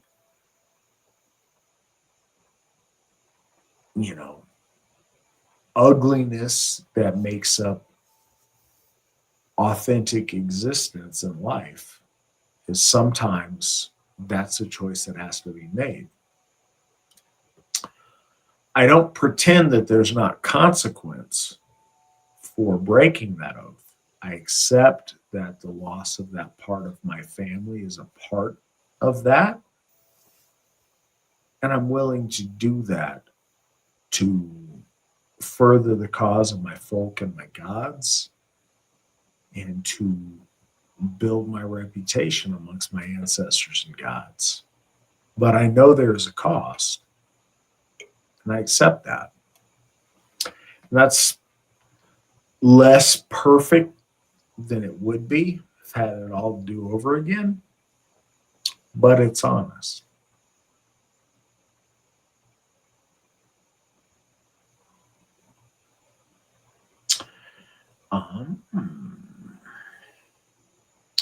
So this one, and I'll let Svan I've been talking a lot, so I'll let Svan hit this next one first. Has anyone ever been hostile towards you for your affiliation with the AFA? Like when you're out to dinner or at a bar, does anyone ever approach you because they recognize you? Have you ever experienced that, Svan? No, I've never had anything like that. I think I remember running into two young kids who noticed my Mjolnir and asked me, are you Asatru? Which I was really kind of surprised that they knew at least that. And I said, oh yeah, I'm with the Asatru Folk Assembly, and they were like, oh cool. Oh, and I think the one that was talking to me didn't get it. The other one, I think, somewhere registered that they had been told, or something happened where it was like a clear turnoff, and then they were like, she tugged at her friend's sleeve and was like, we got to go, and they kind of like left abruptly, and it was just in passing. I was leaving a store. Other than that, no, not no. I did meet I was in a gas station again, this time, again, these stores. But you got to understand, I'm in a fairly large group of cities. There was kind of another guy that noticed my Thor's hammer, and he had a mohawk ponytail, and he said, nice hammer. And I was like, thanks. And he's like, we have a kindred around here if you wanna join. And I was like, oh no, I'm already a part of something. No thanks. And it's kind of, there was an odd part of that is because he had 2 children with him, and they were not folk. And he was. And I was like, no, I'm already a part of something. And then I just kind of like left because I was kind of in and out. I was standing at a refrigeration unit getting a drink, and I didn't want to, sit here and talk to this guy, and I had to go anyways. And but the whole of the situation was pretty funny to me. But no, outside of that, like random passings of odd people, no, never had anything of great recognition. I'd imagine you might have something more akin to that. Honestly, reality has a way of fixing a lot of internet nonsense. And I say this a lot, and I think this is as good a time as any to point it out. The statement, often we're in our feelings when we make this statement. You wouldn't say that to my face. What? Realistically, it's not that aggressive. It's not, you wouldn't say that to my face. Not because you're afraid I'm going to beat you up, but because human beings have to reckon with the nonverbal communication when they do something that's grossly offensive. And I've learned this in my time at Asatru.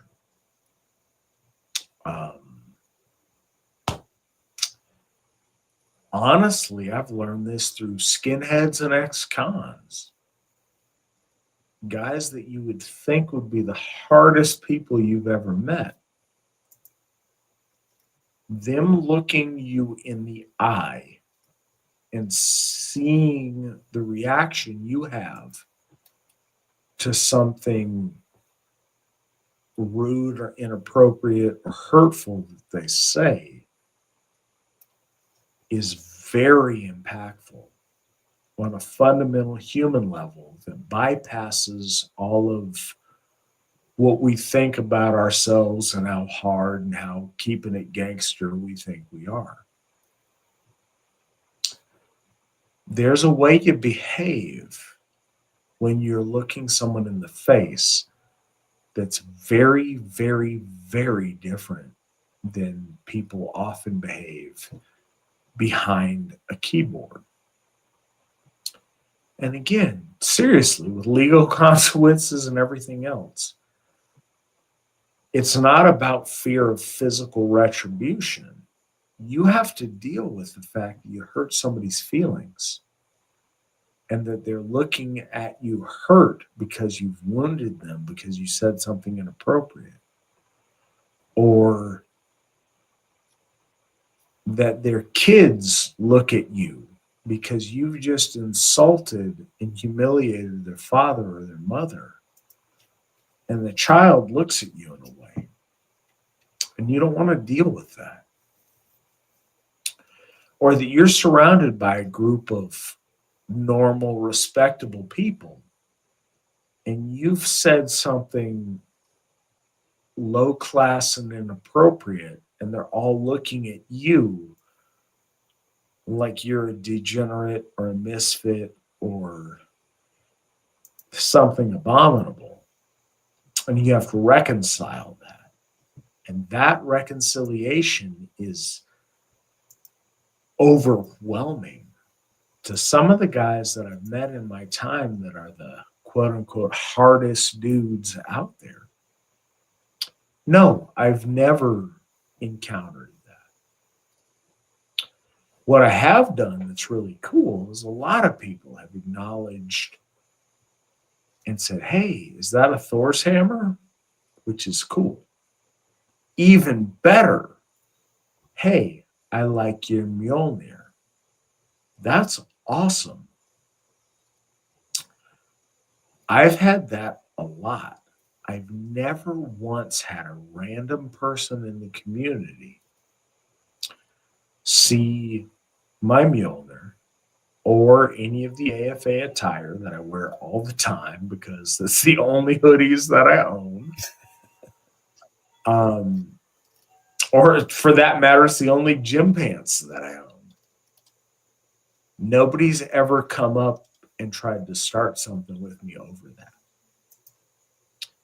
Again, I don't think it's because I'm such a badass they're scared I'm going to throw a whooping on them. It's the human interaction of, hey, this is a nice person in front of me. Often, it's a nice person with his family in front of me. I'm going to come up to them and say something rude and hurtful. We are much better served by having real interactions with actual humans in real life. Because the interaction of a real person versus someone else who's real is much more authentic than internet virtue signaling. And I really believe in that. We've seen it in a small scale with each of our Hoffs.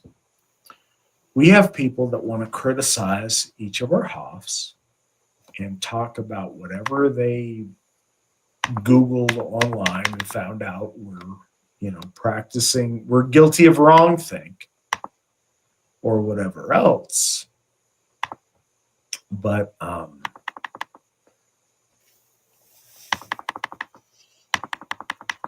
sorry, I gotta adjust my camera. I got this new super fancy camera, and it is follows me around, so I gotta play with it a little bit. Anyways, what I'm saying is, it's really easy to say something mean when you don't feel the response from the person that you said it to. The real world fixes so many of these things, unfortunately. And I'm not an old man just drunk off his pirate water and complaining about these kids these days. Realistically, we were already going on a course where so much of our interaction was over the computer screen. Then when the reaction to COVID-19 happened, we became even more insulated. Our social cues aren't the same as they were when I was younger, to where you have to take responsibility for the things you say and the way you make someone feel when you say them. I truly don't believe most of the time it is about a fear of physical retribution, but you have to deal with the emotional repercussions of the things you say with the person you say them to or their family. And I really have never experienced that in real life. I've had people that don't agree. I've had people that have tried to engage me further about Asatru. And when I said I was in the AFA, they've kind of stopped the conversation. But I haven't had somebody that came at me hard. I've never experienced that yet. And honestly, some of that is maybe I think I'm a bigger deal than I am. Most of these people probably have no idea who I am. And that's fine. And so they may not ever experience that. But so far, I haven't had a bad interaction in real life that way. It's not always the same. I know a number of people wearing AFA gear have had a different experience, but I've never experienced that. It's funny. So my mom, in her last couple years of her life, she was in an old folks home, for lack of a better term. She experienced dementia. She was dealing with that. And for whatever reason, they're fairly loose in there with how they share their stuff. So I had taken her to the hospital one time, and because she was cold, I gave her my hoodie, and it was the AFA 25th anniversary hoodie. And so I gave her my hoodie or whatever, and I didn't pay attention when I dropped her off. So randomly, that hoodie made its way through the old folks' home, and nobody ever said anything, and random old people were wearing my hoodie. As far as I know, they still are. I'm not going to go like snatch it off some old timer. But yeah, I haven't experienced that in my life. I don't know if other people have. I'm sure they probably have. But I think real life interactions are very, very different than we see online.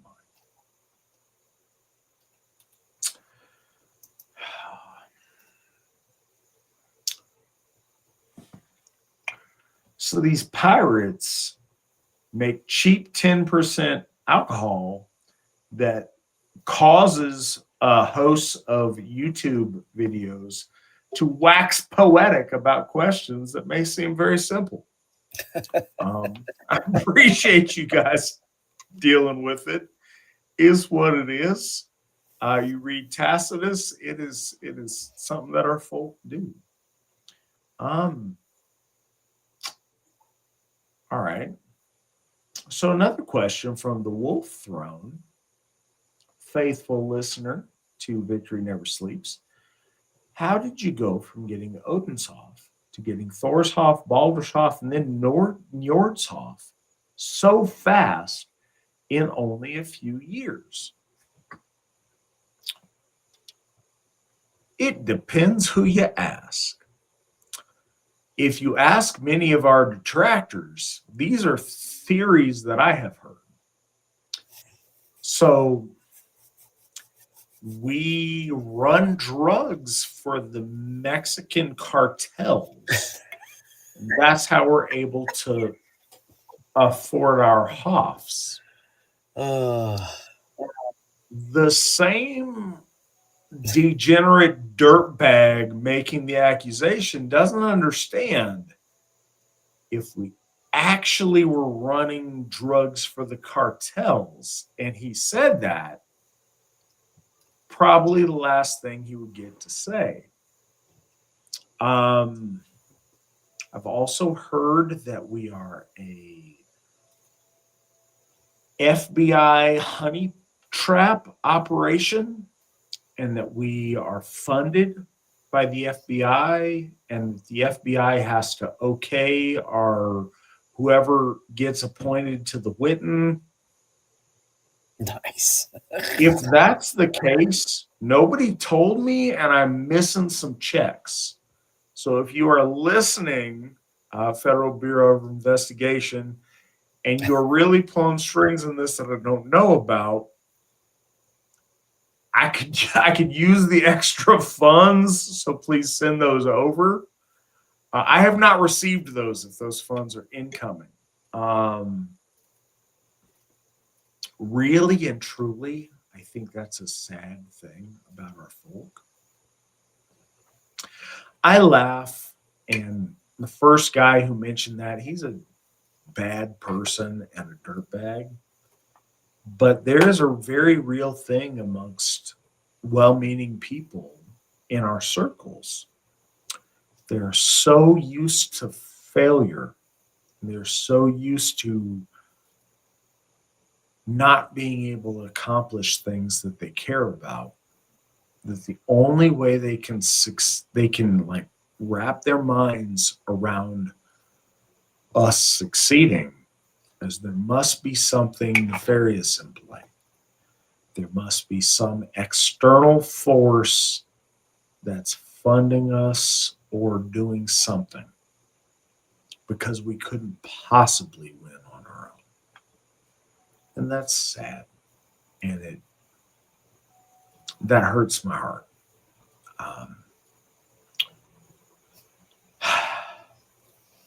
We are capable of amazing things. We have some people who are very generous, who care about what we're doing. As our law speaker, Alan Turnage, has said a couple of times, we, for a nickel, we're able to accomplish $1 worth of work because we're devoted to our gods, to our folk, and to our cause. And we throw everything we can at what we're doing. How are we able to go from Odenshof to 4 Hofs in 8 years? Less than that, but let's just call it 8 years.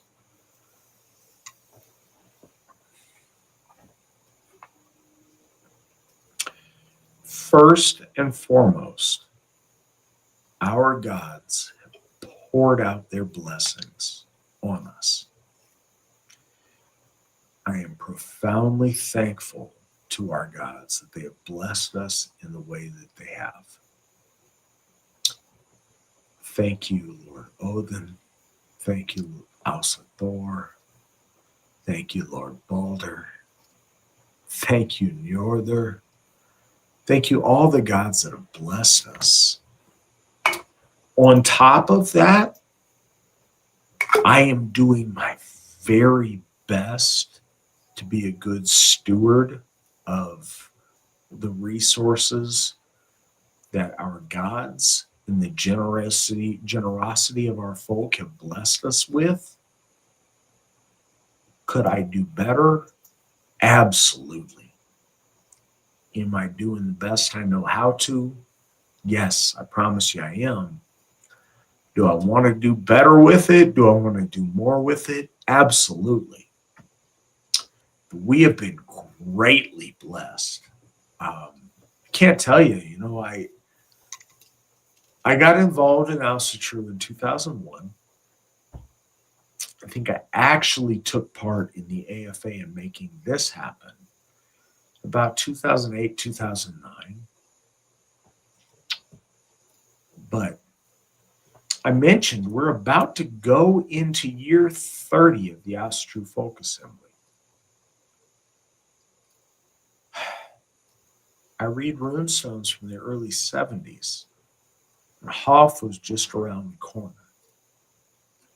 Having land and a Hof and a community was the dream of our ancestors since this started in 1968.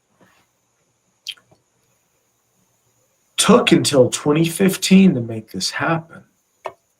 We got Odenshof in October of 2015. So that was under Alsheri Stephen McNallen's watch. And he got us Odenshof. And it's an amazing, amazing thing. I became Alsheri in 2016 officially at Midsummer. So not even a full year into that. We had taken out a 10-year loan to get Odenshof.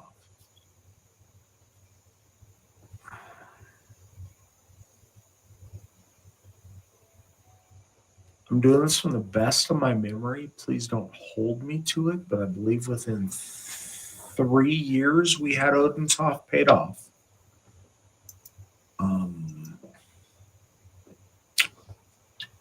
So when Odenshof was established, it wasn't the first Hof in a series of Hofs.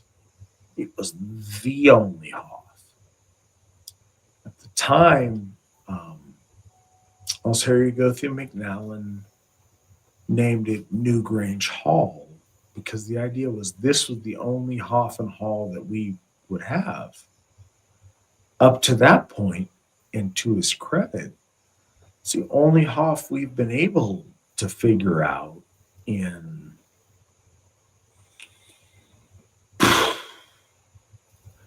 so now I'm mathing what 47 years of modern Asatru. We had one Hof that we established. Now there were a number of attempts at Hofs before this that the rug was pulled out from under, that didn't work out for various reasons. The first Hof we had as Asatru in the modern age was 2015. And he named it New Grange Hall. And then less than a year later, I was ordained as Alsherigothi. And we also came into an issue because it was a Grange Hall before, and they had sent us a cease and desist notice about calling it New Grange Hall. And there's a line of reasoning to name it after New Grange. Steve is an Irishman. His ancestors come from Ireland, and New Grange is a Neolithic holy site. But putting new in front of Grange Hall wasn't enough, and so the legal team asked that. And I chose that opportunity, seeing into the future that we're going to have many Hofs and many halls to our gods, to name Odin's Hof, to dedicate it to the Allfather. First, because he is the first of the gods in the Gylfaginning, but also because he is the god that spoke to our founder, Steve McNallen, that inspired this that we are all experiencing today as Asatru. It all comes from a very specific interaction between the Allfather and our founder, Alsherigothi Stephen McNallen.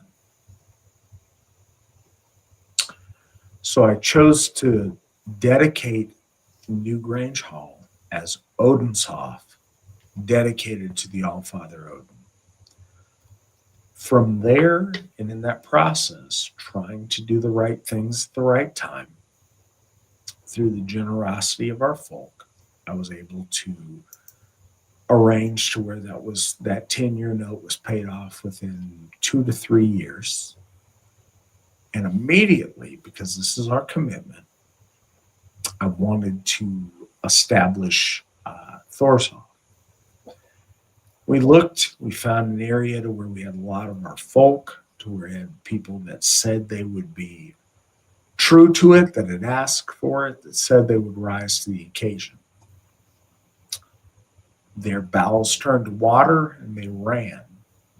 Other people stood up to make Thor's Hof happen. People like our guest tonight, Witan Svan. And so in relatively short order there, within 5 years from Odin's Hof to Thor's Hof, we established Thor's Hof, the second Hof of the Asatru Folk Assembly. We were able to get it at a very good price for what it was. It's actually 2 buildings. It's Thor's Hof itself, which is the sanctuary, the Bay area. And there's a fellowship hall next to it that's been named after a member of ours who was a very celebrated member named Terry Rumpf. So both the sanctuary, the Bay, and the fellowship hall, Rumpf Hall, were able to be purchased for, I think, $110,000. And again, that Hof has been large. So most of that Hof has not been supported by North Carolina, the state that it finds itself in. Thor's Hof is in Linden, North Carolina. But what really made that Hoff happen comes from Virginia and South Carolina. And people that are willing to travel hours out of their way to make this Hoff to Asa Thor successful. And it has been. We're very, very proud of it. There was a lot of testing that went to see if I could provide a second Hoff. Thor's Hoff will always be special to me because that was the first Hoff we got under my watch. That same year, and this is amazing, within one calendar year, we got Thor's Hoff, but also got Baldur's Hoff. Again, this is all through donations and the generous giving of people like yourself. We took out, we had to get money loaned to us for Odin's Hoff, and we paid that off. We had to get money loaned to us for Thor's Hoff, but we had enough money on hand to purchase Baldur's Hoff. Baldur's Hoff was a little bit different. So the building that became Baldur's Hoff was run down. We were able to get that building for $40,000.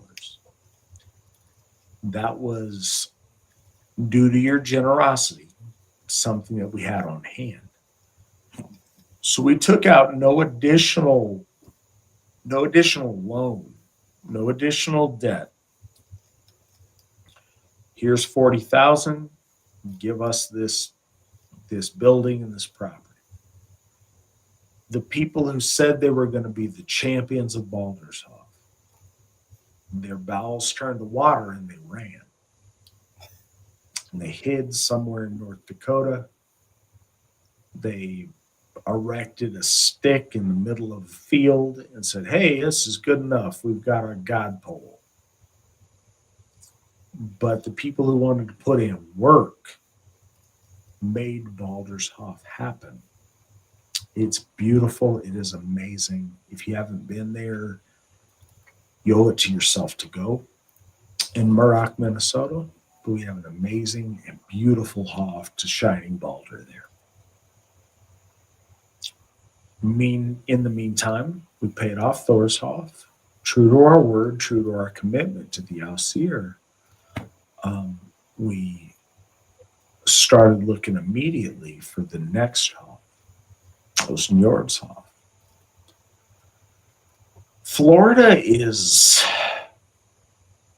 especially since all the COVID stuff, they're one of the few states that kept to their principles, the principles of America and reasonableness, and stayed open. So they became a very, very attractive place to buy property. But we got Njord's Hoff there. Njord's Hoff was probably as expensive as all the previous Hoffs combined to get Njord's Hoff there.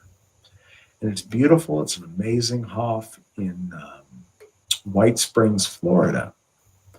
In northern Florida, about central to northern Florida, like halfway between Lake City and Live Oak.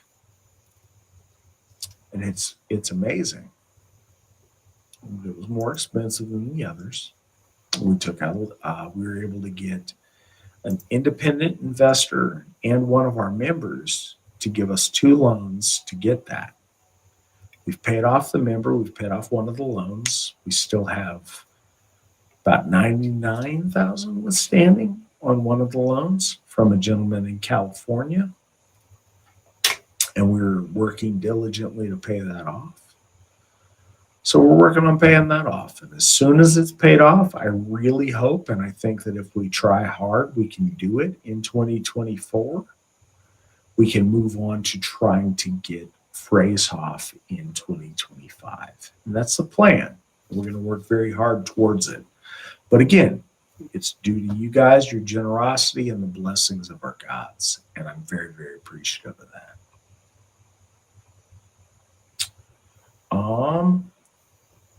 So I got to post about some of our donations in the meantime because it's the right thing to do. And I'm sorry I went off on a tangent there. Jimmy Crack Corn and I Do Care for $5. Hail the gods. Who's down for a late night sleep drunk donation train? Give to our church, give to the gods. I'm all about that. All right, cool. So we appreciate that. Baldershoff, Bestishoff. I don't know. That's dubious. $1 donation. A dollar train. Choo choo. May the Bestishoff win. I'm all for people getting on that dollar train. I don't know if $1 makes Baldershoff the Bestishoff. We'll see. Alcy Coleman Miller bought us a $5 coffee. Thank you for. Oh wow, bought us looks like five $5 coffees for $25. Hail the AFA. Well, hail to you, Alcy. We appreciate you. That goes a long way. So let me see where we're at. Again, I blame it on the pirate water, but we're having really long answers to your questions. I'm taking a page out of Witan Svan's playbook here on the super long-winded answers. Taking the book. I hope they're all right, and I hope that you and Nick would have the good sense to shut me up if I'm rambling. No, really and truly, I think you guys are asking some good questions tonight, and they're giving me an opportunity to. So another little bit of inside baseball. I'm not a good writer.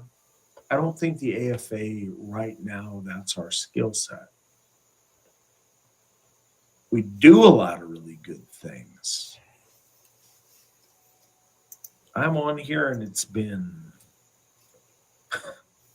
5 hours now. If you said, Matt, go talk about Asatru, we'd be out of here in 30 minutes. You all asking questions generates the inspiration to express a lot of these things. I think they're very important. And they're not stuff that you necessarily lead with. They come off best as answers to questions.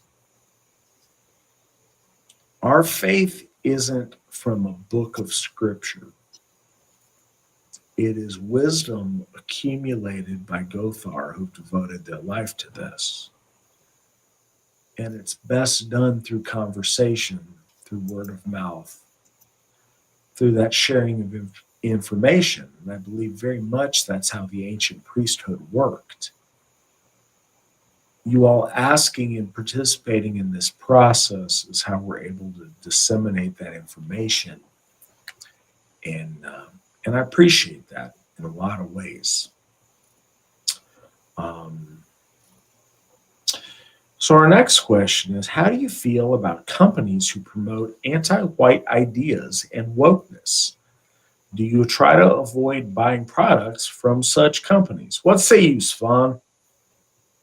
Yes. No, we here, if it's known, like I don't know, I'm trying to think of like anything in particular. I can't really, other than maybe Chick-fil-A, I don't particularly like to support them, mainly because of some of the things that they have turned towards, and they used to be staunchly against, and then they have kind of turned, and again, like you said, their guts have turned to water, and they've no longer stood strong against things. But outside of that, I can't really recall, unless it's like an immediate thing. I try not to. I don't really support Netflix. I think I got away from that during the whole cuties thing. They were promoting a lot of degenerate stuff towards children, or about children. I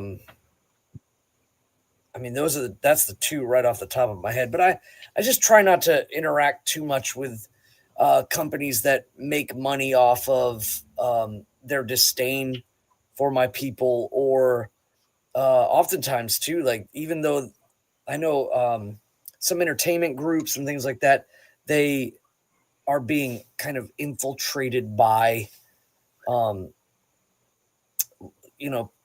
Marxist postmodernists or whatever you want to call them, and I just try to avoid supporting any groups that kind of outwardly show that, or try to create verbiage, or doing things in which they want to adjust people's ways of thinking towards Marxist ideals, or global socialist ideas. Anything like that, I try to steer away from on a general sense.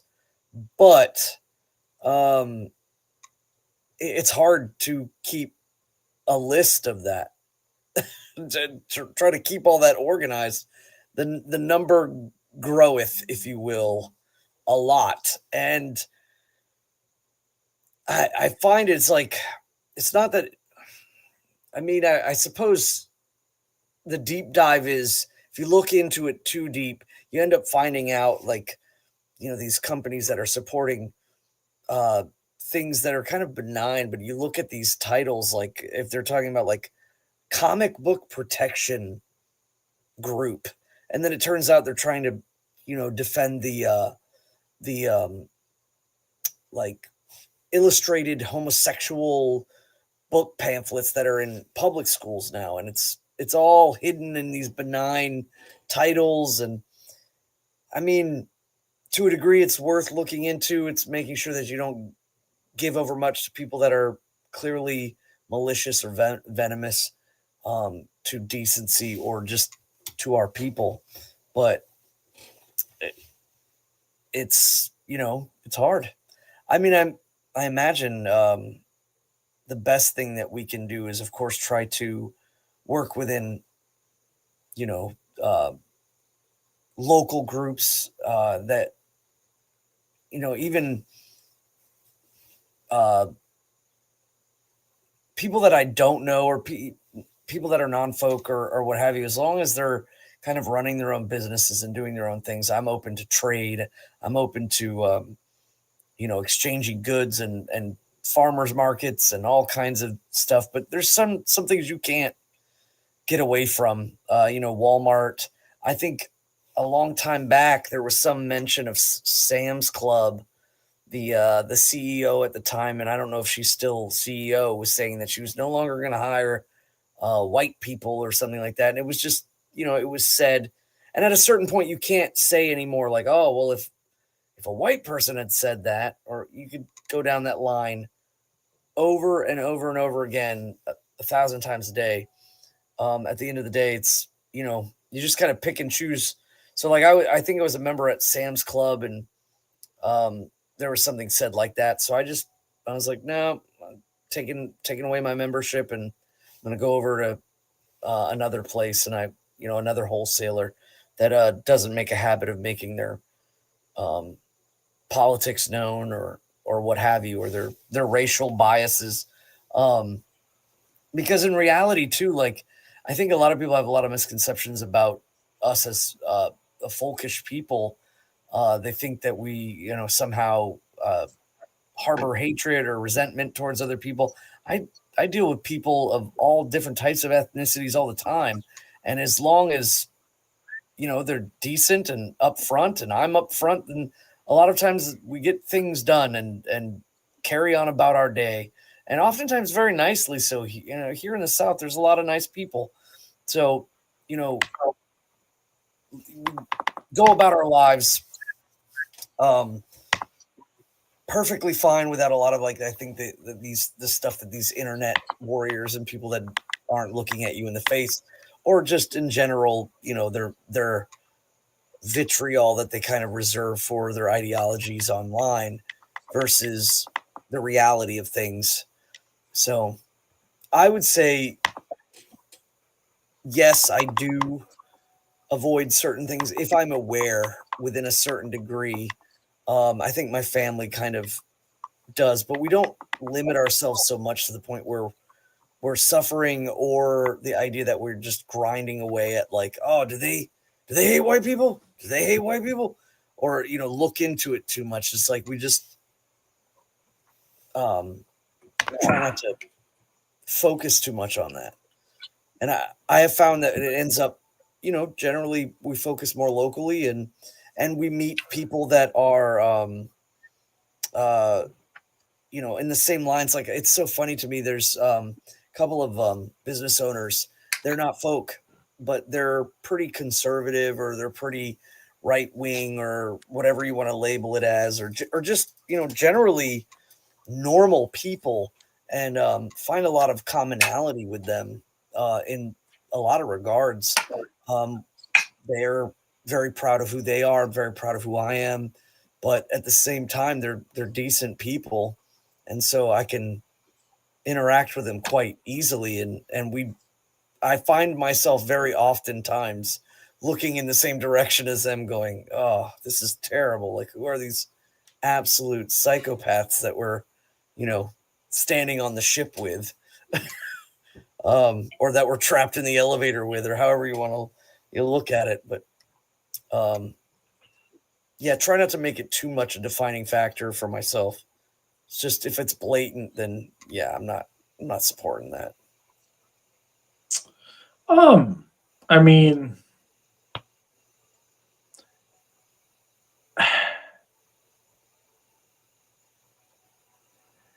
how do you feel about companies that are woke? I mean, of course, I am opposed. That's gross. I don't like it. When it's obvious and in my face, I reject it. I mean, if it's in my face, then I'll walk out and not support it. Realistically, most companies are woke. Most boards of directors are like that. I ride the tiger when I can. I get cheap goods for cheap prices. If there is a company that I am aware of that specifically targets my folk, I try to avoid them. But at a reasonable price point, I'm not going to pay vastly more for a product because it's American made by people I agree with, if it's half as expensive from the Chinese. And it may not be popular, it's just honest. As a father that deals with buying things for his family, yeah, I go to Walmart and I get cheap Chinese crap a lot. Trying to base my family's finances on artisanally made whatever is just, that's not how we succeed. That said, we live in a really strange time.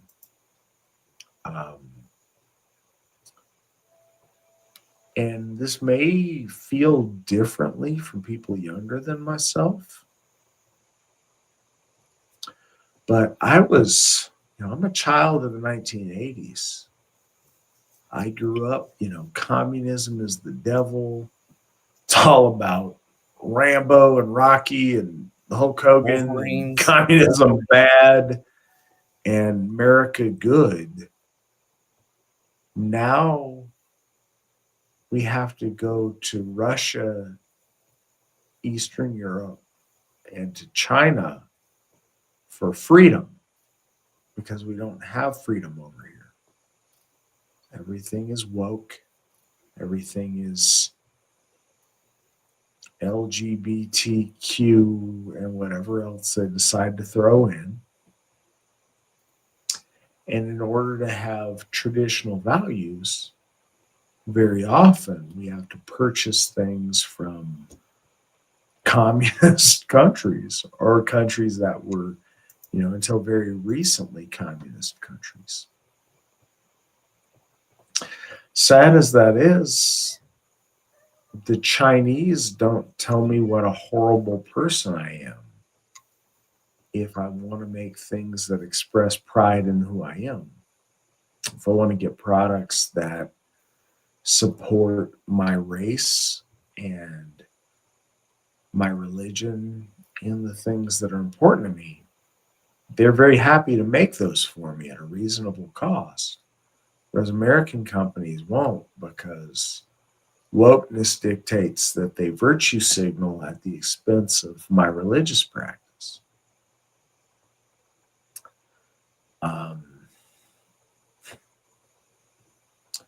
It's very hard for a man from a patriotic lineage and born and raised in the 1980s feeling like to experience freedom, we have to interact with Russia and China. That's the world we live in, and denial doesn't make it better. But it's a complex situation. And I think the expression ride the tiger makes a lot of sense.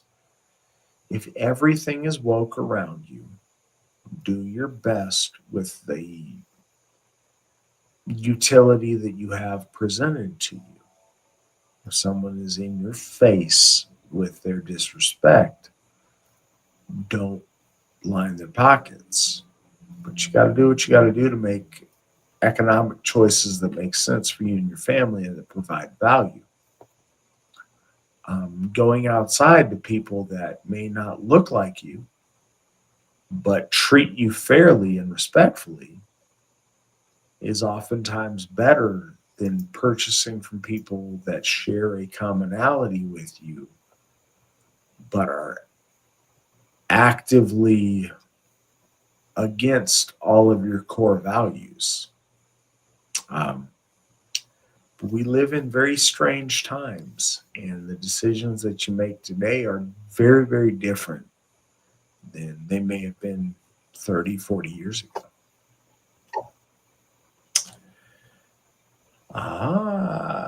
When your children are older and they figure out Santa is not real, do you try to tie that into Asatru, like in a way he is real because he is Odin or something?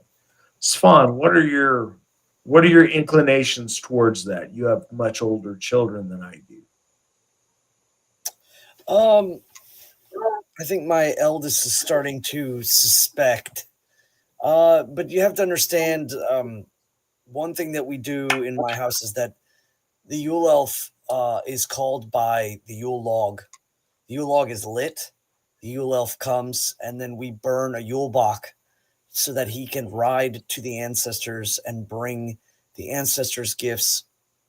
And then we talk about the ancestors on Ancestors Night, and there's a lot more to it. We don't really even like I tell the children, like, no, the Santa Claus that people that celebrate Christmas and the Santa Claus, that's not the old way. That's not our way. Our way is older, and that's where they got it from. The Santa Claus character is the Yule elf, but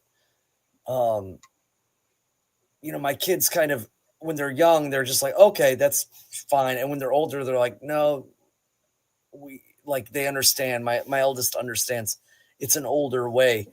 But as they get older, I think that ultimately what's going to stay there is the poignant parts about the Yule elf in our house. One, greed and miserliness is bad.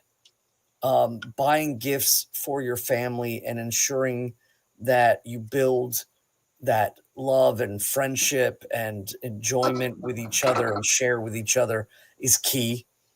And ultimately, too, never forgetting where you come from and the people who still care about you. So the gifts from the ancestors in relation to the sweaters and the socks and the jackets and the books and all of those things that come from them that want us to be better, stronger, well taken care of, that magic never really goes away, despite the reality of the situation. And the Yule Elf is the spirit of giving within the house. Because my children, they know that the Yule Elf, when we light that Yule log, our Yule Elf for our family goes to our ancestors and brings back those gifts. So it is unique to us and us alone. And every family that lights the Yule log calls their Yule Elf. And so it makes complete sense to them.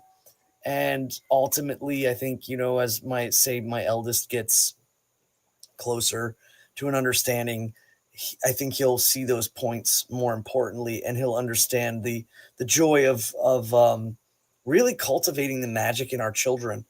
I think a lot of people, modernists, are like, "Why would you lie to your children?" Or they get this kind of schmarmy intellectualism about it, and they forget that sometimes cultivating magic and happiness in children is often predicated on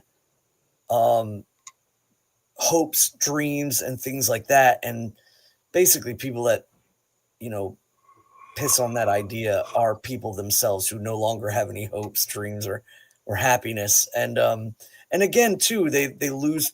They were probably not part of the whole growth of a family where the eldest suddenly comes to learning about things, but then he participates in the tradition from the other side, and it's like now he or she is older now, feels older, like they're a part of a threshold, and now they're on their way to becoming an adult, but they still understand that the magic is important for their siblings, their younger siblings. I think that that's really important. And I don't really abide by the that Santa Claus or the Yule Elf is Odin or Thor. I have always, in my family, the Yule Elf is a spirit of our family, and it grows old with us. And as long as we keep the tradition going, and my kids are pulling pictures of me down from the mantle to tell their kids about the gifts that I got them for Yule, and so on and so forth for generations and generations to come. Every Yule, I'll be remembered on Ancestors Night. I'm perfectly happy with that magic. So. Yeah, I don't have firsthand with my child doing that yet, because Aubrey's 3.5. It's kind of cool. This is her first Yule that she's really aware and excited about Yule. All I have is myself.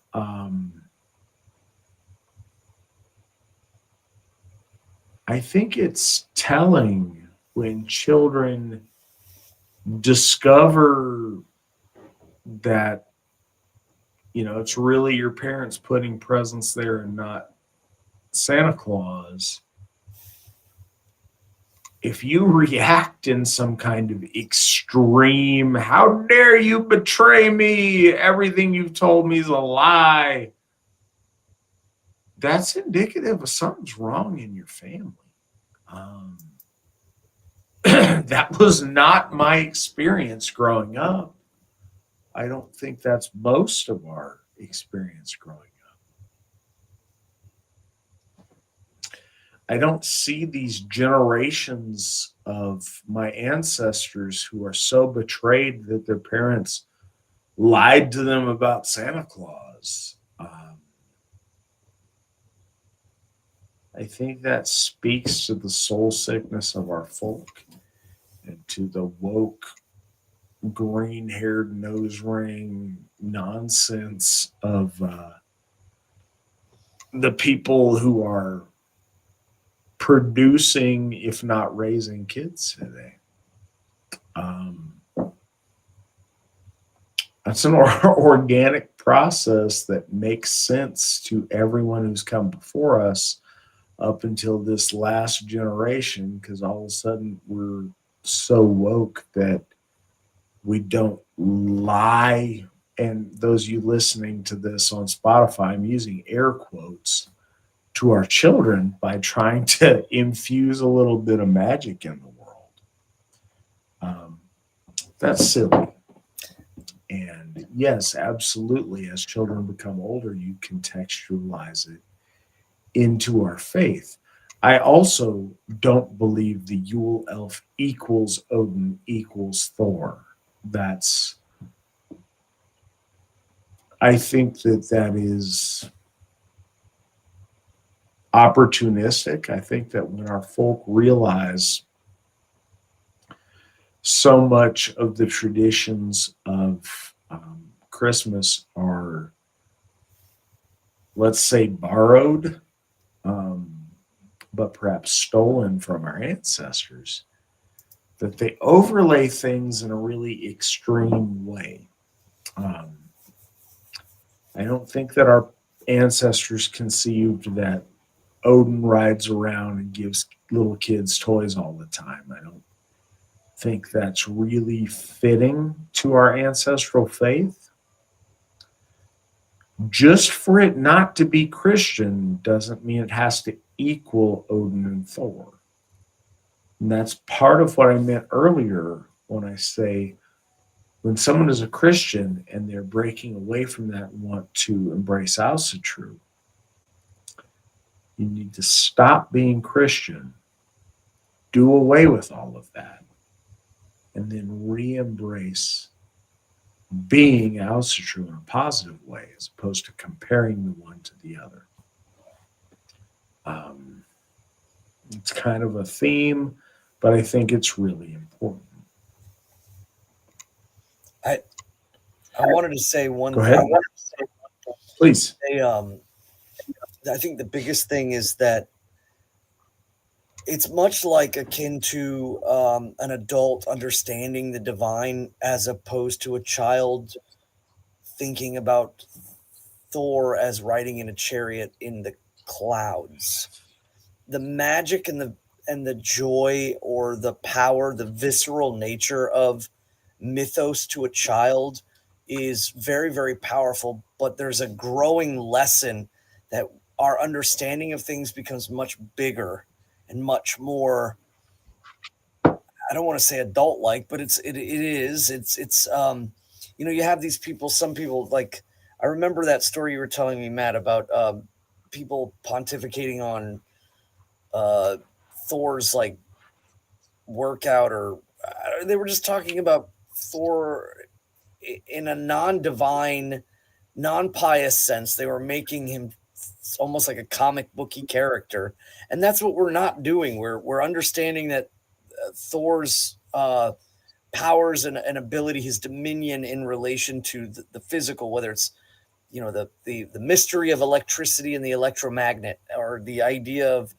of the power of that surrounds the earth in storms, and how his divine dominion is huge, and he interacts with the world through what we would call the well of earth, but understanding that these are, again, like mythic concepts that have tangibility, even more so when we're children, but when we grow older we begin to conceive things a little bit more, I guess, intimately metaphysical instead of supernatural. And I think that that's important for our children to have that, because you learn a might and a magic within it. But then as you grow older, you begin to understand that might and magic has more of a tangible field in reality. And people lose that or they never gain it, and then they somehow feel that they've been lied to, or something of that nature. They're so materialistically focused that they can't grasp neither the myth of childhood nor the meta of adulthood. They're just kind of stuck in some sort of modernist miasma. Unfortunately, that affects a lot of us. So when I first started getting together with people up in Anchorage, Alaska, it's outside of the context of the Asatru Folk Assembly. It was kind of dealing with whoever was around me that said they were Asatru. And again, we, unfortunately, but it is what it is, we're at the stage we're at, and we deal with a lot of very broken people. There was a girl named Lauren who would gather together with us. She had a lot of damage and a lot of stuff going on. And she had this thing. She got in this struggle of wills with her dad when she was a kid about brushing her teeth. And it's like he demanded that she brush her teeth, and she somehow tricked him by not brushing her teeth, but like wetting her toothbrush, some kind of nonsense. And then from that day forward, I didn't respect my dad because he couldn't force me to brush my teeth. And it was indicative of a real lack of mental health in a situation that went on with family. Lauren now refers to herself as Mason and claims to be a guy. So mental health in our world is a very, very real problem, one that a lot of people struggle with. In a healthy society, I don't think anybody's betrayed that their parents tried to teach them about Santa Claus. If you are, I think it's indicative of a much bigger unhealthiness that needs to be healed. So the next question from the Wolf Throne, like Odin taming his wolves, have you ever been in a situation where you had to tame an aggressive animal? Svan?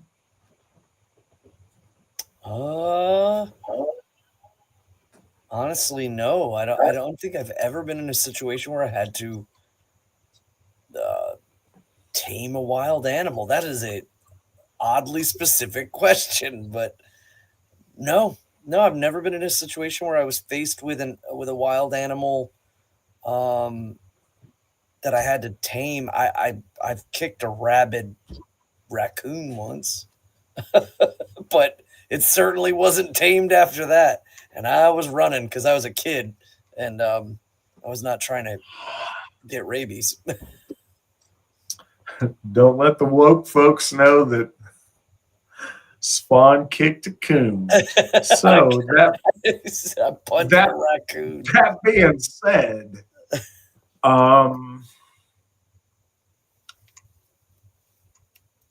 metaphorically, I think that we've all had to deal with out of control animal sides of ourselves. I say all. I think that Svan and I, as priests, have had to deal with very powerful impulses to act a certain way that we've had to temper with wisdom and discernment in our role as priests. More to your question specifically, as far as, magically calming animals. animals are really special because they see us as adults. We've become very, very reliant on verbal communication.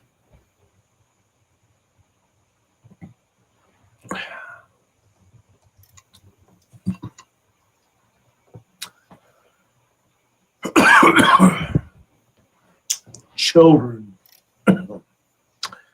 excuse me, children and animals and foreigners who don't speak English have to rely on very different ways of perceiving intention. I think it's really useful. As an American, I have learned a lot from the times I've traveled abroad and dealt with folks that didn't speak English. I forget what the statistic is, but an overwhelming majority of our communication is nonverbal.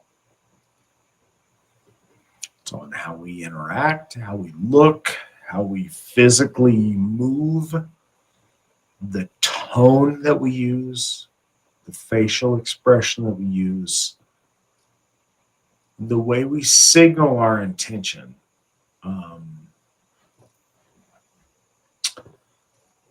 I can deal okay with watching video of bad things happening to people,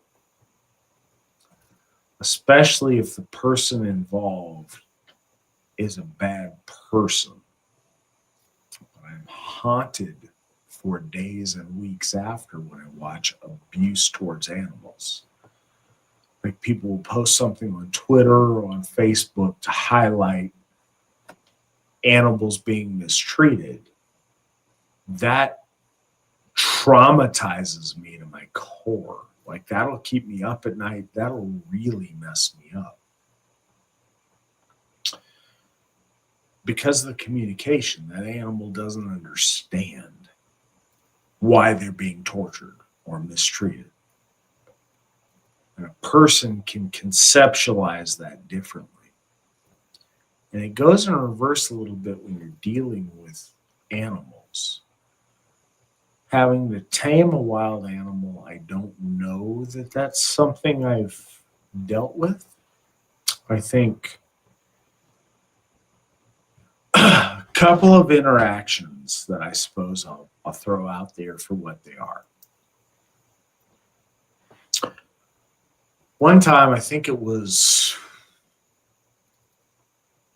2012, midsummer in the Sierras, walked out in the woods, and I had a baby bear come up to me.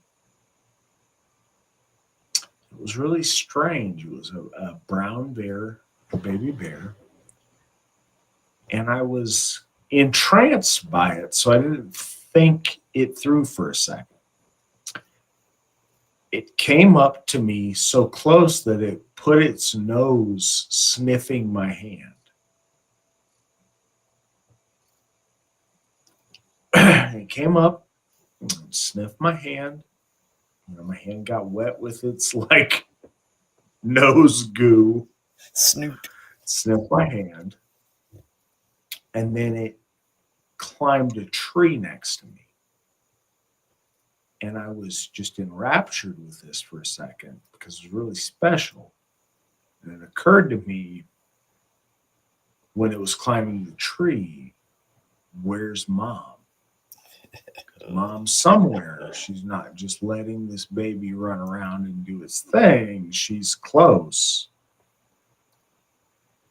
And so I got up and I started kind of slowly backtracking the way that I'd come to go back. And it was in Alta, California at Camp Norga, or just outside of it, wherever I'd hiked. Never heard or saw mom. So it was all good. It was a really special experience. And it was at an Asatru event. I don't know.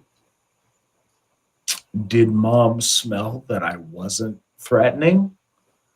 That I was in a spiritual place to where I appreciated her baby and I wasn't dangerous? Maybe. I hope so.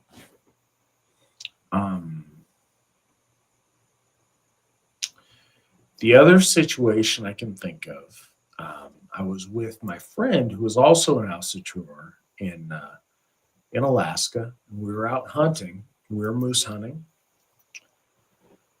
And he lived out in the sticks, so this is pretty close to his house. We were out, looking for moose, and we had our rifles. We had 30-06s. I say that I had a 30-06. I had no idea what he had. But we were out moose hunting. We got in this really tall grass place. And you could just feel the atmosphere was heavy around us. We're walking through the tall grass. We find this area that's kind of beat down. We find this moose carcass that's been eaten off of. And there's bear scat all around, and we're aware that there's a grizzly or brown bear that's also out moose hunting that got one. And there's never been a time in my life that I was more hyper aware that there were eyes on me. And so we kind of look at each other and we're locked and loaded just in case. And we're walking.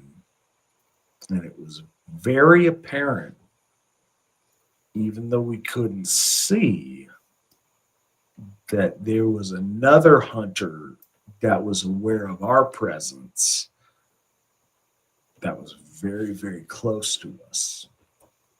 And I can't really articulate that if you haven't been in the situation. I can't make it, I can't logically debate it to you. But I think if we would have acted wrong at any particular in that area, really bad things would have happened to us really quick. So I felt that with a wild animal. The third instance, and I've mentioned this on the program before, but it was when I was on a little bit more serious, this is probably about a year later, on a moose hunt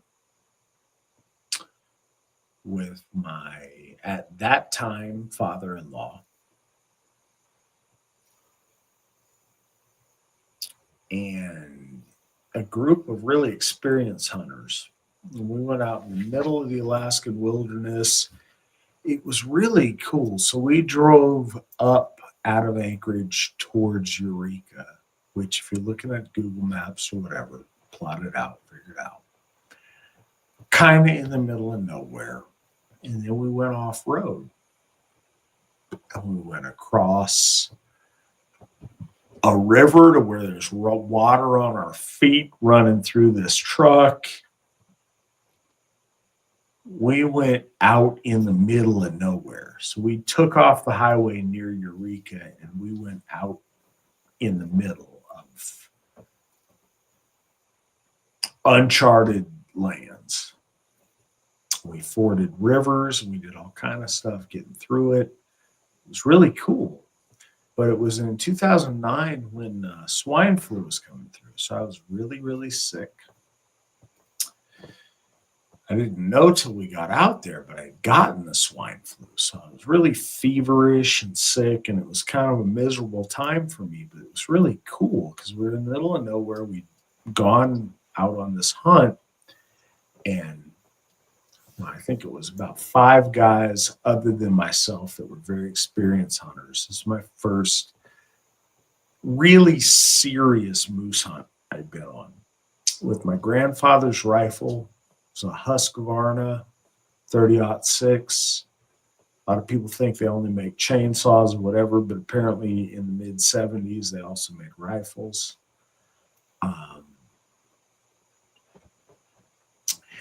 So we're out there in the middle of nowhere. It was toward the end of moose season. My friend and I, the friend that I mentioned earlier, shout out to my homie, Sean Ridlin. I haven't talked to this guy in decades. There's a guy named Sean Ridlin. He lived in Wasilla, Alaska. He was a guy that I think was originally from Jacksonville, Florida. Really cool guy. I had a lot of early Asatru interaction with. He had some of the, as a side note for a second, again, blame it on the pirate water. So the side note is this. There were 3 of these idols that were made in the very early days of Asatru, and I'm trying to remember the guy's name who made them. There was a Thor idol, a Freyr idol, and an Odin idol that was made. And these may well have been the oldest god carvings in Vinland. And I was told the Odin idol was given to Steve McNallen. But through whatever machinations had happened, this guy, Sean, he had the Freyr idol and the Thor idol. And he would tend these. He'd keep them in a spot of respect in his house. He would, every so often tend to them with linseed oil or whatever else to preserve them and take care of them. They were really cool, and you could tell there was a power in them because they were old and venerated. And I will remember it at some point, middle of the night, some random point. It'll occur to me. I wish I could remember him right now, the name of the guy who carved these. But Sean and his wife, and he had 2, a son and a daughter. It was neat that I got to practice this with them a little bit. This was in a time before I was a member of the AFA when they were trying to get me to be part of the Asatru folk revival. And this was a group that was being started. I would have been part of the big 3, and it would have been Sean Ridlin, myself, and run by Wyatt Kaldenberg. And anybody who doesn't know, he's the guy that way back when broke Geraldo's nose on a famous episode of the Geraldo show. And I haven't heard about Wyatt in a really long time. Hope he's doing well. He was a real nice guy when I did speak to him. But anyway, this was back then. So I would say this was like 2008, 2009. And we'd gone on this moose hunt. So Sean Ridlin went on his hunt. I went on my hunt. Before we went on the hunt, we did bloat to Lord Uller. We asked for success, and I remember I offered into Sean's on his property his ritual tree, his ornament tree, his whatever you want to call it. I had offered this customized Bible that I got as a Jehovah's Witness when I was baptized. It was special. It had my name embossed on it. It was nice. And I offered that to Lord Uller. And we did this offering for Uller Bloat at winter finding. And then we went out and we did our respective hunts. And he and I had both been on different moose hunts here and there to see what happened and never got anything. So I went out and like I said, I went with about 5 guys that were very experienced hunters. And here I am, the rookie, and I'm feverish with swine flu, and I'm ridiculous embarrassment to myself just because I'm feverish and out of my mind. We go out there in the middle of nowhere. We're there for like a week, and we hadn't gotten anything. We were scoping up the mountain. One of the members of our party got a caribou, and that was really cool. If you guys don't know anything, caribou and reindeer are the same animal. One of the other members of the hunting party had gotten a caribou, and I helped him dress that out, and that was cool and a good experience. We were sitting there, but the old timers at some of these things are just amazingly impressive with their wilderness lore and their ability to cite these things. So we're in the middle of nowhere, and we're scoping from the bottom of this riverbed. We're scoping up these hillsides, and within one like swing of the scope, we could see moose up on a hill and bear and Dall sheep and mountain goats up on this one hill. It was stuff that people who weren't in Alaska would just ooh and ah over, but that was fairly common in Alaska when you were off the beaten path. One of the blessings of being born and raised there. So we saw these, and the idea was we would scope them, and we saw, because the bull moose were in ruts, so they'd fight, and then they'd come down in these valleys. So we'd see them up on the hillside, and we'd see them when they start coming down to get water, to get food, to get whatever. So in order to take a moose in this game management unit, it had to be a certain distance. The rack had to be a certain distance long, or it had to have a certain number of brow tines.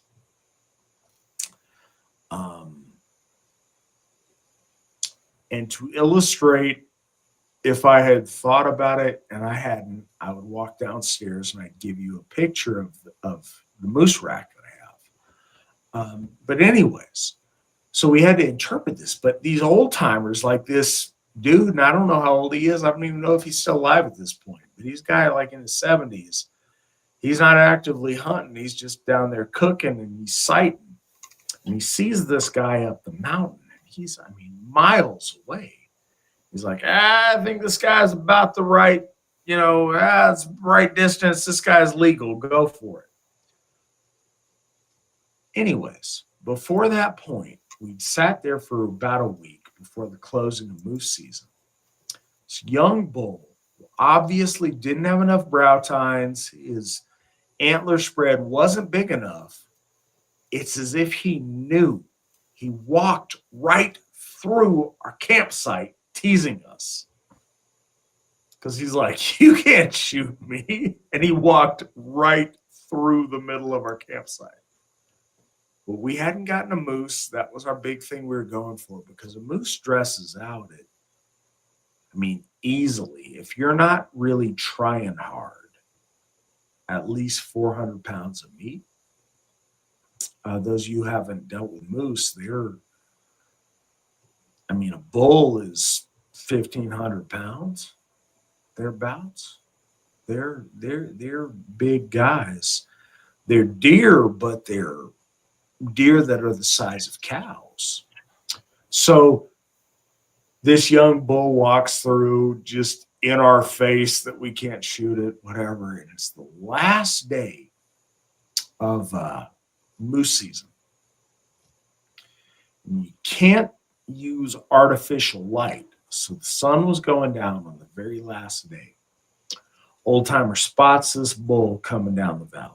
He's like, all right, I see him. Let's go get him. They're like, Matt, you've got swine flu. You're a rookie. You suck. Here, we'll give you the lamest spot. Just sit here. Try not to die. Let us know if you need something on the walkie-talkie. All right. And I'm stripping off my jacket and everything else. I'm overheating. And I remember it to this day. I have this yellow shirt on that was comfy for me. I really like bulldogs. At the time, I had this bulldog named Piper, this English bulldog. He was awesome. He was a really good dog. But so they got me this shirt, whatever, some kind of brand, but the bulldog was a logo. And I had this yellow shirt on. I took off my jacket, took off everything, tried to be let the air in as much as possible because I'm delirious with fever. And I'm on this hillside where this ravine's running down the middle to where this moose would come down and get water. So I'm out there and I'm out of my mind. I'm looking up the hill like, where's this moose? Where is he coming from? I don't know. I'm sick. Just let me die. So looking for this moose coming down. Next thing you know, behind me, I hear this grunt. I'm like, what? Anyways, I'm still looking up the hill. I hear a grunt again. I'm looking up the hill, seeing where the grunt's coming from. Third time, I hear this loud grunt. So I turn around. Coming up from the bottom was bull moose. I see him, and he's looking straight at me. And then he squares up. So anybody who knows about hunting, the idea is the best spot to shoot a moose. You're looking for it to broadside you, and then you want to shoot like at its armpit. And that's going to hit heart and lungs and be the kill shot. So this bull is staring at me. And again, this is during rut. So this bull's going to be hyper aggressive. He's ready to fight with me to see who's going to mate with his lady and do whatever. So he's like squared up, going to fight with me. I'm out of my mind, delirious, and missed the first 3 grunts at me. He looks at me when he makes eye contact. He immediately turns broadside. He's probably 20 foot away from me. Normal moose behavior like that, if he's a bull like that, he's going to at least false charge me to scare me. No, he serenely turns broadside, gives me his side, and he stands there, grunts again, and waits for me. So I shot him. As far as I could tell, a good shot right where I'm supposed to. And I went over and I stood over him when he fell. And he was there and he was letting out his last breaths. And I thanked him. I stood with him till he passed. And I radioed guys. They heard gunshots, whatever. And I got the moose that year. We all shared the meat. Delicious, by the way. If you haven't had moose, it's amazing. But that was absolutely a gift from Uller. I don't know that it has anything to do with did I tame wild animals. It's the closest thing that I could put, though, to this, and I think it was really significant. And I have his antlers down, I say downstairs, in between upstairs and downstairs, I have his antlers mounted. But yeah, that wasn't because I'm an awesome hunter by any possible stretch of the imagination. I very much believe that was a gift from Lord Uller. It's close as I've got. I don't know if that helps. I think animals can tell a lot about us on what kind of people we are, and how we interact with dogs and other stuff is a really interesting tell on who we are. I know it's always a good judge of character to see how dogs interact with someone to kind of judge whether you think they're good people or not. I say that just because they're dogs, they can be jerks. But I think that the standard line they're picking up on, they deal with communication on a very different level than we do as people. They pick up on things that we don't. And so I think that that's a good indication about people. Closest I've got on that.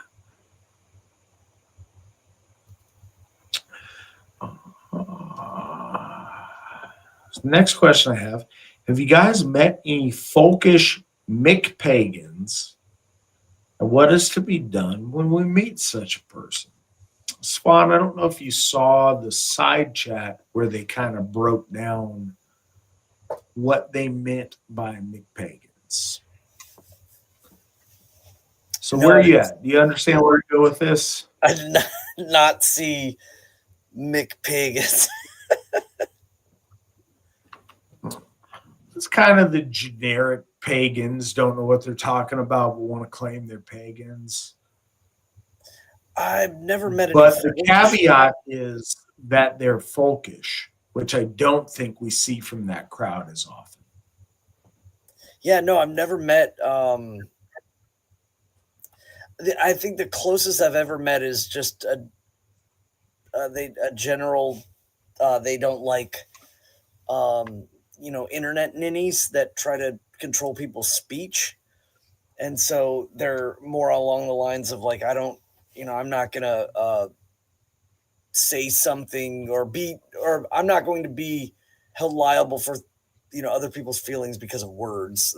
I've met a couple of people who are more of that mindset where they were just like of the Mick pagan group, I guess, but they were not going to like play the whole gender smorgasbord or speaking about an individual person as if they're like a crowd. That was, and they're just like, I'm not going to do that. And that was kind of cool, a little refreshing. At least they stood their ground on that, but never really folkish. But the Mick pagan thing, that's a new one for me. So, and this is kind of a innovative take on it.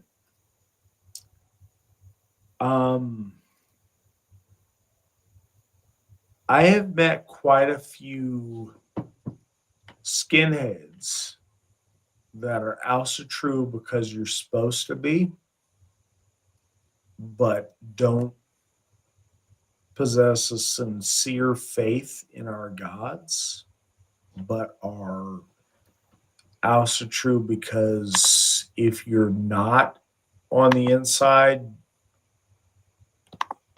you get stabbed. To be honest, and I think that is the closest I can go on this. So I've done some prison ministry visits to a facility out in California.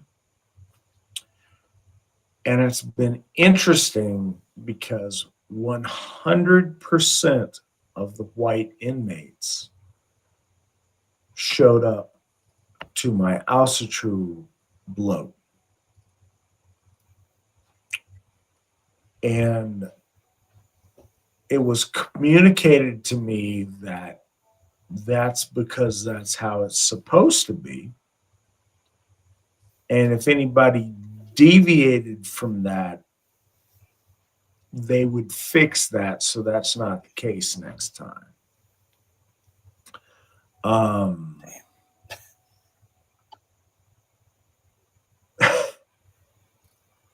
Which is cool. I'm glad I got the attendance. So that was it. Okay, so putting that out there, that was an interesting experience for me.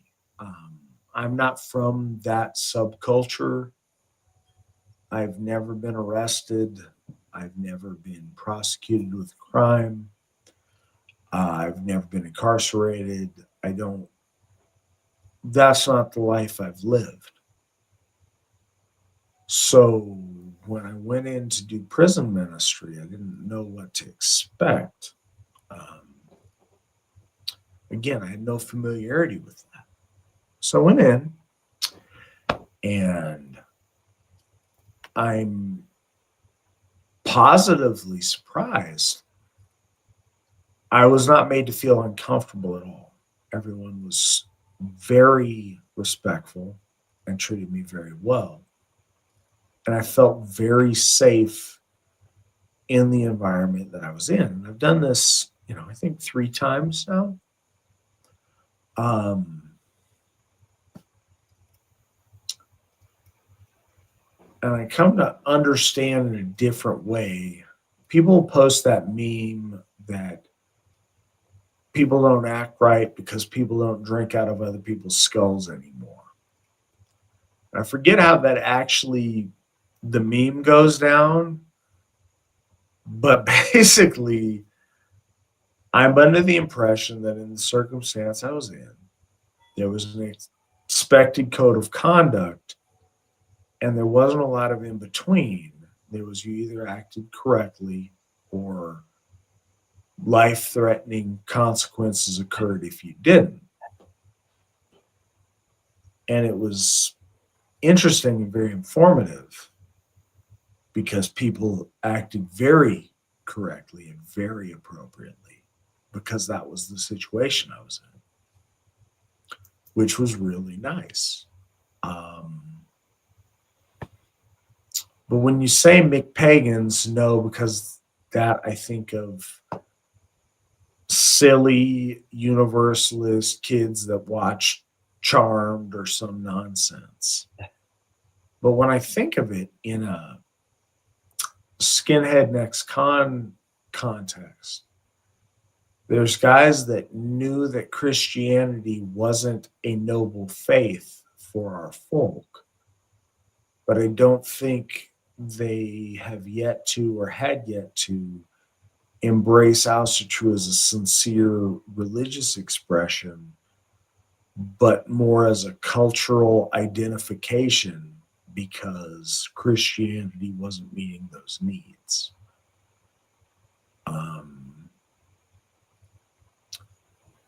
I would say that that was the case. So in any scenario, the question was, when you encounter folkish McPagans, which the closest I've seen were the skinhead / ex-con guys, what would I suggest? It's the same that I would suggest for most situations, is that you role model. And this is another, I suppose, a theme for the evening, is nonverbal communication. People can tell if you are emotionally, spiritually invested in what you're doing or if you're not. I am very invested when I invoke our gods in bloat, or when I speak about my ancestors in a symbol. So in a prison setting, I've done 3 bloats and 3 symbols.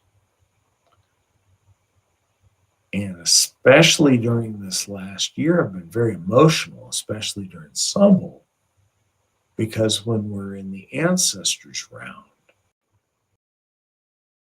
to raise a horn to my mom. I mentioned earlier in the broadcast, but she passed in April. And so I hope that the people who were there understood that I take this very seriously, because I'm talking to my gods. I'm talking to my mom. And I hope they can feel that. I think they can. So when dealing with anyone who approaches this, no matter how close they are or not, if they're fair-minded and giving it a reasonable shot, the best thing that I would always suggest is to role model and to fully experience Asatru in their presence so that they can see what you're doing and understand at the very minimum that you take this very seriously. And I think that will stick with them and help for them to approach this seriously, if that makes sense.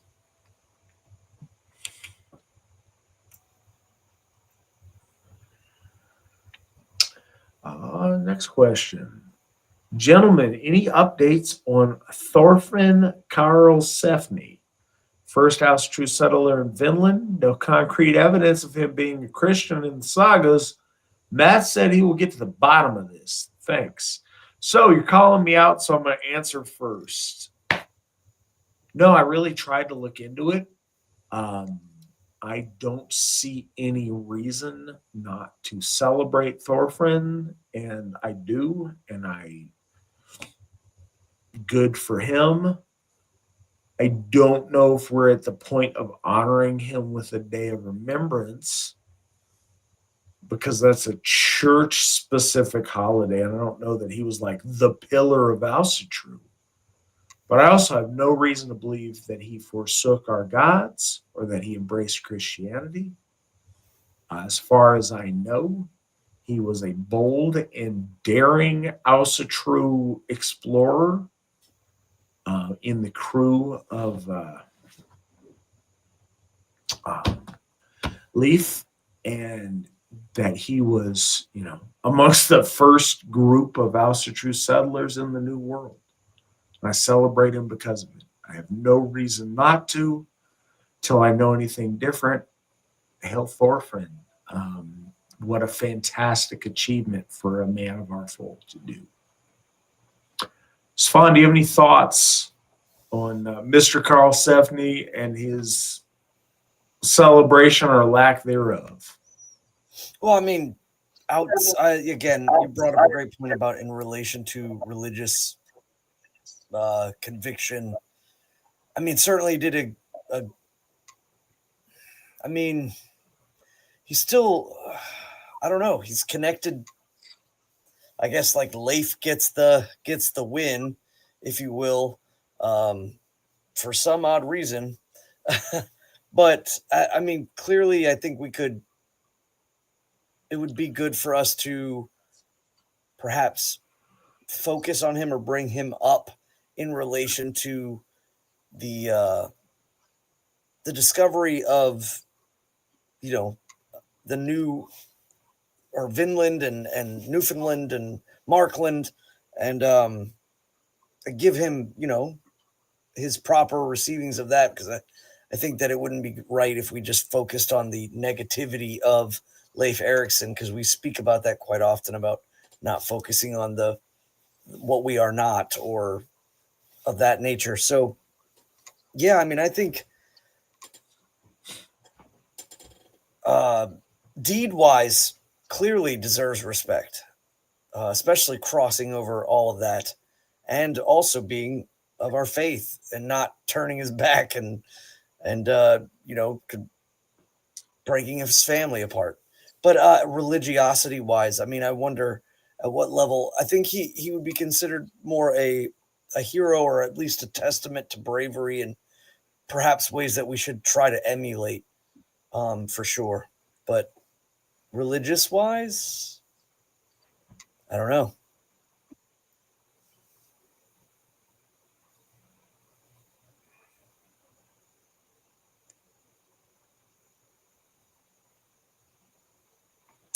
So, all right. I see Nick mentioning over to the side about how great The Craft was as a movie. I don't know about all that. Sandra Bullock and Nicole Kidman, not bad looking ladies, so I will support it in that regard. Yeah, it's been a long one tonight. I know that. Oh no, that's with what's her face. She's freaky looking. What's that chick's name? She's really, really odd. You're right, I am absolutely. That was the best though. That like the unironic. Like, Yeah, Adam Sandler's girlfriend from the thing. Yeah, from Waterboy. Anyways, she's not bad looking either, so I'll put that out there. Vicky I Valentine. appreciate the correction, though. Well done. Well played. Either way, hot chicks are always awesome as a general rule in a vacuum without any other thing to go on. The craft is All responsible of those for so things. many. So what's McPagans. funny is, joking aside, all of those things have brought people to this. It's really easy to look down and to make fun, but people have come to Asatru from the skinhead scene, from role-playing games, from black metal music, from Wiccan girls watching movies with girls doing girl magic stuff. From people have come to this from a variety of different places. In a vacuum, a lot of them seem silly and are easy to poke fun at. But if they brought our folk home, that's the important thing. And I'm really glad for all of our people that have come home, even if they came home in a way that seems silly. You'll hear me a lot of the time on this program seemingly talk disparagingly about the goofiness of 80s and 90s Asatru. No, I'm a fanboy of that. If I wasn't, I wouldn't be here. I'm here because I was a fanboy of that. I can look back and see the ways that we've evolved and celebrate those. But I get it. And I don't want anybody who listens to this to not understand. We're all, and this is one of the hardest things. I try to get Steve, our founder, Steve McNallen, to talk about the good old days. Oftentimes he doesn't want to, because from his perspective, it's silly things he did as a young man that are embarrassing. Without him taking those steps as a young man, of course, as a man in his 70s, he can see all the ways they were imperfect. And imperfect as they might be, they're what brought this to us. We would not be doing this in 2023. I would not be staying up all night on Wednesday,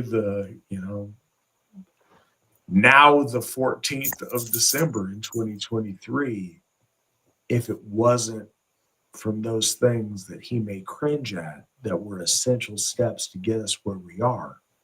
And I hope that we make it so far that when I look back on nonsense that Matt did in 2023 when he's drinking his cheap Walmart pirate water and whatever, I hope we're always advancing so much that we can look back and scoff at the things we did previous. But this is our history. And this is what brought us to where we are. And I celebrate that. Whatever it was that brought you here to our program tonight, I'm genuinely thankful for it. Whatever that brought Svan and I here, it may be silly or ridiculous or whatever else, but I'm thankful for it and I'm glad for it. That's our last question of the night. Svan, thank you so much for being on here with me. I got Svan on a really important mission over this next week. I'm hoping that this time next week I've got something really cool to tell you guys about. If I don't, I'll probably have something cool to tell you about the following week, but I'm hoping I've got it this time next week. We're working on a little something behind the scenes that we're very proud of and excited about. So I hope I can talk to you guys about that a little bit next week and throw in the football for Svan to catch and run it to the end zone on this one. So we should have something pretty exciting to talk about next time. Either way, we're going to have Yule to talk about next time. The next time I talk to you guys in this format is going to be Mother's Night. So I'm looking forward to that. I hope, and I mean this with all my heart, I hope everybody here is able to surround themselves with friends and family and folk to celebrate Yule this year.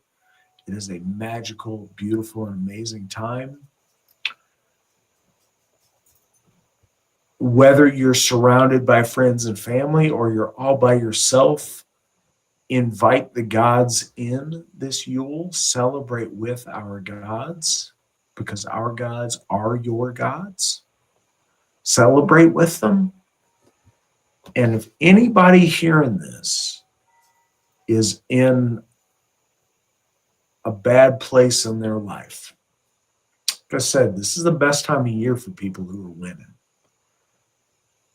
But if you're in a broken marriage, a broken family, if you're a broken person at this time, we all go through times where we're broken.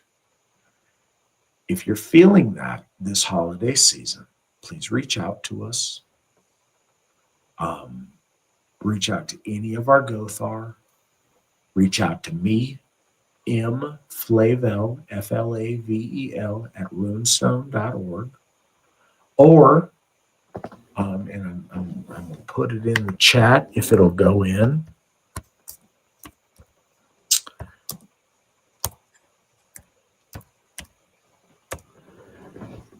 My phone number, I kept my Alaska number because I can't remember new numbers because I'm like that. 907-350-8252. Please call me. I would love to talk to you. Not pretending that I can wave a magic wand and make it all better. I can't. But it's Yule. And I care. I'm here. I'm listening. We're your folk. Share it with us.